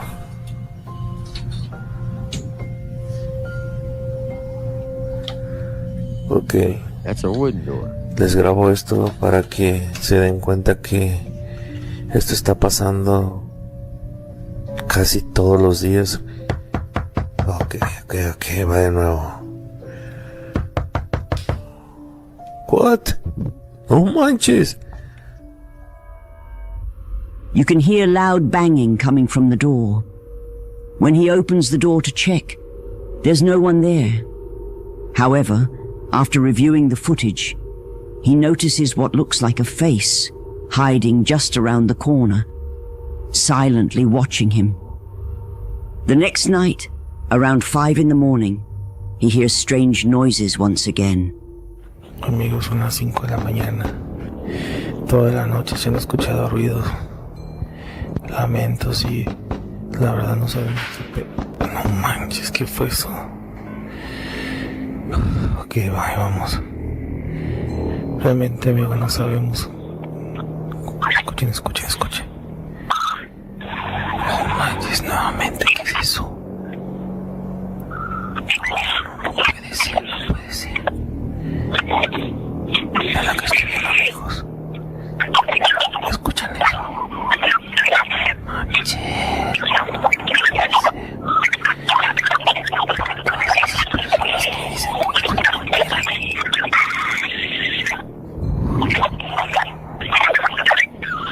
Todas esas personas que dicen que esto es mentira. Esto es increíble, amigos. Es increíble. Escuchen, realmente no entiendo lo que quiere decir. Creo que se ha ido. Fuck. This time, when he looks through the peephole, he spots something desperately trying to get inside. Now he's convinced that opening the door might have only made things worse. Soon after, he begins experiencing even more bizarre events throughout his home.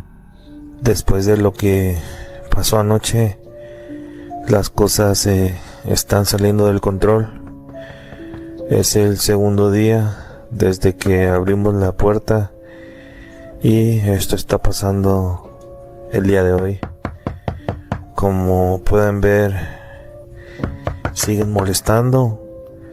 La puerta sigue sonando como que si estuviera alguien detrás de ella. Sé que muchos de ustedes me dijeron que no abriera, pero bueno, aquí vamos. Miren, lluvia. Y no hay nadie. Nuevamente no hay nadie, solamente lluvia. Que vamos a cerrar y vamos a ver qué pasa. En el video anterior sé que muchos de ustedes me dijeron que no abriera la puerta, pero bueno, ya. Escuchen, les digo, esto se salió de control y no sé cómo pararlo. No sé cómo va a terminar. No sé cómo va a terminar esto. Escuchen. Esto es realmente traumatizante para mí. Y como les dije ayer, amigos, miren. La televisión. Mire. No sé si alcanzan a ver. Que sí. Se proyecta una imagen muy extraña. Ok. Mire. Oh, ¿Qué fue eso? No manches. Hold on. Did you see when the TV was flickering? It showed like a door. Watch the TV. No sé si alcanzan a ver que sí. Se proyecta una imagen muy extraña. Ok. Right. Did you see it? Or was that the reflection? Oh, shit. I went too far. Escuchen, escuchen. Esto es realmente traumatizante para mí. Y como les dije ayer, amigos, miren. La televisión. Alright, I'm gonna slow this down so we can catch it. I'm gonna mute it. Now watch, you're gonna be able to see the front door. It looks like the front door.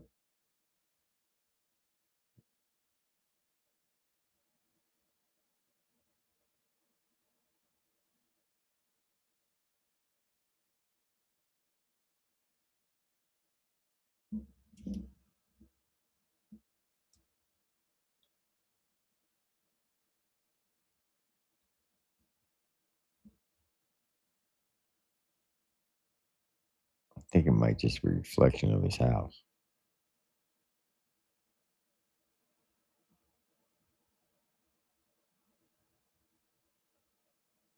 Right. Yeah, that's gotta be the reflection of his walls.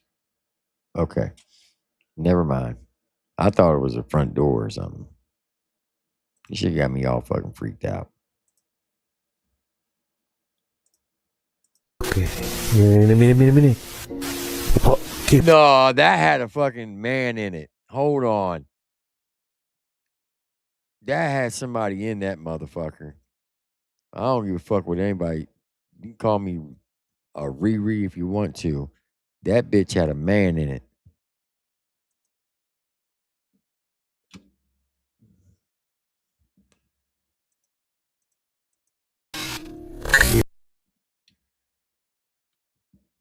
Watch.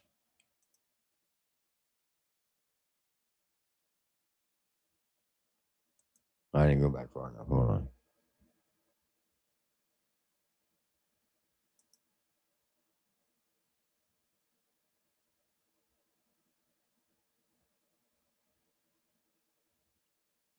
Right there.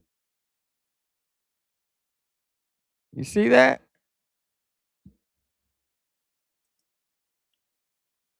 Let me back it up again.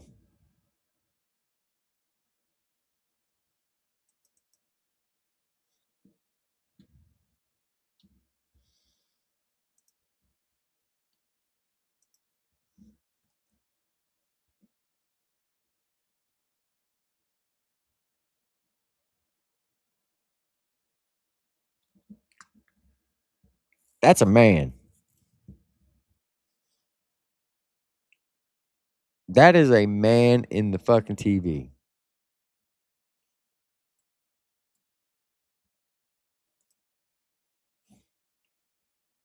That is a fucking man right there. You cannot tell me it's not. That's a fucking man. It's like that fucking, remember that movie Ring? Where the bitch comes out of the fucking well and then she fucking comes through the fucking TV? That's a fucking man in the fucking TV. That is fucking crazy. ¿Qué fue eso? No manches. Suddenly, the lights in the house shut off on their own, and the TV starts flickering with static before a demonic face flashes across the screen. I told you! Right there! The moment he sees it, he bolts away from the television. At this point, he has no idea what could be haunting his home. Later, he finds out that the last two people who lived there also moved out soon after arriving, and no one really knows why. Now he can't help but wonder if they left because of the same strange event. Homeboy rented a fucking trap house. That's what it is. It's a motherfucking trap house. And all the ex-fucking junkies who died there come back to haunt his ass. They looking for that fucking $5 rock. He's dealing with. What do you think is really happening in this house? Share your thoughts in the comments below. All right, we're down to the last one.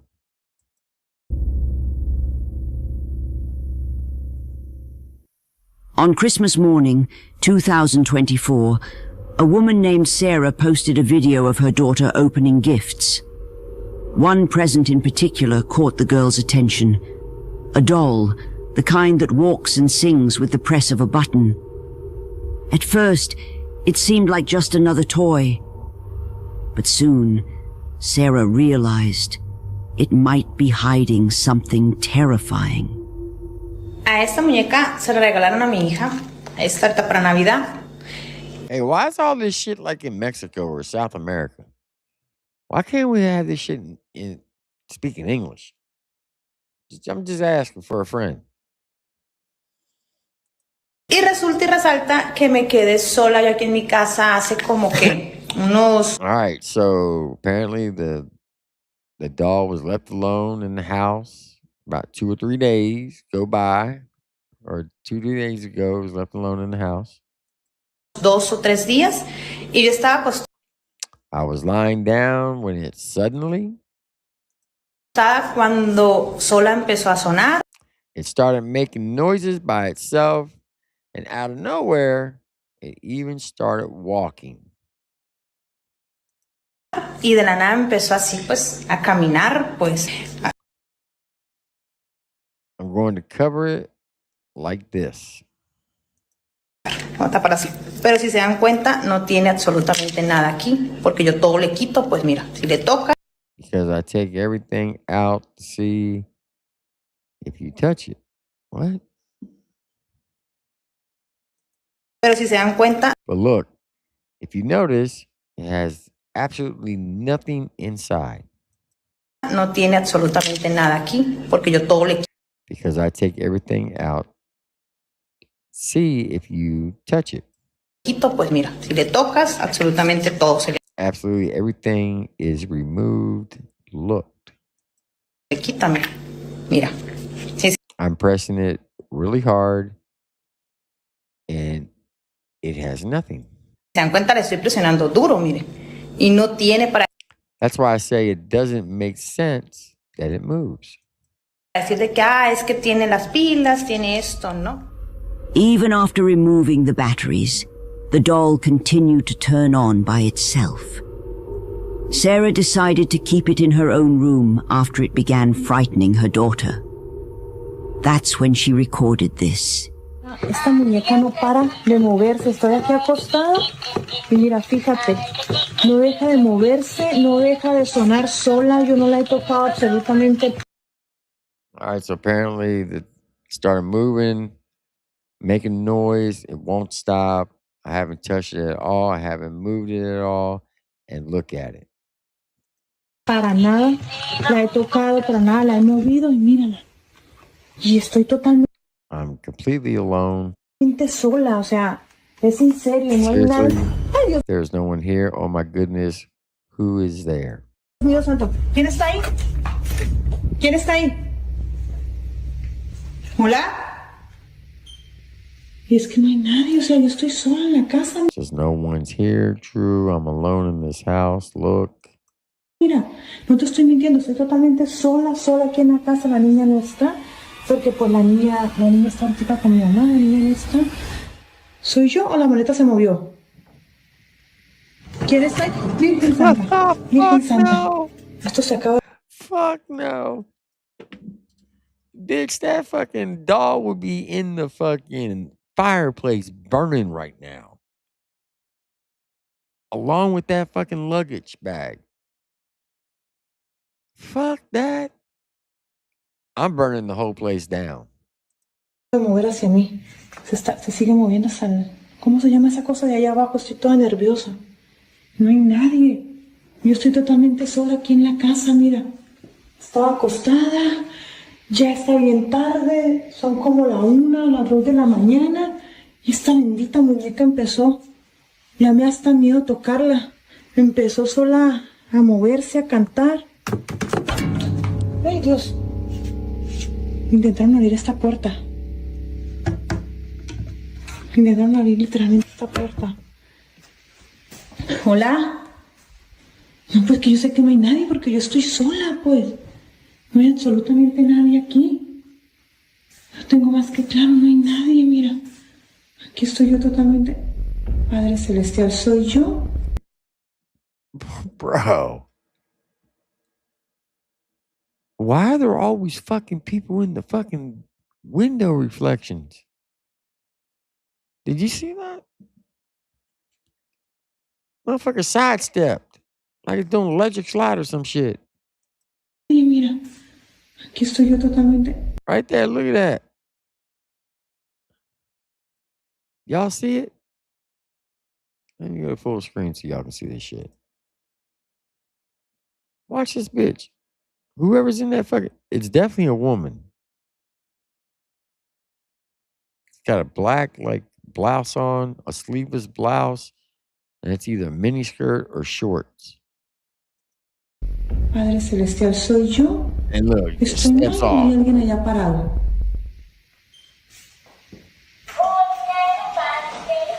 Fuck no. Oh hell no. Bro, fuck that. I got chills right now. I'm kicking that bitch like a football. That fucking thing is gone.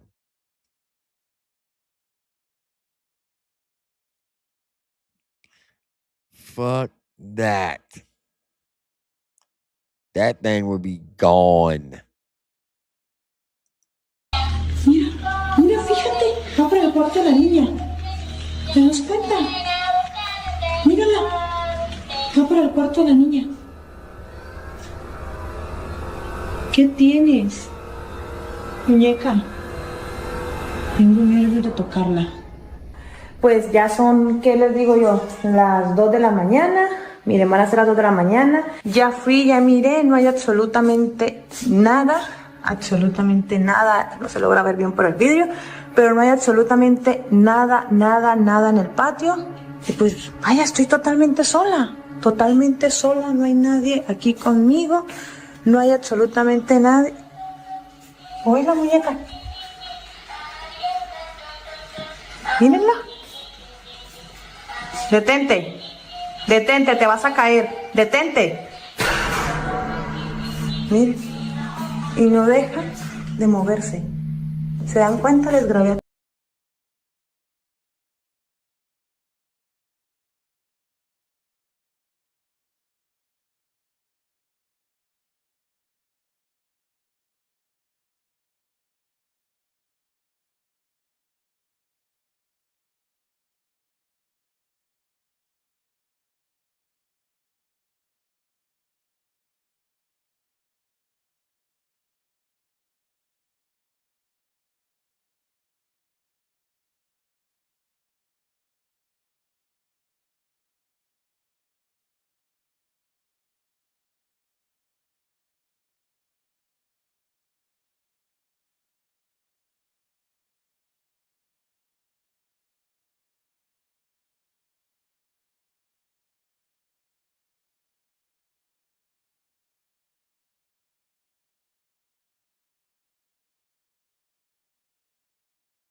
Test, test, test, test, test.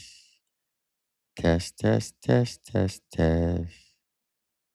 Test, test, test, test, test, test.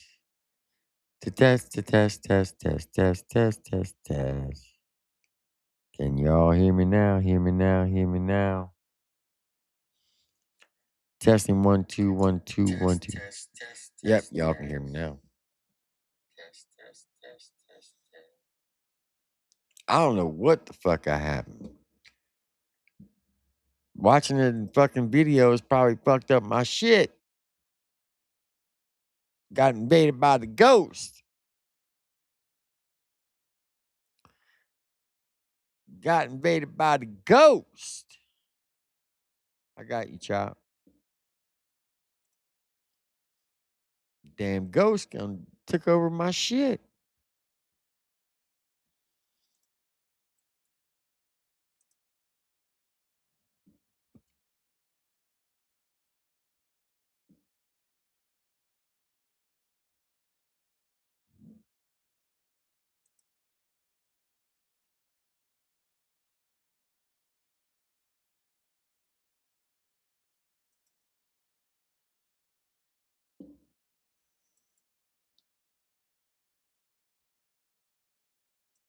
Let me see something. Check your IG, Chop. Yeah, that damn doll took over.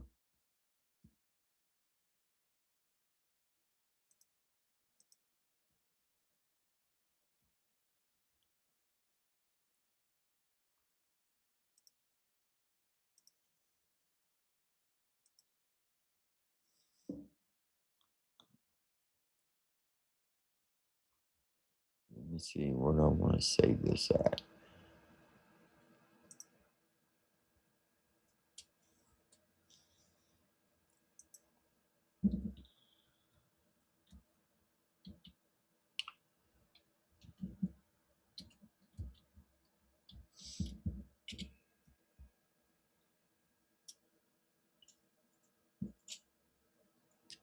Come on, save, damn it.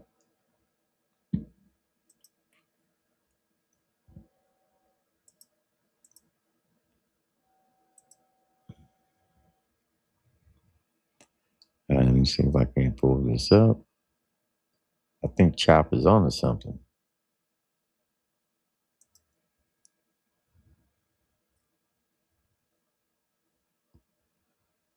I think he was on to something.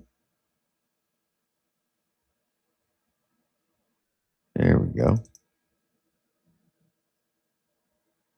Think you're on to something, Chop. Hey, what's up, my boy? I read what you said in IG and I screenshotted it and Shit, I don't remember what I said, man, because I was earlier. about the chat GBT. Oh yeah, bro. I fucking hell yeah. Every motherfucking document. That's why I didn't jump on with you last night, man. I was motherfucking going through them documents and I went to I passed out, bro. I woke up all fucked up. Damn it. I'm telling you, bro, I'm on this new diet, Tim. I'm fucking doing dieting. I've already lost some weight, son.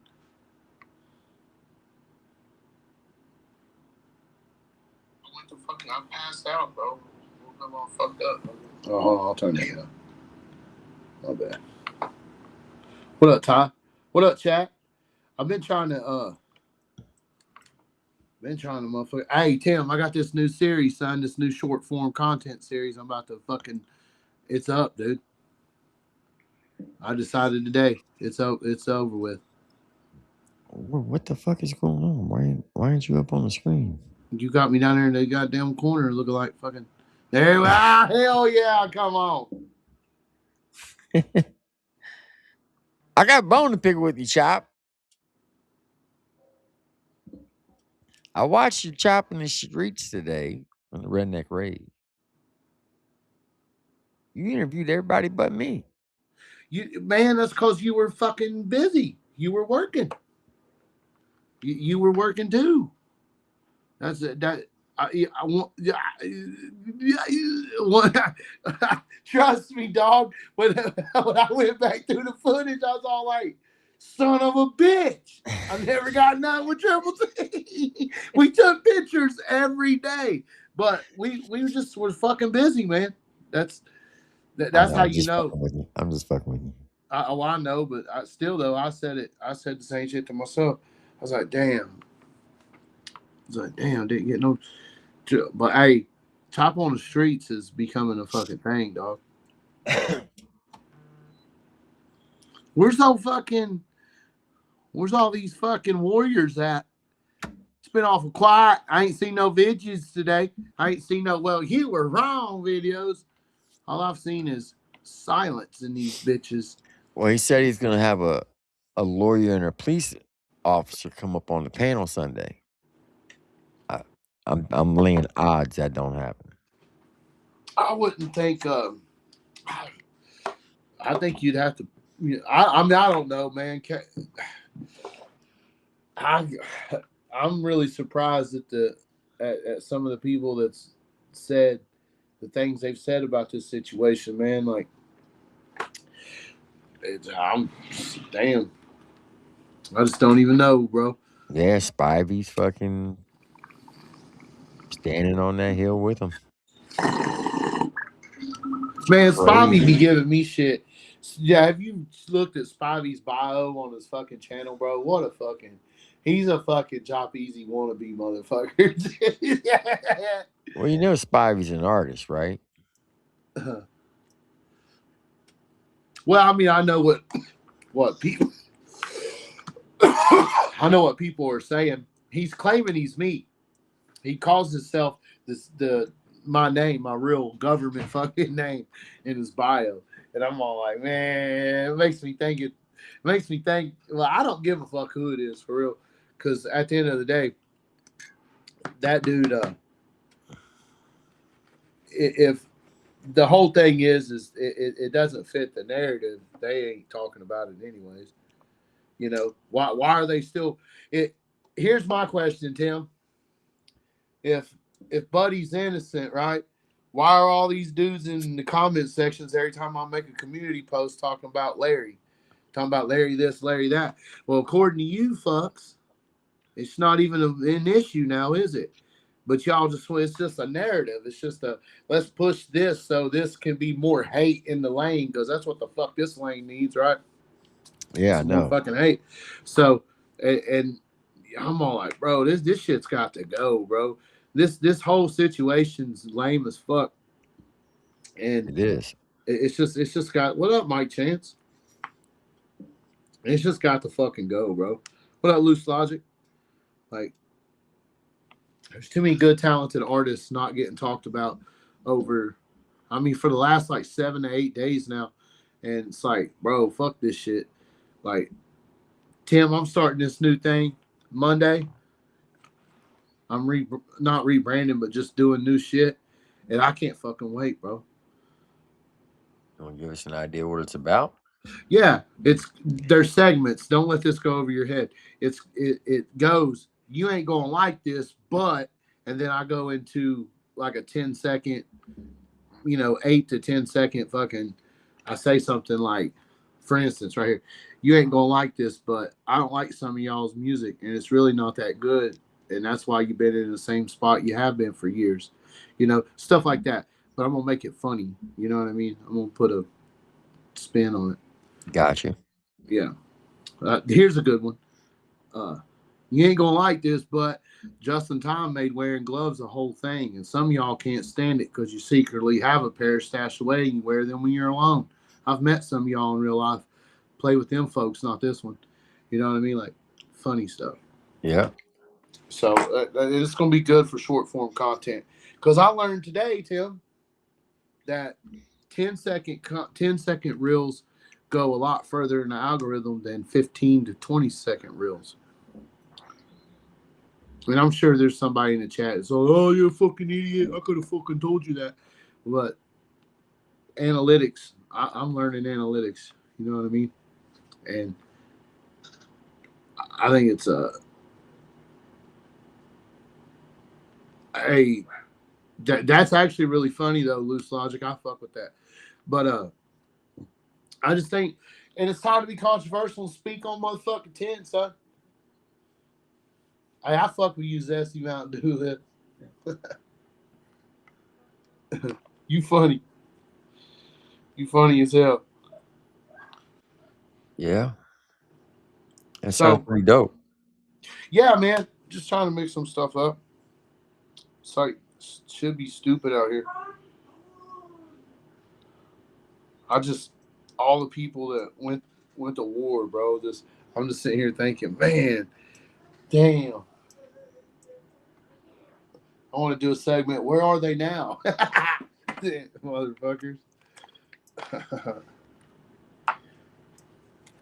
Well, we could definitely do that.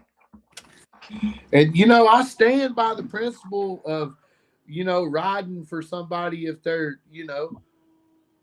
they're not guilty of what they say. Like, I understand having somebody's back on that shit, but I mean, come the fuck on. How many more goddamn times, man, does motherfucker got to bring it out and talk about it, show you? It's like, well, there's a pattern there. Okay, so what up, holding two dicks? Back in 2022, there was an artist by the name of 04 Track. Back in 2015, him and 3 other guys got arrested for raping 2 girls in Myrtle Beach. And lo and behold, they pleaded down to assault and battery. Guess who his 04 Track's manager was? Who? Johnny Cashville. Oh, man. Ain't looking good. And according to Mr. Power Stroke's song tonight, Cashville met his wife when she was barely 16 when he was 24. Man, there's a lot of that type of stuff in this lane sometimes, though. Motherfuckers be dating real, the young girls, not like underage girls, you know what I'm saying? But just if you rewound the clock, it wouldn't, the math would not make sense for, and that goes for a few people in the lane, but I try my best to stay out of that stuff, man. I'm just saying there's a track record there. That's all I'm saying. I just let's make country rap great again. I agree. And then we see, you just see hate, just so much of it. What up, Marcus?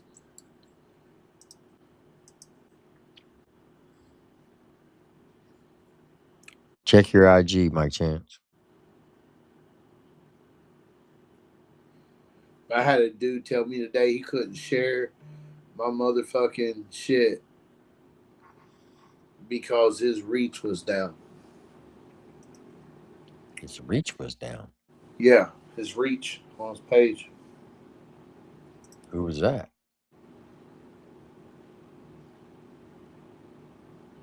Do I know him? Yeah, I'll tell you. Yeah, I ain't gonna out him. I just was blown away at, like, that's where we're at now, motherfuckers. What up, Mike? What's up, dog? Damn, Mike look way What's up different with now, y'all? bro. Yeah, he got a haircut. Mike. Yeah, he done fucking. Oh, I'm back, Lieutenant, bro. I'm Lieutenant Chance again, brother. Are you back in? No, bro. No, man. I've just been sober. I ain't been sober in fucking 20 years, bro. Congratulations.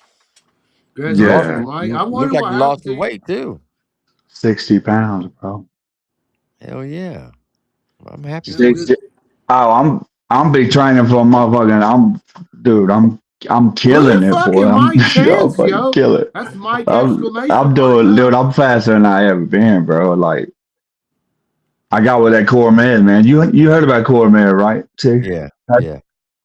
The peptides and shit. Dude, I'm about to start training for marathon. Dude, I was a runner when I When I was in the army, dude, I mean, shit, dude, I was still running A group when I was E7, man.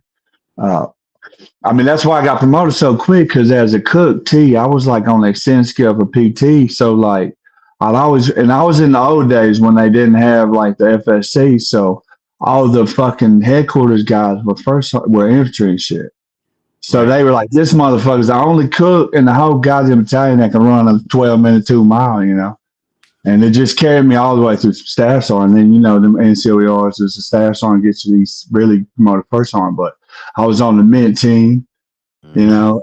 And, you know, I came in 02 and pinned 7-12 in 2012. But I made it my second look as a fucking interrogator. You know what I mean? Oh yeah, I know because I was a master fitness. Yeah, we didn't have that shit. I remember when I was in Green to Go when they started having that class. They probably had it back in the old days, but maybe they suspended it, but they brought it back in like 2012. Yeah, I was a master fitness for like 6 years. Oh, dude, I wasn't. What I came in right, and I came in with strong arm robbery.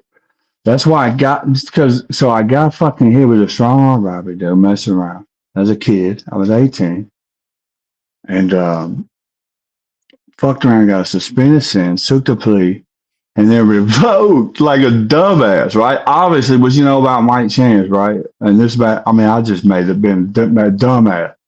All right, so hold on, let me pause for a second. Yeah. So you said you got arrested for armed robbery? No, I shoplifted some cigarettes, T. And then when they at Walmart, hold on, you said you pleaded down? Hold on, I'm gonna tell you what happened. Okay. When loss prevention came to walk me back and wait for the police, right? Right. On the way back, I jerked away from him, ended up scuffling with him.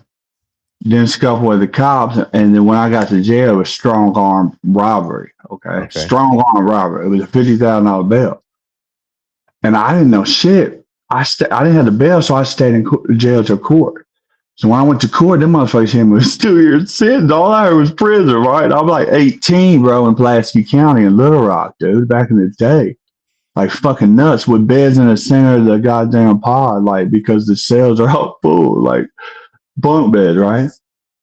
So I'm like, God, I gotta get the fuck out of here, dude. It's all black dudes, right? And there's like a couple like fucking dudes that had 6 DUIs, old white dudes, following me around. I'm like, get away, right? So I'm like, I gotta get out of here. So when they said 2 years, I'm freaking out, dude. So the DA comes and says it's suspended. I didn't know what they were talking about. All I know is they said I was getting out. So they like let me out. They said go tip the city bus like it was free. The motherfuckers wasn't free, right? Anyway, boom, boom, boom. I get put on probation or parole, whatever it is.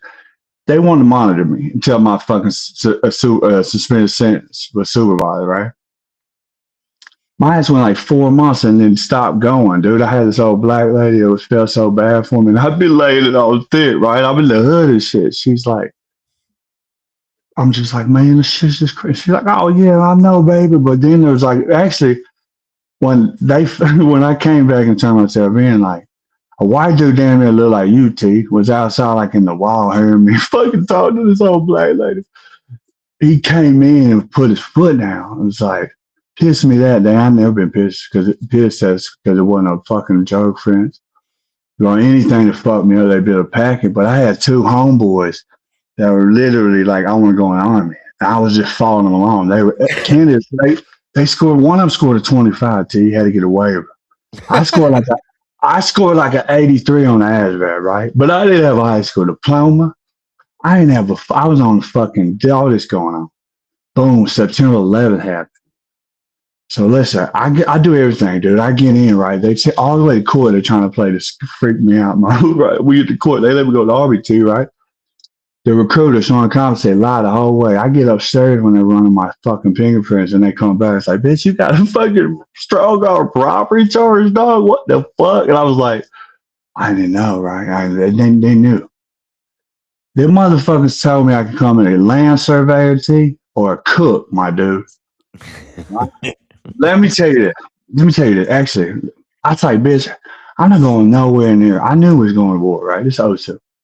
I said, bitch, I'm not going nowhere no combat, right? So I said, President, I ain't even lying to you. I'm like, fuck that combat shit, right? They said you could be a land surveyor or a cook, T. I said, cook? What's that, bro? They said, man, they act like I'll be fucking Emerald Lagasse or something, dude. Out there fucking making ice sculptures, bro. I get in the bitch, and it's a bunch of fucking bags of food you boiling with black dudes, slapping each other with bacon, bro. Hating on me, bro. I got the finest black girl as a wife. Them motherfuckers in there like, dude, they're so retarded, bro. I would like, see, listen, what happened? I got there November 02. January 03, we deployed. I was with Third ID. My first song, yeah. My first song, Christopher Gilpin made song major in 03. He was the African song major with Kid Boy. Christopher Gilpin. He's a fucking police officer down in like Texas, anyway. So we get over there, dude. Here's my question, Mike. Here's my question. Yeah. What? So you got arrested for strong arm robbery. Correct. Mm-hmm. You pleaded down, right? No, they dropped it. Let me go in the Army. And then I took this shit called Act 412, or it's like one act you can drop a felony. Okay, so my question is, did you steal the cigarettes? Yeah, absolutely. Yeah, I even jumped up into like some fucking, remember back in the day they'd have like chairs and desks up on like a fucking platform? Bro, I jumped up in that motherfucker trying to act like I was checking out the chair. Up on the fucking second, like on another level. Shit, bro. I was out there. For real. So bad, like when I thought they had me locked in, T. And when I ran out the front door, you know they had that middle bar you used to push? Mm-hmm. I karate kicked that bitch and wasn't even locked. So I fell and like broke my damn leg. Like, bro. And I had worked at the Waffle House at the time, T. And all the cops that was coming in there they all knew me, bro. Why my dumb ass was in that motherfucker trying to wheel and deal? They didn't give a fuck. They didn't give a damn about the waffles, bro. Them motherfuckers lock my ass up, dog. For real, bro. You know that's what the recruiters do. Hey, but look, I stayed in as a cook, right? And check it out. The whole time I'm working. Bro, when them motherfuckers, so it used to be 97 Echo or whatever. My MOS ended up being a fucking 35 mic, but back in the day it still is a human intelligence collector, right? But it used to be language dependent. Mm-hmm. Well, they figured they couldn't find enough motherfuckers to speak language, but they knew they needed people that get that human intelligence. So they dropped the fucking requirement and let people like me come in. And here I come. Bro. I would have been a damn sergeant major if I'd have stayed a fucking cook, dude. I'm not even lying. But I went over MI thinking that I could fucking be like that because I was used to be around black people, right? And running fast and being loud and obnoxious. I went over to MI dudes that were playing Dungeons and Dragons and shit, bro. And I'd be like, hey, get the fuck over here, right? What, dude, they were like missionaries. Most of them were like missionaries as kids and shit. One of them was, bro, this motherfucker, dude being a sergeant major. I was like, get your fucking ass over here, dude. And one of these motherfuckers, dude, didn't even speak English. He was like ESL, and he told me he's a warrant officer now. He was like, Sergeant Chance, yo. He's like, yo, motherfucker. He's like, I didn't even know what you was saying. I thought he was fucking with me, bro. You know what I'm saying? Hey, I had a private like that spoke Korean. He couldn't speak a lick of English. Listen, I was in an all black unit, dog. Listen, I had to be different. I had to fucking lock motherfuckers' asses, bro. I had to lock them up. I had to run faster. I had to do everything. I had to make sure my guys did it too. It was competition. For sure. You always had to lead from the front. But you know, I got picked up for that active duty green dog. It's called ADO. Yeah. It's a real small few get selected for that. So they paid me E7 pay while my shit stayed at Fort Jackson Student Attachment. If you ever went drill sergeant or recruiting, all your shit gets to go to the student attachment there. As soon as you commission, then it transfers over. But look, when I went to RTC, I fucking I snapped on these motherfuckers and they suspended me for a semester, right? Because by that time, it was like on 50 months of deployment, dude. And when they fucking reclassed me to interrogator, dude, they put me on an MFT. And I was with 235 out of Hawaii up in the fucking water pur and fucking like in the Korengal area and shit. Have you ever been waterborne? No. Never? No, because that's done when what's that called? What's deep survival, whatever? No. You're talking about SEAL school. No. What's the one? Yeah. SEER. Yeah. No, I didn't do it. And I didn't get a lot of good jobs because I wasn't airborne either. In 0506, when we went to Iraq, we were going to a location where we wouldn't have interrogators. So they sent, and we wouldn't have snipers either. So they sent all the E6s to this little mini sniper course, and they sent all the E7s to this little interrogators course. And where was it? In Itachi? In Camp Tachi? No, it was in Vilsec, in Germany. Oh, really? Dude, So, I was in Iraq 3 fucking times, dude. I was in Falcon and fucking Southwest Rashid 2 years.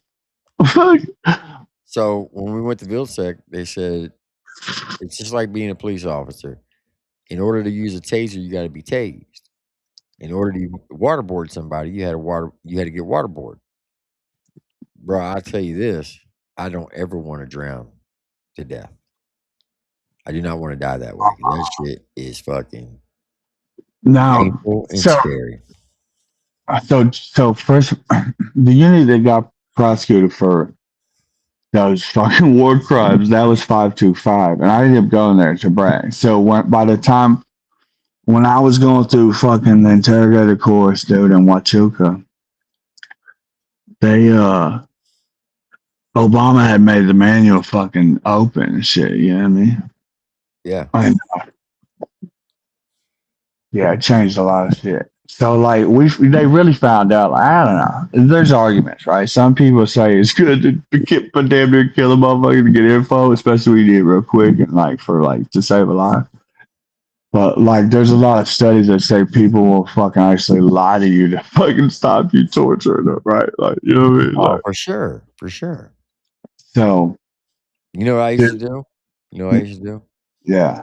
I'd be out in motherfucking in the city, and I would give a fucking shopkeeper $1 in public to make it look like he fucking gave me information.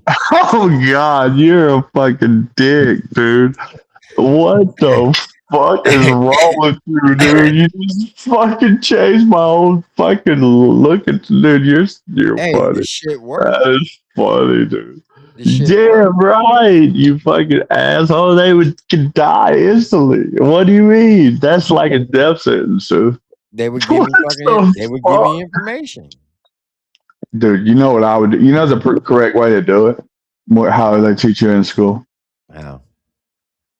So you actually gotta imagine your person you're getting info from is the dumbest fucking human ever, right? So you gotta give them their own cover, right? So you know, like, and it's all about fuck. I don't even know about that shit. But anyway, so imagine like you just kind of go up and say, "Yeah, you know what, dude? I'm actually building these fucking apartments, dude. You sell paint at this store, right? Come to the fucking gate. My name's Johnny, bro. And bring this paint." And the dude's like, "Oh yeah, money." You get him to the gate. You dig what I'm saying? Yeah, use your intelligence, but I ain't gonna talk about trade crap and all. But yeah, it's you gotta kind of. It's not that easy. It's not as easy as people think, bro. You know. We had one Marine officer who was an interrogator. That motherfucker boy was a whack job. Yeah, they're the head guy. They call him head. The shit that he used to do, I was like, bro, you going to jail. But he would get information. God, he would get information. And he saved a lot of lives too. Yeah, that that shit becomes stressful, man. Because unfortunately, he didn't make it out. He got hit by a roadside. Man, look, when I was in Afghanistan, dude, it was like these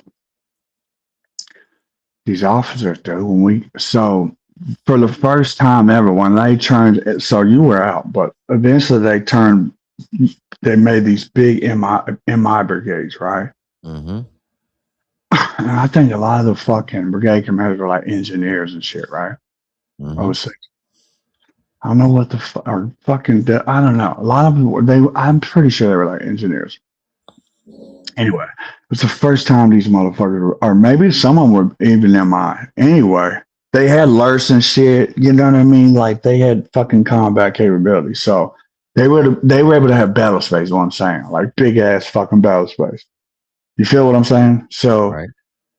these motherfuckers were fucking like weird, dude. And but at that time, dude, at that time you had to do a trip ticket to go out the gate, T. You had to do like you had to send, dude, you had to send up, like, they had so many fucking checklists you had to do, bro. When did you get out?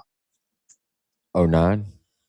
Okay, so you remember the fucking trip tickets, dude. Yeah. By that time they started them, it got more ridiculous, bro. It got more ridiculous. Just like the ROE, like in 03, 04, you only Were had they two, doing?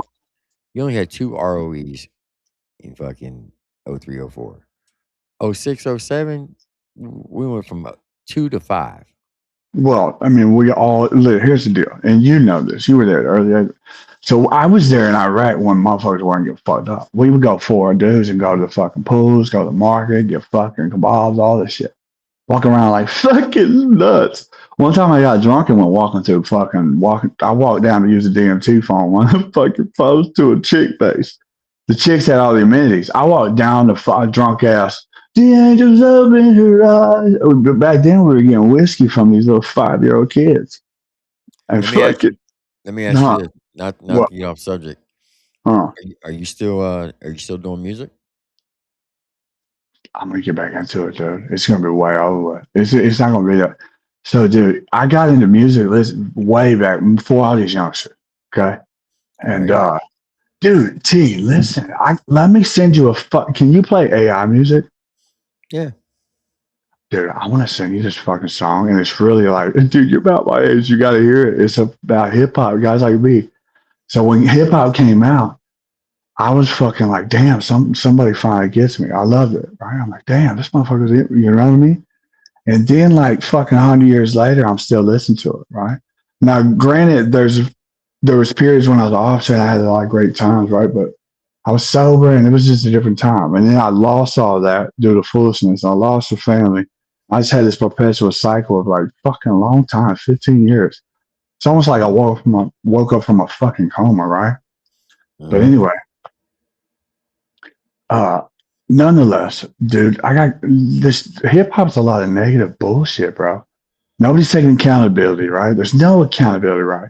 Like, are you fucking nuts, right? Like, you know, like hip hop is really just ruining a whole fucking population of people and then generation at the same time, you know. And there's a lot of white people that got fucking caught up in that shit, right? You don't hear the motherfuckers talking about, I saved 10,000 this week, man. You know, motherfuckers like blowing shit that they don't have, dude. Like just talking about a bunch of ridiculous fucking shit, bro. Like no, you know, and I've been caught up in it too. I try to stay true, and I'm truer than most people do. But in fucking all fairness, dude, like what the fuck is going on, bro? So yeah, if I come back into music, bro, best to leave. It's gonna be on some get your shit together, bro. Like for real, I ain't nobody. If we ran a race, there's probably not a lot of people in this genre that could beat my old ass in a fucking 10-mile race. There's probably not a many motherfuckers that could run 10 miles in fucking one morning. See, you know, you probably could still do it. I'm doing it right now, bro. I'll show you my fucking health. I got to document it. 30,000 steps in a day. I'm You playing can old smoke games me too. a 10-mile run, girl. I ain't So running. like that's what I'm talking about. You know, I'm not the negative shit. So if I do music, it's gonna be positive. Is what I'm saying. You know what I mean? I don't even. Have you stopped doing music? No. For the time being. For the time being, for sure. Because I'm trying for some shit, man. I'm gonna do some like obstacle events coming, like probably one of the Spartans races. I'm gonna do some shit going on here on the East Coast. But the thing about it is, I didn't realize you have to. These motherfuckers want to tax your ass to run. I'm like, what the fuck? I wonder if you could just drop in. I was like, you fucking hide in the woods, jump in off the course right to you, and just start jogging along with these motherfuckers. Like, what are they gonna do, man? Because, dude, it's like if you try to be like a fucking hit all these races, bro, you better budget about $1,300 a month, dog. Like, fucking shit, crap. Are you still talking to Big Buzz? Yeah, I spoke to Buzz, man. I spoke to Buzz, man. And hey, listen, everybody in this job has been really good to me, bro. Really good to me, man. I got no complaints about it. But at the same time, I'll be talking shit too. I'll be talking shit. I'm always gonna talk shit. I'm always been different and shit, Ain't nothing wrong talking shit, but I think that you're talented enough that you need to get back into the music because you're gonna be you're wasting it. I know. I know. And you know what's funny, dude, is but so it's one of those situations where really the reason what got me sober. So I think I got all probably close to 120 days sober, and then I got on TRT. I got on a lot of things, right? Like my testosterone was like 122, right? So like any fucking dude over 40, if like the 120, what I say, it's something. It was low in the 120s or some shit, right? And I didn't know, and my shit right now is only like not even 400. Like they're trying to get it to like 7 to 9, I think, right? Right. But cognitively, it's fucking crazy, man. It's crazy, dude. Are you still writing though? At least. Nah, dude. But listen, T, my old ass got a 4 and a 5-year-old that just started school, bro.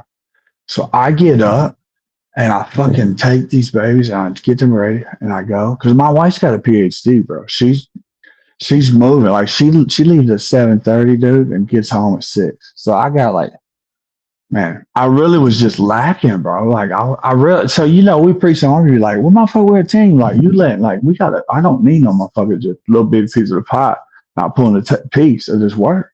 Bitch, you better pull your weight, motherfucker. You know what I'm saying? And then I got this family and got on drugs and shit, and then put all this shit on my wife, and I'm like, fuck, I'm bitching about the dish and all this bullshit. Bitch, I'm doing that shit. What the fuck she's doing it for, dude? I'm a soldier, right? I'm a fucking soldier. You know what I'm saying? I just was a big fucking baby making all this money every month. Not fucking saving none of it, bro. God blessed me with a fucking handsome salary, T. And now with that Star Act, right? They got to pay me like yo ass, dude. They gonna give me fucking, what is it, dude? I got 90% rated for the Army. So they gonna hit me with like 75% of like fucking 6,000-7,000. So that's way higher than my CRSC, which is like 2. And then fucking on top of the VA with 2 special monthly compensation, bro. Are you at 100 for a VA? I'm over 10 years I've been at 100. Okay, so you're getting 4,200 there, plus 2,200. No, my shit's 5182. Oh, because you got your special entitlements. Mm-hmm. Housebound, brother. I got a housebound, but I got housebound and then lost their use of this creative organ. You know what to do.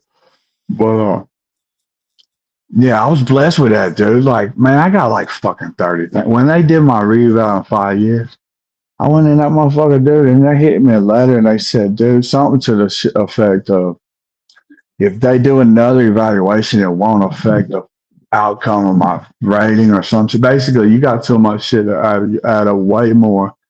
If you lost one of these 60%, 70, if you lost 2 of them, 3 of them, you still be at 100. So they're like, we're not gonna waste time with you. But now it's been over 10 years. Yeah, so you're automatic permanent. Yeah, they can't be fun. But I came out of the gate permanent total. I went through IDES. I was mad, bro. I got motherfucking homeboys that are colonels right now. Fucking getting it in, bro. One of my homeboys. What I'm getting at is you need to start writing down your experience of going from drinking all those years to being sober. Because that's the stories that people want to hear, because a lot of people can relate to that. So when it comes time to put it on wax, you already got all these songs written out. Is what I'm getting at. Gotta do it, bro. I feel you. I'm Am I gonna get to right? it. Am I right, Chop, or not? Where's Chop? Chop sitting over there lurking around there, like trying to change someone's Yeah. No, socks. What's up, I'm Chop? just letting you talk, brother. You in here cooking, dude. I'm letting you do your thing. Chop ain't there. He would have been said something, man. Yeah, he's Oh, there. he He just must said not be something. able to hear me. Can you hear Chop? No, I can't hear them. Yeah, he can't. He needs to go out and come back in. So you have to go out and come back in so you can hear him. Yeah, I think that was solid advice. I mean, I'm just over here Dude, you listening. know what I told myself, T? What started all this, bro? I said, man, and it's still gonna happen. By November, I'm gonna have a fucking 8-pack. At least an 8-pack. I'm gonna be killing it. I'm about to get on these peptides now. Starting now September, September. And fuck, dude, I gotta research them a little bit more. But I'm gonna get on a growth one, a recovery one. Because they said it's not like like a cycle rule. It's like you don't fucking fluff up and then you get off and lose everything. You know what I'm saying? And then you get all that damage. Then they said there's no damage, but I don't know. You gotta do it What all the, natural, man. All natural. That's what yeah, you I gotta do. believe in the all. I'm gonna try it, but dude, the recovery, dude, my fucking body, dude. So I got a fucking Baker's cyst, bro, behind my right knee, bro, and that shit sucks like a fuck, dude.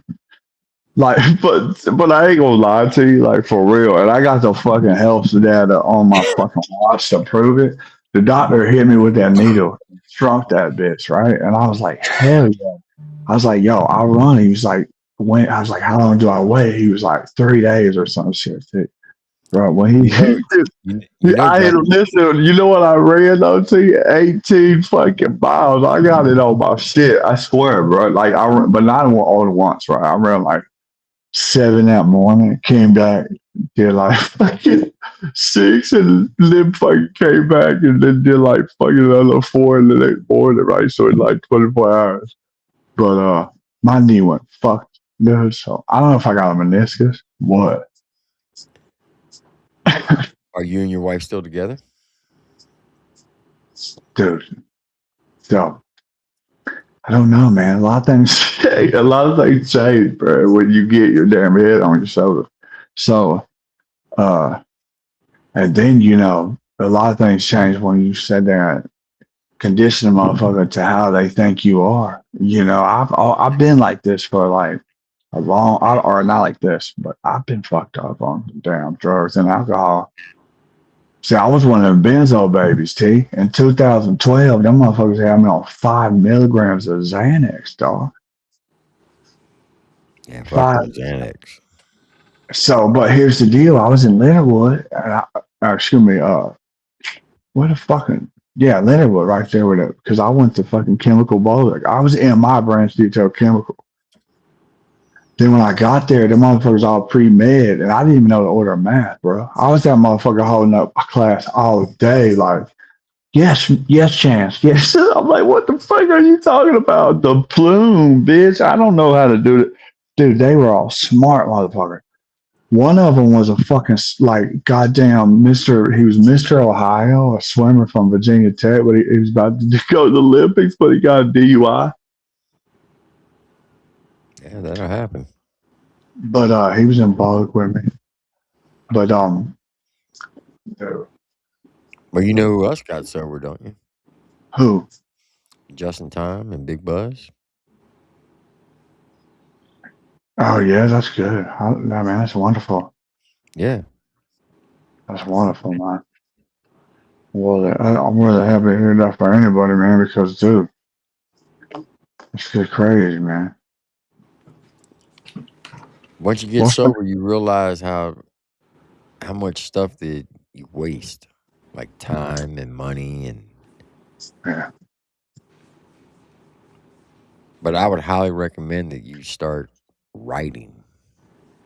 So when you do decide to get back in the studio and you get that bug to put out music, you can start telling some real life stories, because that's what people want. That's the type of music they want, and it can still have that hip hop vibe to it. You're just telling real life stories, real life music. That's what people resonate towards. Yeah, I know that. I see what I was saying was pretty fire, bro. I mean, it was I mean, down. there's nothing wrong talking shit and putting out you know, a club hit, some hype shit. There's nothing wrong with that.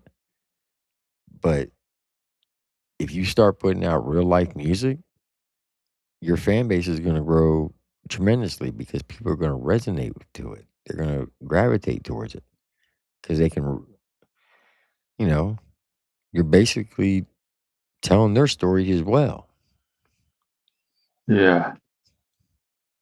Oh, that's So right. I would take this time while you're going through your training and your health stuff. Every little bit of time you get, start writing. Keep that pen active. Work on your craft, on your writing, because the more you write, the better you're gonna get. And then when you do start to get back in the studio, you're gonna have all these songs. You're gonna be like, "Oh shit, I can do this, I can do that," and people are gonna fuck with it. Translate them hard days Yeah, into you're right. words, man. That's Oh, that's right. Like seriously, Where the hell Chop Dizzle Whizzle go? What? you can't hear him. He can hear you. He's been talking, Fuck, bro. I can't hear that dude, man. That shit weird as hell, bro. so you have to go out. You have to go You out talking and come about back. me? Yeah, go out and come back in. Oh shit! Let me do that because I can't hear this motherfucker, man. I can't do that. Hold on, let me see. okay, Mike Where am I sauce. This fucking marvelous. I love him. I ain't say nothing about I ain't smoke no weed on me. I do smoke a lot. I do smoke that down. But here's the deal. I'm a fucking legal fucking I'm a protected patient in the state of Georgia, my friend. Let me see how I get out of here. Hold on, let me get out. Yeah, I got you. I got you. Legal. Okay. He's talking a mile a minute, ain't he? As long as he's had, I mean, I can't believe he quit doing the damn music. Yo, can I hear him now? I don't know. Say something, Chop. Can you hear me, Bob? What the fuck, bro? There's something going. This ain't on, man. You can't hear him for real? No, dude. I swear. What the fuck? That's the weirdest thing ever, bro. I'm about to get off here anyway. All right, Chop. I appreciate you, man. Yeah, no problem. See That's you, chat. crazy, man. What's up to you guys? I'll see y'all tomorrow. I'm gonna go live tomorrow, so I'm gonna hit y'all with the middle of the day at live. I got some stuff to talk about. Hell yeah. Yep. I'll see you, buddy. All right, Chop. Tell Mike I said good But luck. yeah, I'm out here. I didn't realize it was 1:30. I gotta keep get over. fucking, My boy's trying to get off train Hold on, with Mike. us. Hold on, Mike. Say that again, Chop. Tell him, tell Mike I said stay focused on his journey and get back into music, man. We're talking about a guy that put out some really good artists in the rundown. Mike's got a good pen. He just need to do it. Just keep working. But much love to you guys. I'll see y'all. All right, Chop. Later. So, Mike, he said, congratulations on your journey. Keep doing your journey.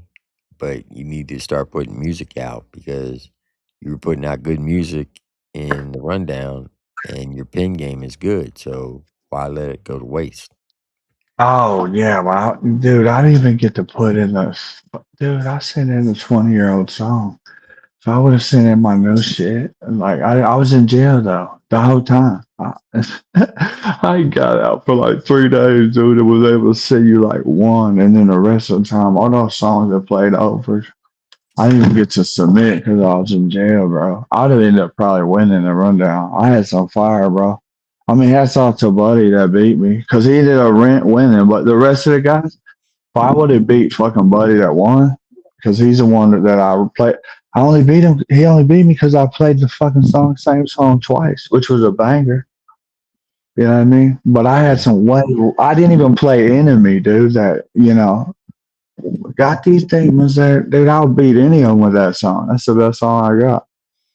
You should play that bitch right now. See, Enemy, bro. You know that's a fucking banger in country rap, bro. If a banger was a banger, bro. Yeah, you're right.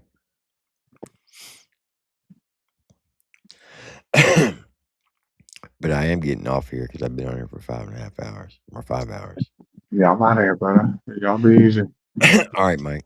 I appreciate you coming up, man. I'm not. All right.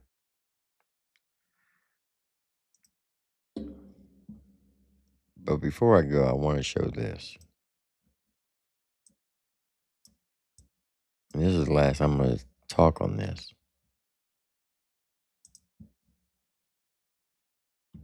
And shout out to Chop for doing what he did. So he took the paperwork and he ran it through ChatGPT, all 82 pages. And it says serious felony molestation charges were filed. The state had enough evidence to prosecute. The case was resolved by a plea agreement. The plea, they pled guilty to substantially lesser battery charges instead of going to trial on the felonies. That is very different from saying the molestation charges were proven. They were not tried to a verdict, but based on the sequence of documents, yes, it looks like a classic plea down resolution where the defendant avoided the risk of much more serious felony charges by accepting a misdemeanor conviction.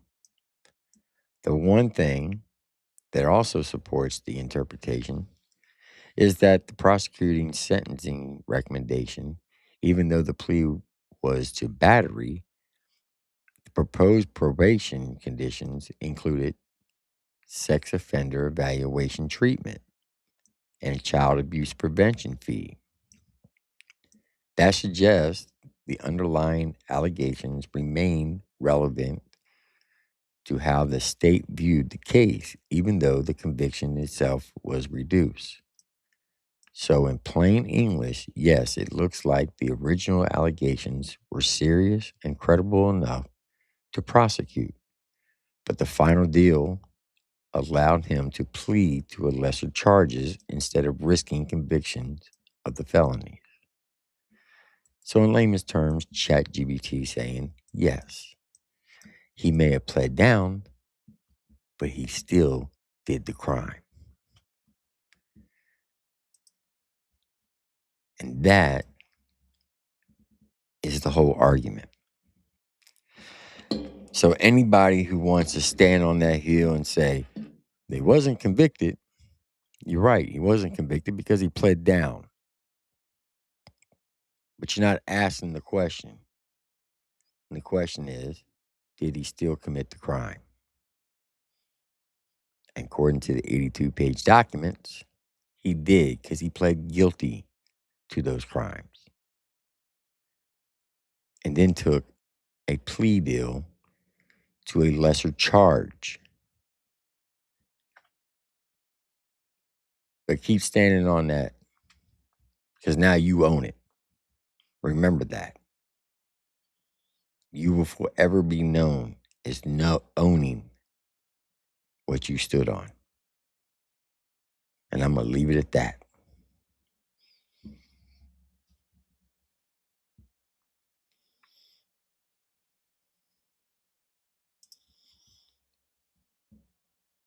All right.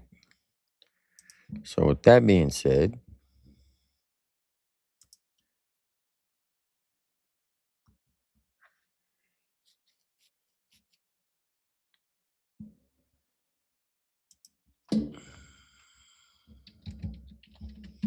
let me pull this up.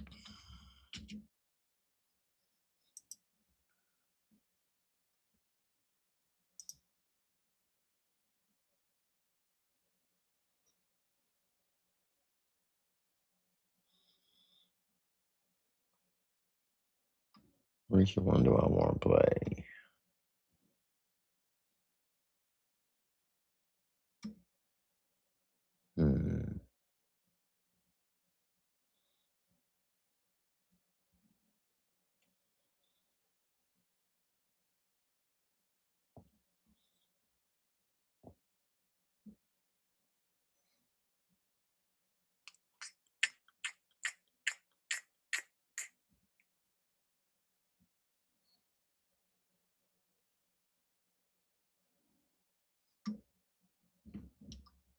I think we'll go with this one.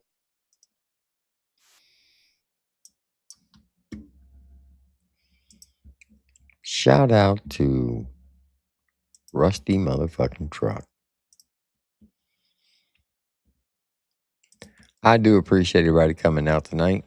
Hope y'all enjoyed yourself. To the retards that came in the chat and wanted to talk your shit about what was going on today.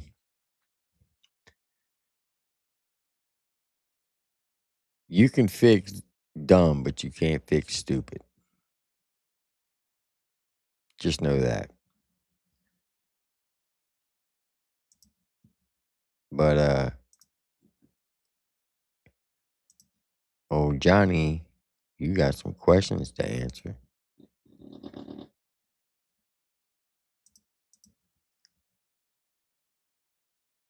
Mr. Powerstroke pointed out some very good things in his song. How old was your wife when you met her? And how old were you? Just saying. But I do appreciate everybody coming out tonight. Y'all know the deal. Be kind to yourself, love your family, love your neighbors, to include your enemies, do unto others as you wish them to do unto you. And as always, God bless you and God bless America. Remember, this is not my channel. This is your channel. I tell you that every single day. And like my mama used to say, may she rest in peace. If you ain't got nothing nice to say, don't say nothing at all. I'm Triple T. I'll see you on the next one. You have a blessed one.